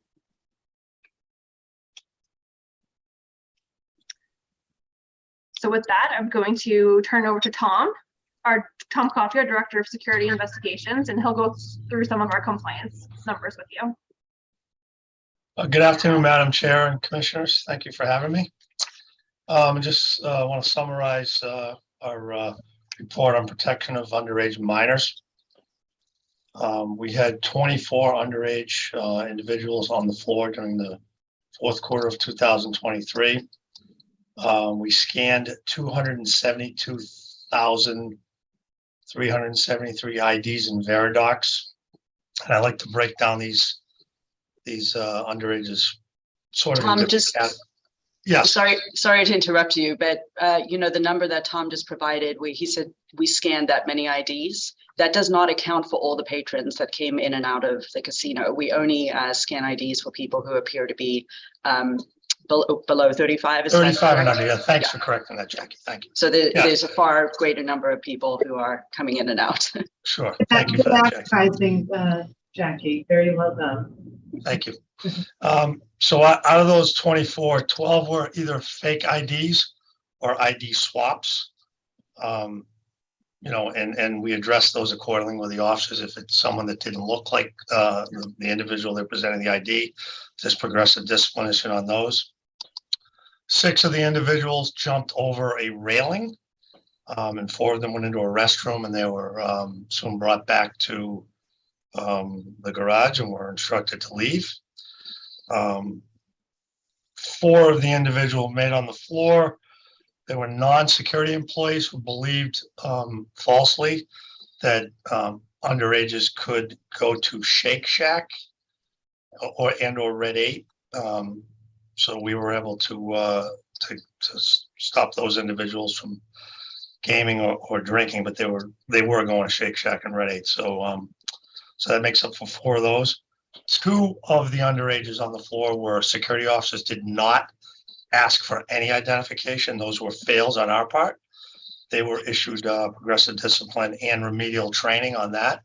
We do an hour of remedial training with a supervisor present to make sure that hopefully it doesn't occur again. Out of the 24 that made it onto the floor, 10 gamed. Out of those 10, 2 consumed alcohol, and then there were 3 that consumed alcohol only. I will say, just as a broader note, I think we have all the policies, procedures, and practices in place. We pay a lot of attention to this, and it usually comes down to human error, and we deal with that. I personally, I think those of you who have heard from me before, I view this as a personal mission as well. So I look at every one of these, and if one gets on the floor, that's too many for me. So, but that's sort of a summary of what we have here. We did also take away 27 fake IDs as well. So we confiscated 27 fake identifications. Any questions so far for either Tom or Juliana or Jackie? Tom, this is Commissioner O'Brien. This is sort of my usual question, which is, can you talk about the 4 hours and something on the floor? Yeah, that was a fake ID. Obviously, it was I believe that one was an individual who used the ID of another. So those are IDs that pass in Veridocs, so they're not going to flag hot in Veridocs. And if you look somewhat or similar looking to the individual, whether it's a sibling, a sister, or brother, or whatever, those are pretty sometimes hard to detect. So. And is it identified when they order a drink, or somebody took another look? That I'm not sure of. I know there was one. I believe that one, the cocktail server did not ask for an ID, and I know that was passed on to Human Resources, and she received a write-up as well. Okay. So we stress this, and we do go to the pre-shifts for the cocktail servers periodically, and we stress that I look at it as a sort of a 3-layered system. Security is the first level of ID check. Gaming and/or cocktail servers are the second and third, depending what order you're in. So it's really up to every department. So in a perfect world, you're going to have 3 departments IDing the same person if they look young. Right. All right. Thanks.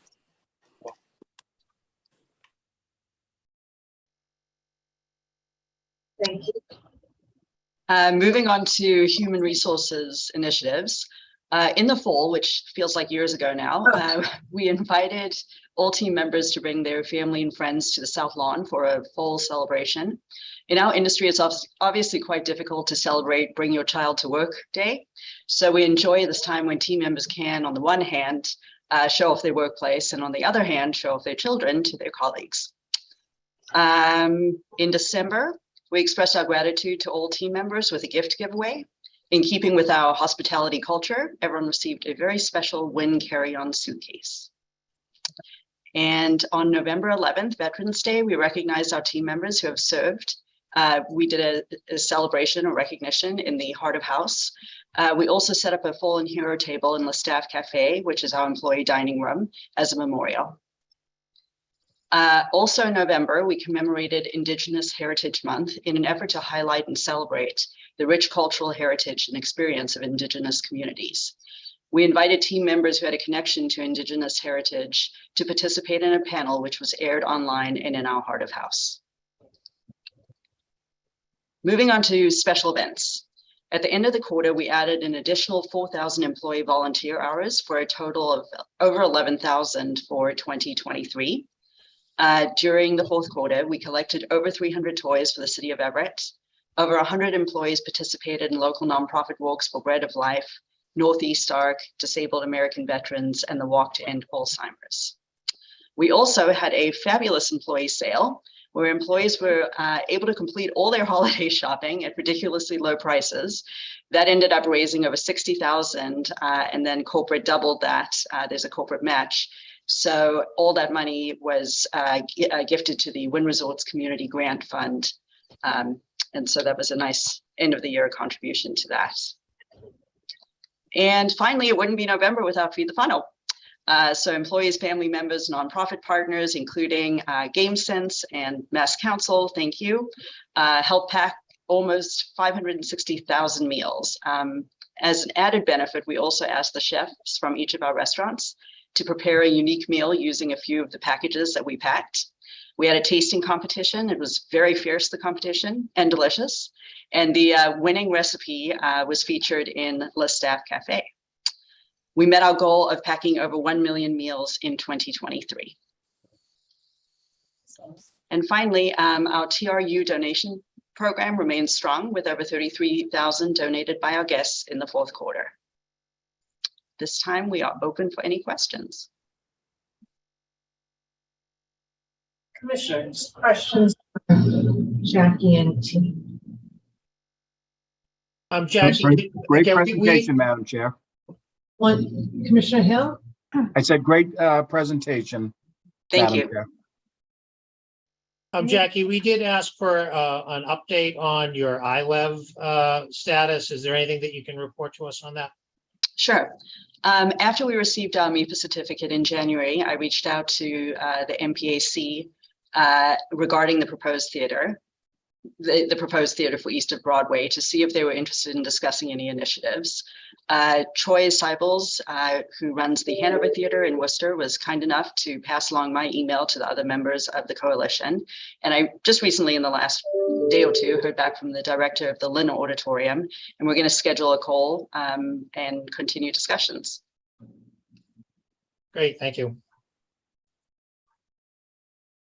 Other questions? Nice presentation, right? And thank you to Tom for the compliance report. Commissioner, you're sure you're all set on the public piece. And as you know, we are expecting, as just we did with PC, to hear about the capital expenditure plan, but to do so, we've got to go into executive session. So bear with me as I read the language into the record. The commission anticipates that it will meet in executive session in accordance with GL, Chapter 38, Section 21A, Subsection 7, to comply with GL, Chapter 23K, Section 21A, Subsection 7, for the specific purpose of reviewing the proposed multi-year capital expenditure plan described in 205 CMR 139.09, and any corresponding materials submitted relative to Encore Boston Harbor, as discussion of this matter in public would frustrate the purpose of the statute and associated legal authorities where the capital expenditure plan at issue is covered by a non-disclosure agreement between the Massachusetts Gaming Commission and Encore Boston Harbor.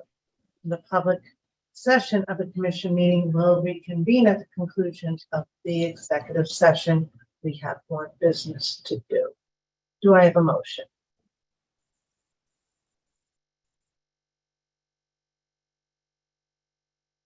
So moved. Thank you, Commissioner Maynard. Second. Thank you for the second. Commissioner O'Brien. Aye. Commissioner Hill. Aye. Commissioner Skinner. Aye. Commissioner Maynard. Aye. And I vote yes. So we will go into executive session and then return for the number 9 on our agenda, the legal component with the Attorney General. I think we just get moved now. Thank you so much. Yep, just 1 second. You should see something right now. We have it. Thank Great. you.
Thanks. I had a little trouble there technically. My apologies. Okay, this is a reconvening after another executive session. Thank you to Encore Boston Harbor of the Massachusetts Gaming Commission. Do our roll call. Commissioner O'Brien, are you still here? I am still here. Great. Commissioner Hill. Still here. Great. Thank you, Commissioner Skinner. I'm here. Okay, Commissioner Maynard. I'm here. All right, and we'll get started. We are turning back now to public meeting 501, still February 15th, and we are turning to item number 9 on our agenda. It will be our last item, unless we have commissioner updates, and we're going to turn to legal. Good afternoon, Todd. Thank you for setting us up here. I've got a few items. Absolutely. Good afternoon again, Madam Chair. I would just note where I just notified our colleagues from the Attorney General's office that we're ready to jump on. I see Kathleen is here. We're just waiting, I think, for 1 or 2 other folks. So I can certainly set the stage, but it might be helpful if we just give them a minute to jump on. Right, and we can turn to our packet. It's the last item in our packet, commissioners, if you want to have that document ready. So page 249 specifically. Yeah, Trudy's bookmarked it for us. And a big thank you to Trudy for everything she does.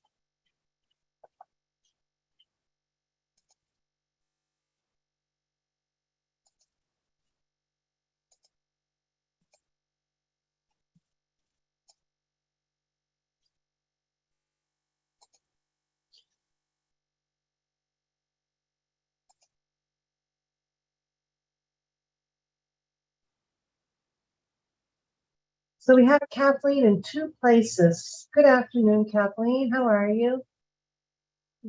I think you're on mute.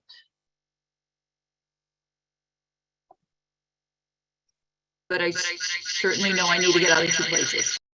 So do you have your phone also? Yeah, I'm the last person to give technical advice to, but anybody help me out here? We see her in 2 spots and we're getting a feedback. Tom, up there, we just lost her visually. Well, we can. She's back. There she Figured is. it out. Can Yeah. you hear me? Yeah, Okay. we're good. Thank you, Kathleen. I was having trouble like the last time not getting my video on, so I tried multiple ways. So Thank you're right. you. It worked, and I know this is not a platform that's used very frequently, so thank you. We use it really frequently, but our guests don't. So. I assume Pat should be on shortly. So. Okay. And then we'll get started. Thank you for your patience today. It's been a productive day for us, but I know a long day for you folks to wait for us.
Chair, I'm going to throw a screen up here for just a moment.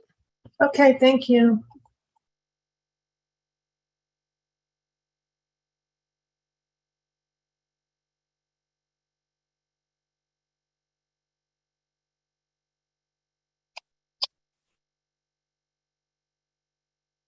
You can just alert us when Pat joins. I think actually everyone's here now, so whenever we're ready.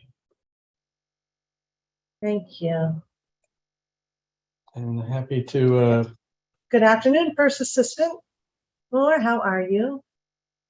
Good afternoon, Chair. I'm well. It's nice to see everyone. Glad to have connected successfully this time. Good. Well, I figured there might have been a little challenge here, so I'm going to turn it right over to General Counsel Grossman. Yeah, thank you, Madam Chair, Commissioners. First off, a pleasure to welcome our colleagues from the Attorney General's Office, Pat Moore, the first Assistant Attorney General, Kathleen Celio, the Chief of the Gaming Enforcement Division, Jared Reinheimer, the Chief of the Data Privacy and Security Division. And we'll be hearing from them shortly, but I just wanted to tee up the issue for you, if I may. And I, by the way, I should note that I'd also like to welcome Caitlin Monahan, the Director of our IEB, as well as Derek Lennon, who is our CFAO, who will contribute to this discussion as well.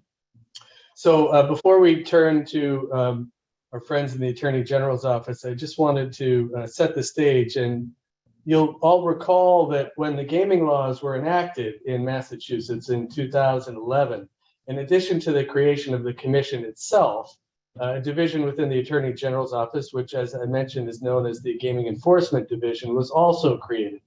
And this is codified in Section 11M of Chapter 12 of the General Laws. And I note, of course, that we've enjoyed an overwhelmingly positive relationship with the Attorney General's office in this space over the years, up to and including today, and hopefully well into the future. Section 11M sets out some of the duties of the division related to casino gaming, including things like investigating and prosecuting allegations of criminal activity related to the operation of the gaming establishments, taking appropriate action on referrals for criminal prosecution from the commission, and providing assistance upon request to the commission, amongst other things that the statute describes. The law also included a funding source for the division, which directs that the division submit quarterly requests to the Gaming Commission for expenses associated with operating the division up to $3 million. Notably, when Chapter 23N, establishing the oversight of sports wagering, was enacted, no such language addressing the division was included. So in an effort to ensure that the Attorney General's office is able to perform in a similar fashion, the concept of this ISA, or Interdepartmental Service Agreement, was born. The draft document before you, which is in the packet as we just mentioned, was negotiated by our respective teams and is being presented to you for review and approval if you are so inclined. By its terms, the ISA would make up to $500,000 available for the purposes I'll get into momentarily. The proposed budget and intended uses of funding are included on page 253 of the packet. Otherwise, the highlights of the document include a description of the purpose of the ISA, and that's outlined on page 251 of the packet, which relates to enforcing the sports wagering laws pursuant to Chapter 23N, to Chapter 93A, and other relevant statutes. It's also a notation that the Attorney General's office may seek enforcement against both unlicensed and licensed operators that are engaging in unlawful conduct, but that notably there will not be any duplication of efforts between the Commission and the Attorney General's office.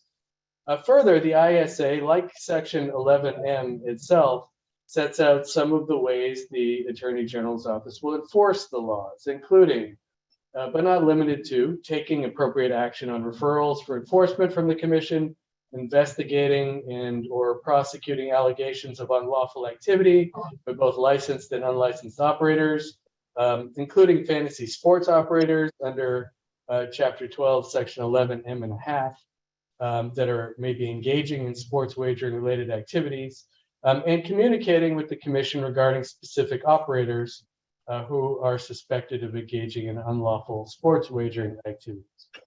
So as I mentioned, Mr. Moore is here to offer further insight and address any questions about this particular proposal. And subject to any questions you may have for me or our Gaming Commission team, I'd certainly like to invite Mr. Moore to address the Commission, and of course we will all be standing by to address any questions. So Madam Chair, I'll go back to you and Commissioners. Otherwise, we can invite Pat and his team to discuss the ISA. Commissioners, I think we can turn right to Pat, correct? Thank you. And thank you to your colleagues for joining us today. Madam Chair, Commissioners, Mr. Grossman, appreciate all of that background, appreciate the opportunity to join you today. As Mr. Grossman mentioned at the outset, joined by Kathleen Celio and Jared Reinheimer, my valued colleagues from the office. I think Mr. Grossman gave a very effective overview of what we're trying to accomplish here. If I could add just a couple of minutes of additional color. The goal in our view is to spend better and not necessarily spend more. And one thing that I think is an important data point, the Gaming Enforcement Division, which is created by Chapter 12, Section 11M, Mr. Grossman mentioned, is financed by the Commission through the gaming operators, the traditional casino gaming operators, to a limit of $3 million a year. The current ISA between our agencies is for about 2.9 million. And we spend about 2.3 or have in recent years. I think that that's somewhat deflated in light of COVID. I think a more accurate amount might be in the 2.5 range. And so when we came into office and were engaged in dialogue with the Commission, one of the issues that continued to arise is an issue that we discussed a couple of weeks ago, which is what are we going to do about the operators that are engaged in illegal sports gaming? How can we address that? And I looked around the office and said, what's the answer to that? And the answer was the office is not really set up to address that. That I think is appropriately a responsibility of our office. But the Gaming Enforcement Division was set up to address the criminal activity attendant to brick and mortar casinos, or otherwise flatly illegal and often organized crime associated gaming. The ISA that we had in place addressed that and also expressly limited our activity to criminal enforcement. I think for any number of reasons, that is not a tool that is most useful in the context of impermissible sports gaming. We have illegal operators who have websites that should be impermissible. We have illegal offerings by fantasy sports operators. The answer to that conduct, at least in the first instance, and I hope the only instance, is civil enforcement. We would like that behavior to stop.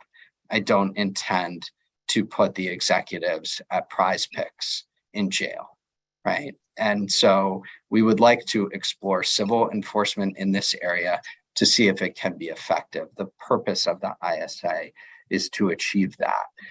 When we began this discussion, it was nearer to the beginning of the fiscal year. The amount that Mr. Grossman mentioned really had in mind a complete fiscal year. We're obviously happy to prorate that for what remains of this fiscal year and intend for it to operate just as the other ISA does, which is spent as needed and refunded as not, or not spent as not needed. And we intend to hire 2 AAGs whose entire responsibility will be in this area, and to supplement them as needed with investigatory staff and resources.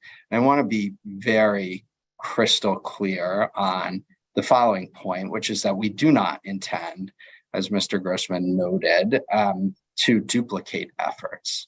I think that where investigatory activity is needed in this space, it will be of unlicensed, i.e. illegal operators. We do not intend to deploy these resources against license holders.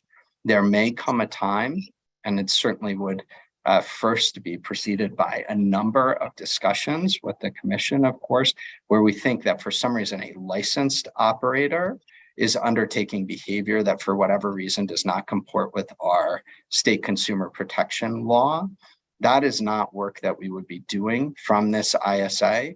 And it has been our intent thus far, and I think the Commission's intent as well, to make sure in any event that our consumer protection law mirrors to the greatest extent possible the Commission's regulations. So that's not something that we envision, but if that does happen, it's not envisioned that that would, and I don't think it would be consistent with the terms of the ISA that we put together for that work to be funded out of this bucket of resources. So I perhaps exceeded the couple of minutes by a bit here. I know it's late in the day. Let me pause there.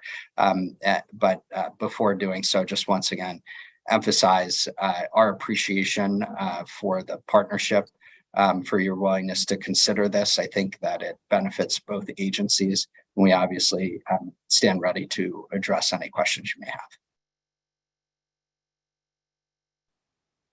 Thank you, Pat. This has been a priority that the commissioners have voiced individually and as a collective group, starting, formally back in May, where we reached out to the DOJ to indicate that we hoped that illegal activities, gaming activities, would be addressed so that we could create a level playing field for our regulated licensees. So this is initiative, when I think we've learned of it generally. It's one that we support. But I know now we're at that juncture, commissioners, where we can ask questions about the ISA in particular. And if we decide, we can move on it today. So questions for both Todd and Pat. I do, Madam Chair. Good afternoon, Pat and Kathleen and Jared. I love the idea of doing this. I know we've had some conversations with your office in terms of community mitigation funding and human trafficking, and this is another avenue of enforcement. A couple of questions that I have about the ISA itself and then the funding mechanism. The conversation today makes it seem like the ISA is going to be for civil enforcement only, but having been an investigator, I can see circumstances coming where you're going to cross-pollinate, and you're going to have something that starts that way, and then it might be integrally intertwined with the facts that then you also have criminal charges that could come out of it. And so the funding that you're talking about comes from assessments on the brick and mortar licensees that we have. And I know that there are cost of prosecution recovery mechanisms on the criminal side, like 280 Section 6, that if you resolved something and you were going particularly after businesses, that you could attempt to recoup some of those costs by doing that as a condition of probation, let's say, on a criminal case. And so I'm curious if you guys have thought about whether it needs to be incorporated or in the ISA, or just as a practical matter, trying to recoup some of the costs of the bad actors, since you're probably talking about a lot of money being made illegally, so that the assessments that are put on our licensees can be offset to the extent that there's success in capturing some of this illegal market. Commissioner O'Brien, thank you for that question. Let me address only that part of it which I'm qualified to address. I'll turn it over to my colleague Kathleen in one moment. I think to address the scope of the ISA question, I think that the goal here is to loosen up what currently is a criminal only restriction on our ability to deploy those resources. So not be that civil enforcement would be the exclusive remedy, but that it would be in addition to whatever criminal remedies are implicated or appropriate as we determine. So this is not at all meant to suggest that if we see a basis for criminal prosecution that meets our enforcement standards, that we would somehow forego that. I think quite the opposite. Let me turn it though to Kathleen to address the recovery question.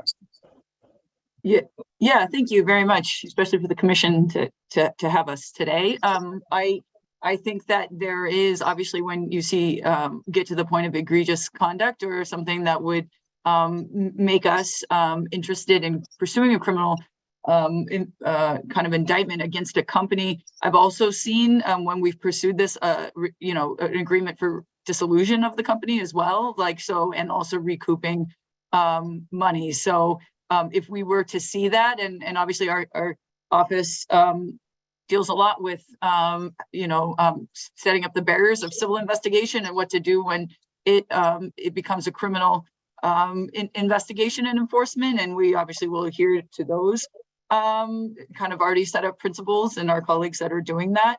But I think it is something that we would contemplate. I know that this just seemed in general based on the statutes of 23N that are not so robust for criminal prosecutions as you may have wanted as me as a criminal prosecutor, but it does seem that kind of using our efforts then with civil enforcement as a primary means, and then if it were to bleed into the criminal aspect, we would certainly consider forceful criminal remedies of companies that we've used prior. Thanks, because just in terms of the assessment on the licensees who are paying the hefty licensing fees and funding for the assessment, I'd love to see that as part of the resolution and when you're going after the illegal market. Thank you.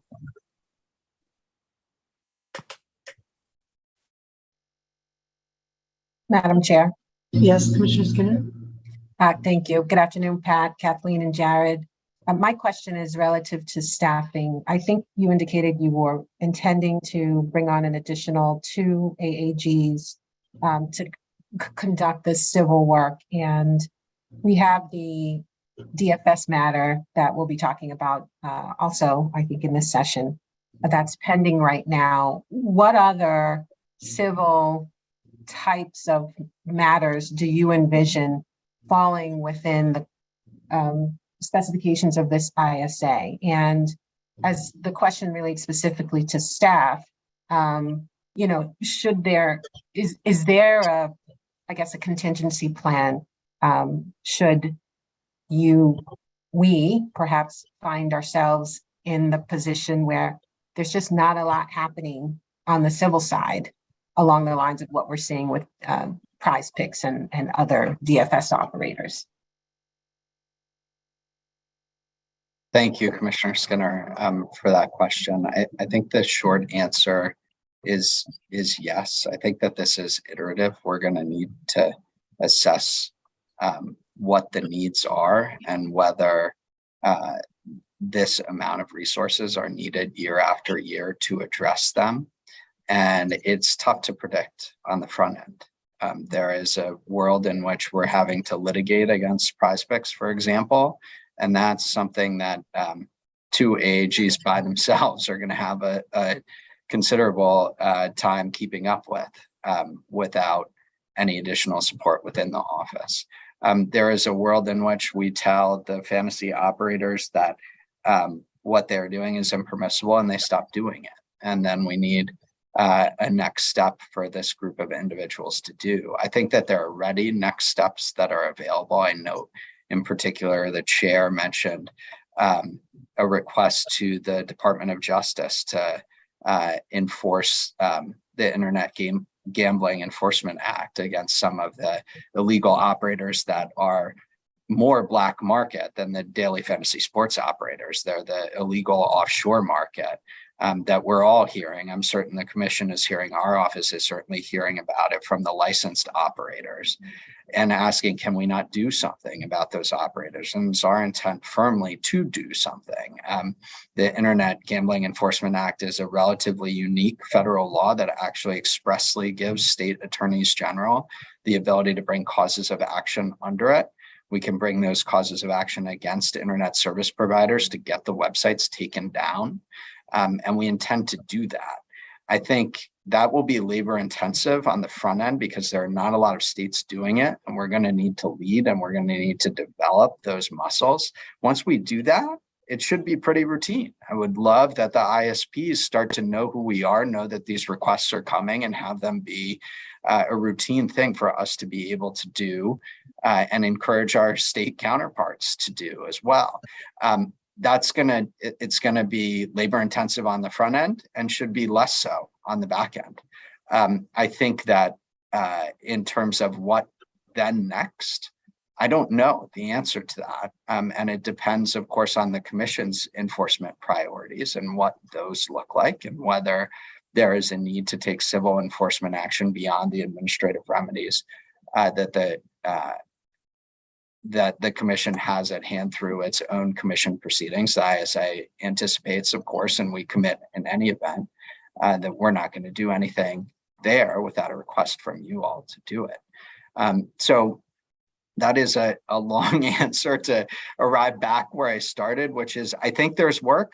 I think that there's considerable work on the front end, and whether that work becomes less going forward, that's something that the ISA is built to deal with, because we're not spending resources on the front end and then and wasting them. We're spending resources and effectively seeking reimbursement. If it's not spent, it's not spent. And it's not going to be assessed on the operators, and it's not coming out of the commission. So this is it's a ceiling rather than a appropriation, if you will.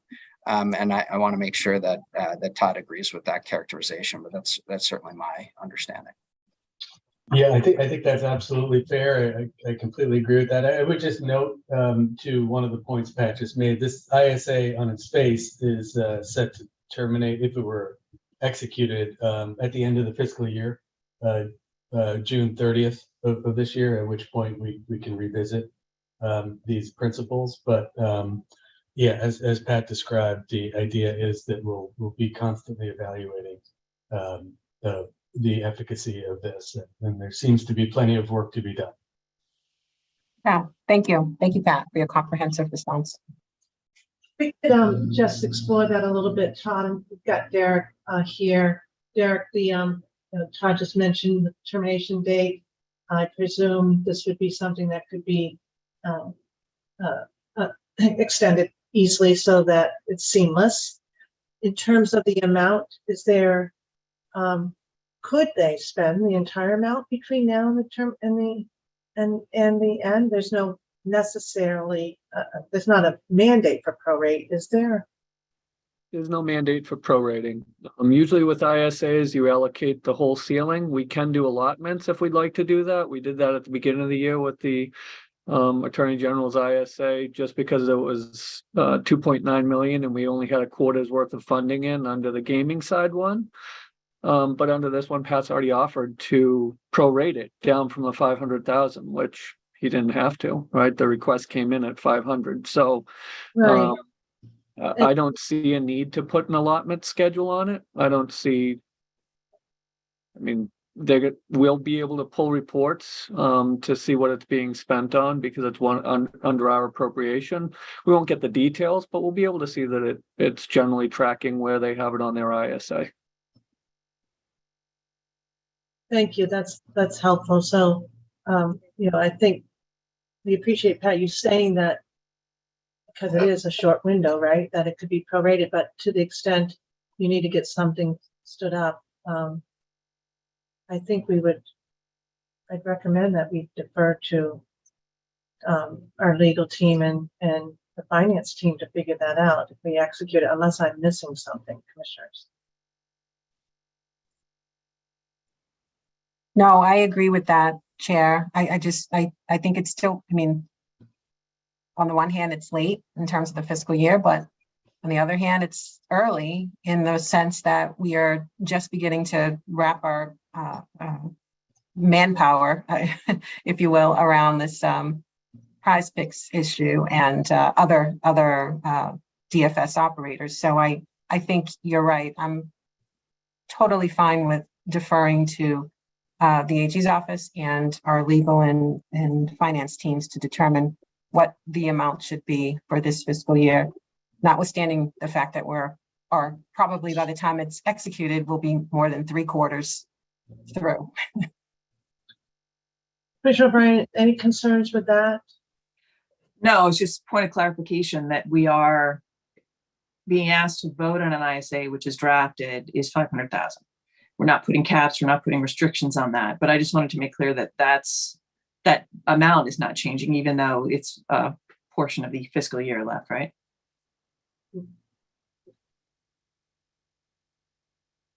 Right. I would say for the purposes of this, to not confuse things, not to change it, even though Right. Pat has offered to. I would That's leave it what I at would, the so that, yeah, so we're 500,000 gonna and do the any 500,000 and to any give broad balance rolls discretion. forward. Right, okay. Okay. So questions, any other questions on the ISA in particular? And if not, are we in a position to move on this?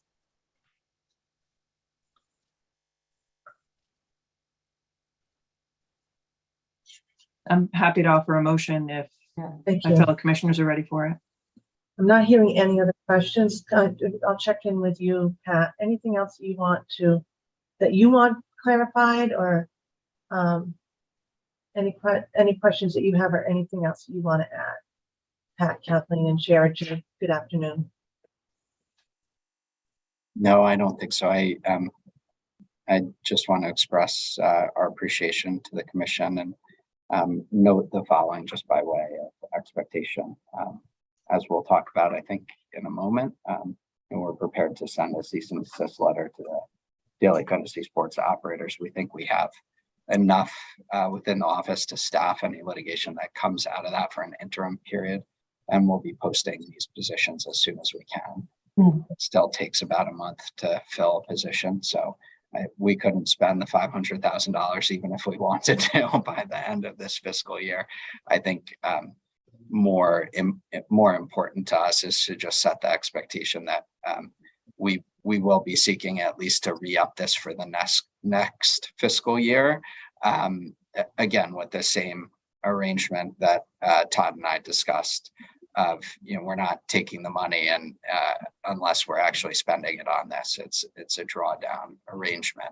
But more important to us is to be able to hire people with the expectation that they will in fact be here for a period of time and develop the skills that we want them to use, than to spend money on the front end over the next 4 months, because that's going to be tough for us to do. But with that, I just thank the commission again. And I think what you're hearing is we're giving you the flexibility. While we appreciate the IDECA rating, we want you to be able to achieve the intent of this ISA.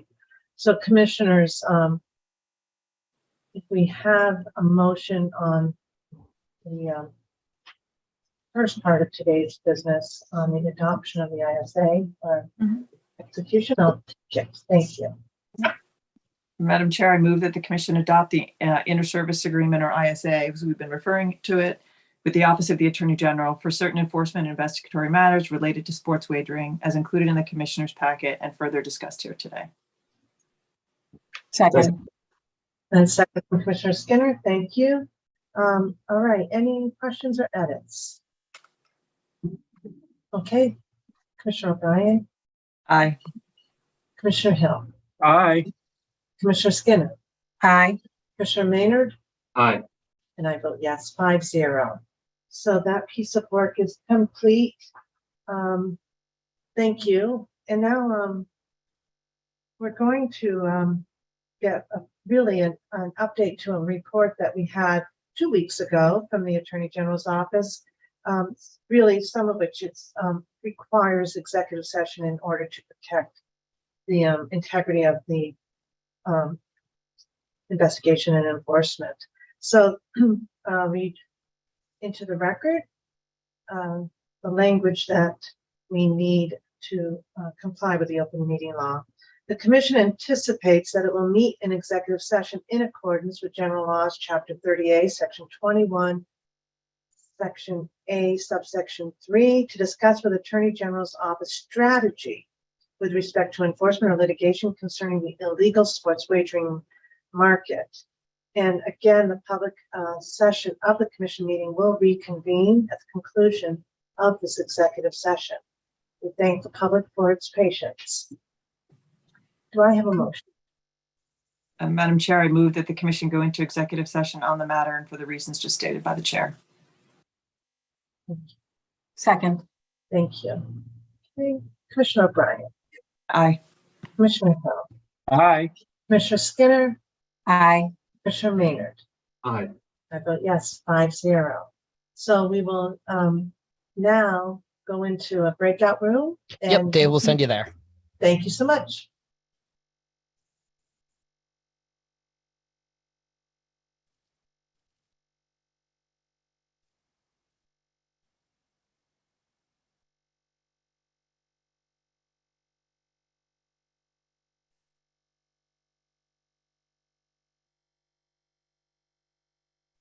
All right, I've added everybody that I've got on my list. If anybody else needs to be included, please feel free to let me know.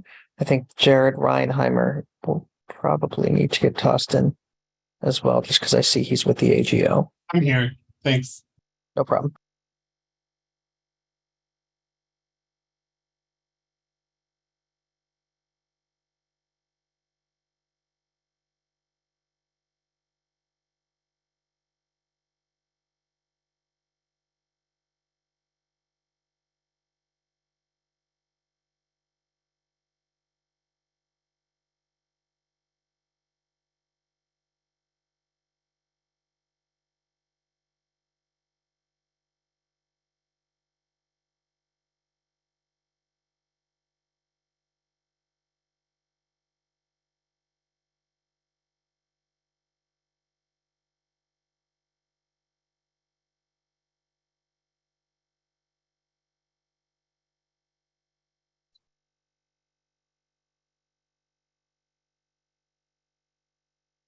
Hey, David, is this 7C? I can look that up, Bruce, Yeah. and see what specific number we're in. Yeah. Or excuse me, not 7C. I lost the page. I've got the agenda open in front of me now.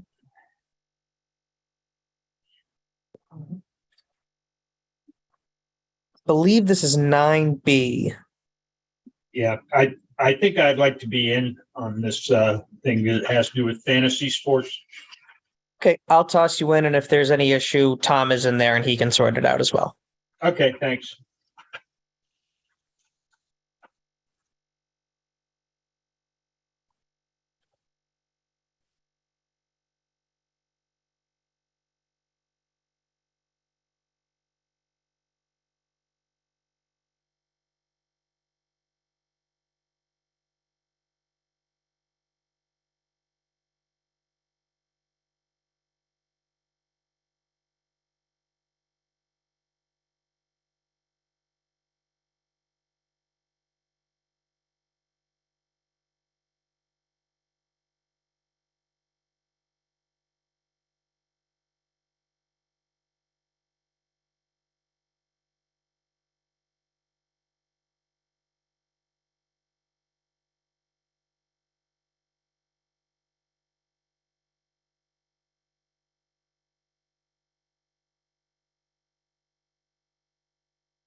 Okay.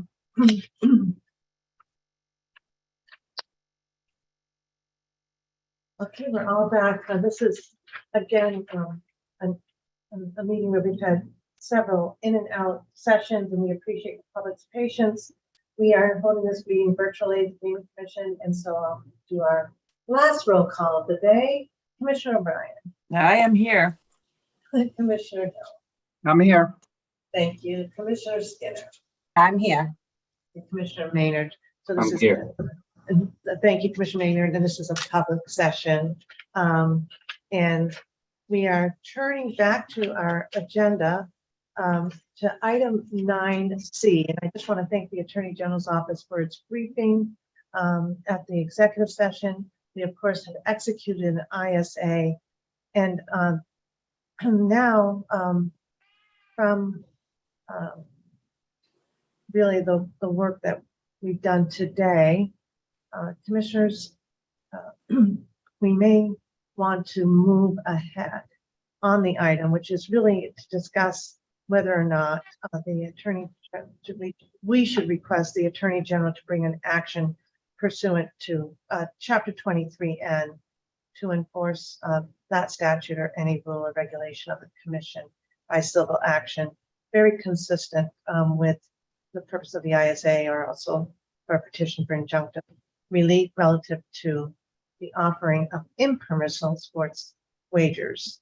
As I've mentioned, this is an area of great interest for this commission. It's great importance to make sure that we support creating a level field, playing field for our regulated licensees, and also to safeguard the interests of the Commonwealth and those who are betting. You know, we continuously explain to the public who the licensed parties are for online sports betting, and that information is always available on our website.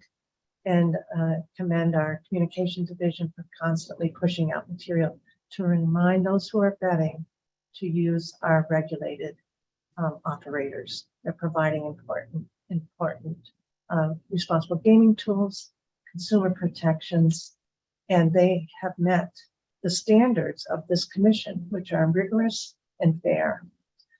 However, it's not lost on us that there's illegal activity going on, and we have some tools to turn to.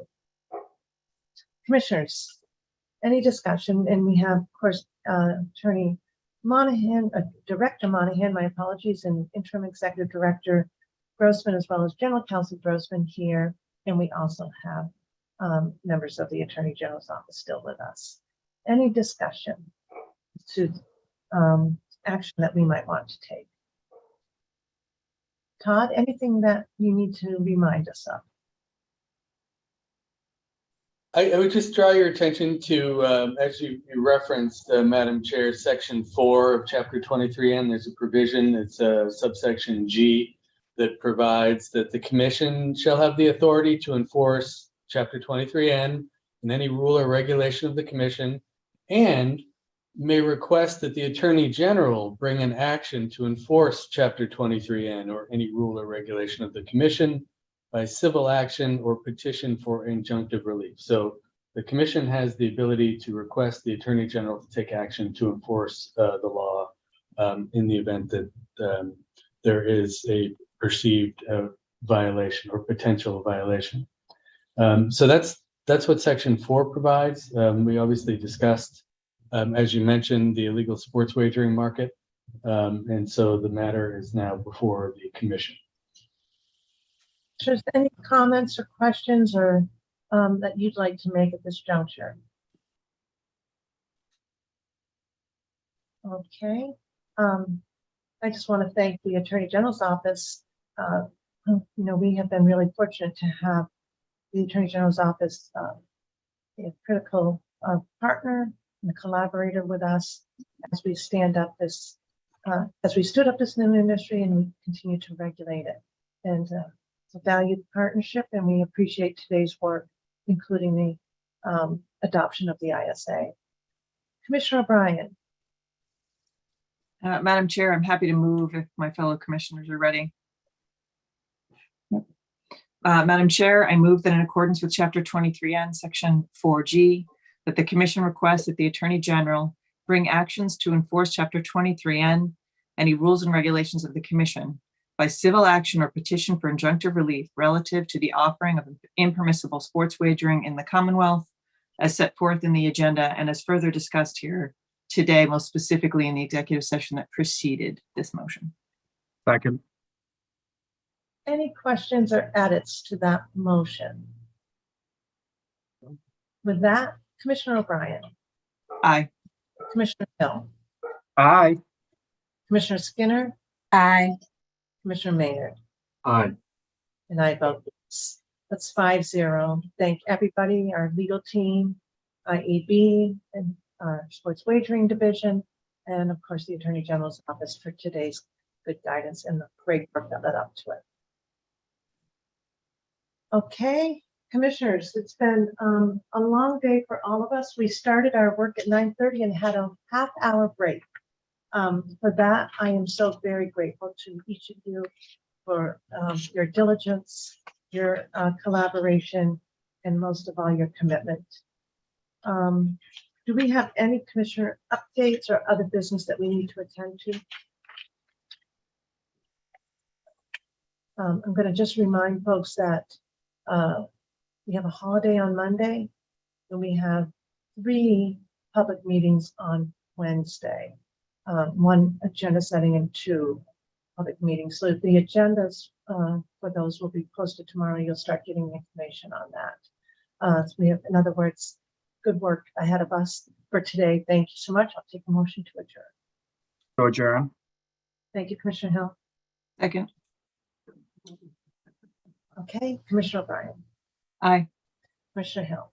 Aye. Commissioner Skinner. Aye. Commissioner Maynard. Aye. And I vote yes, 5-0. Thank you.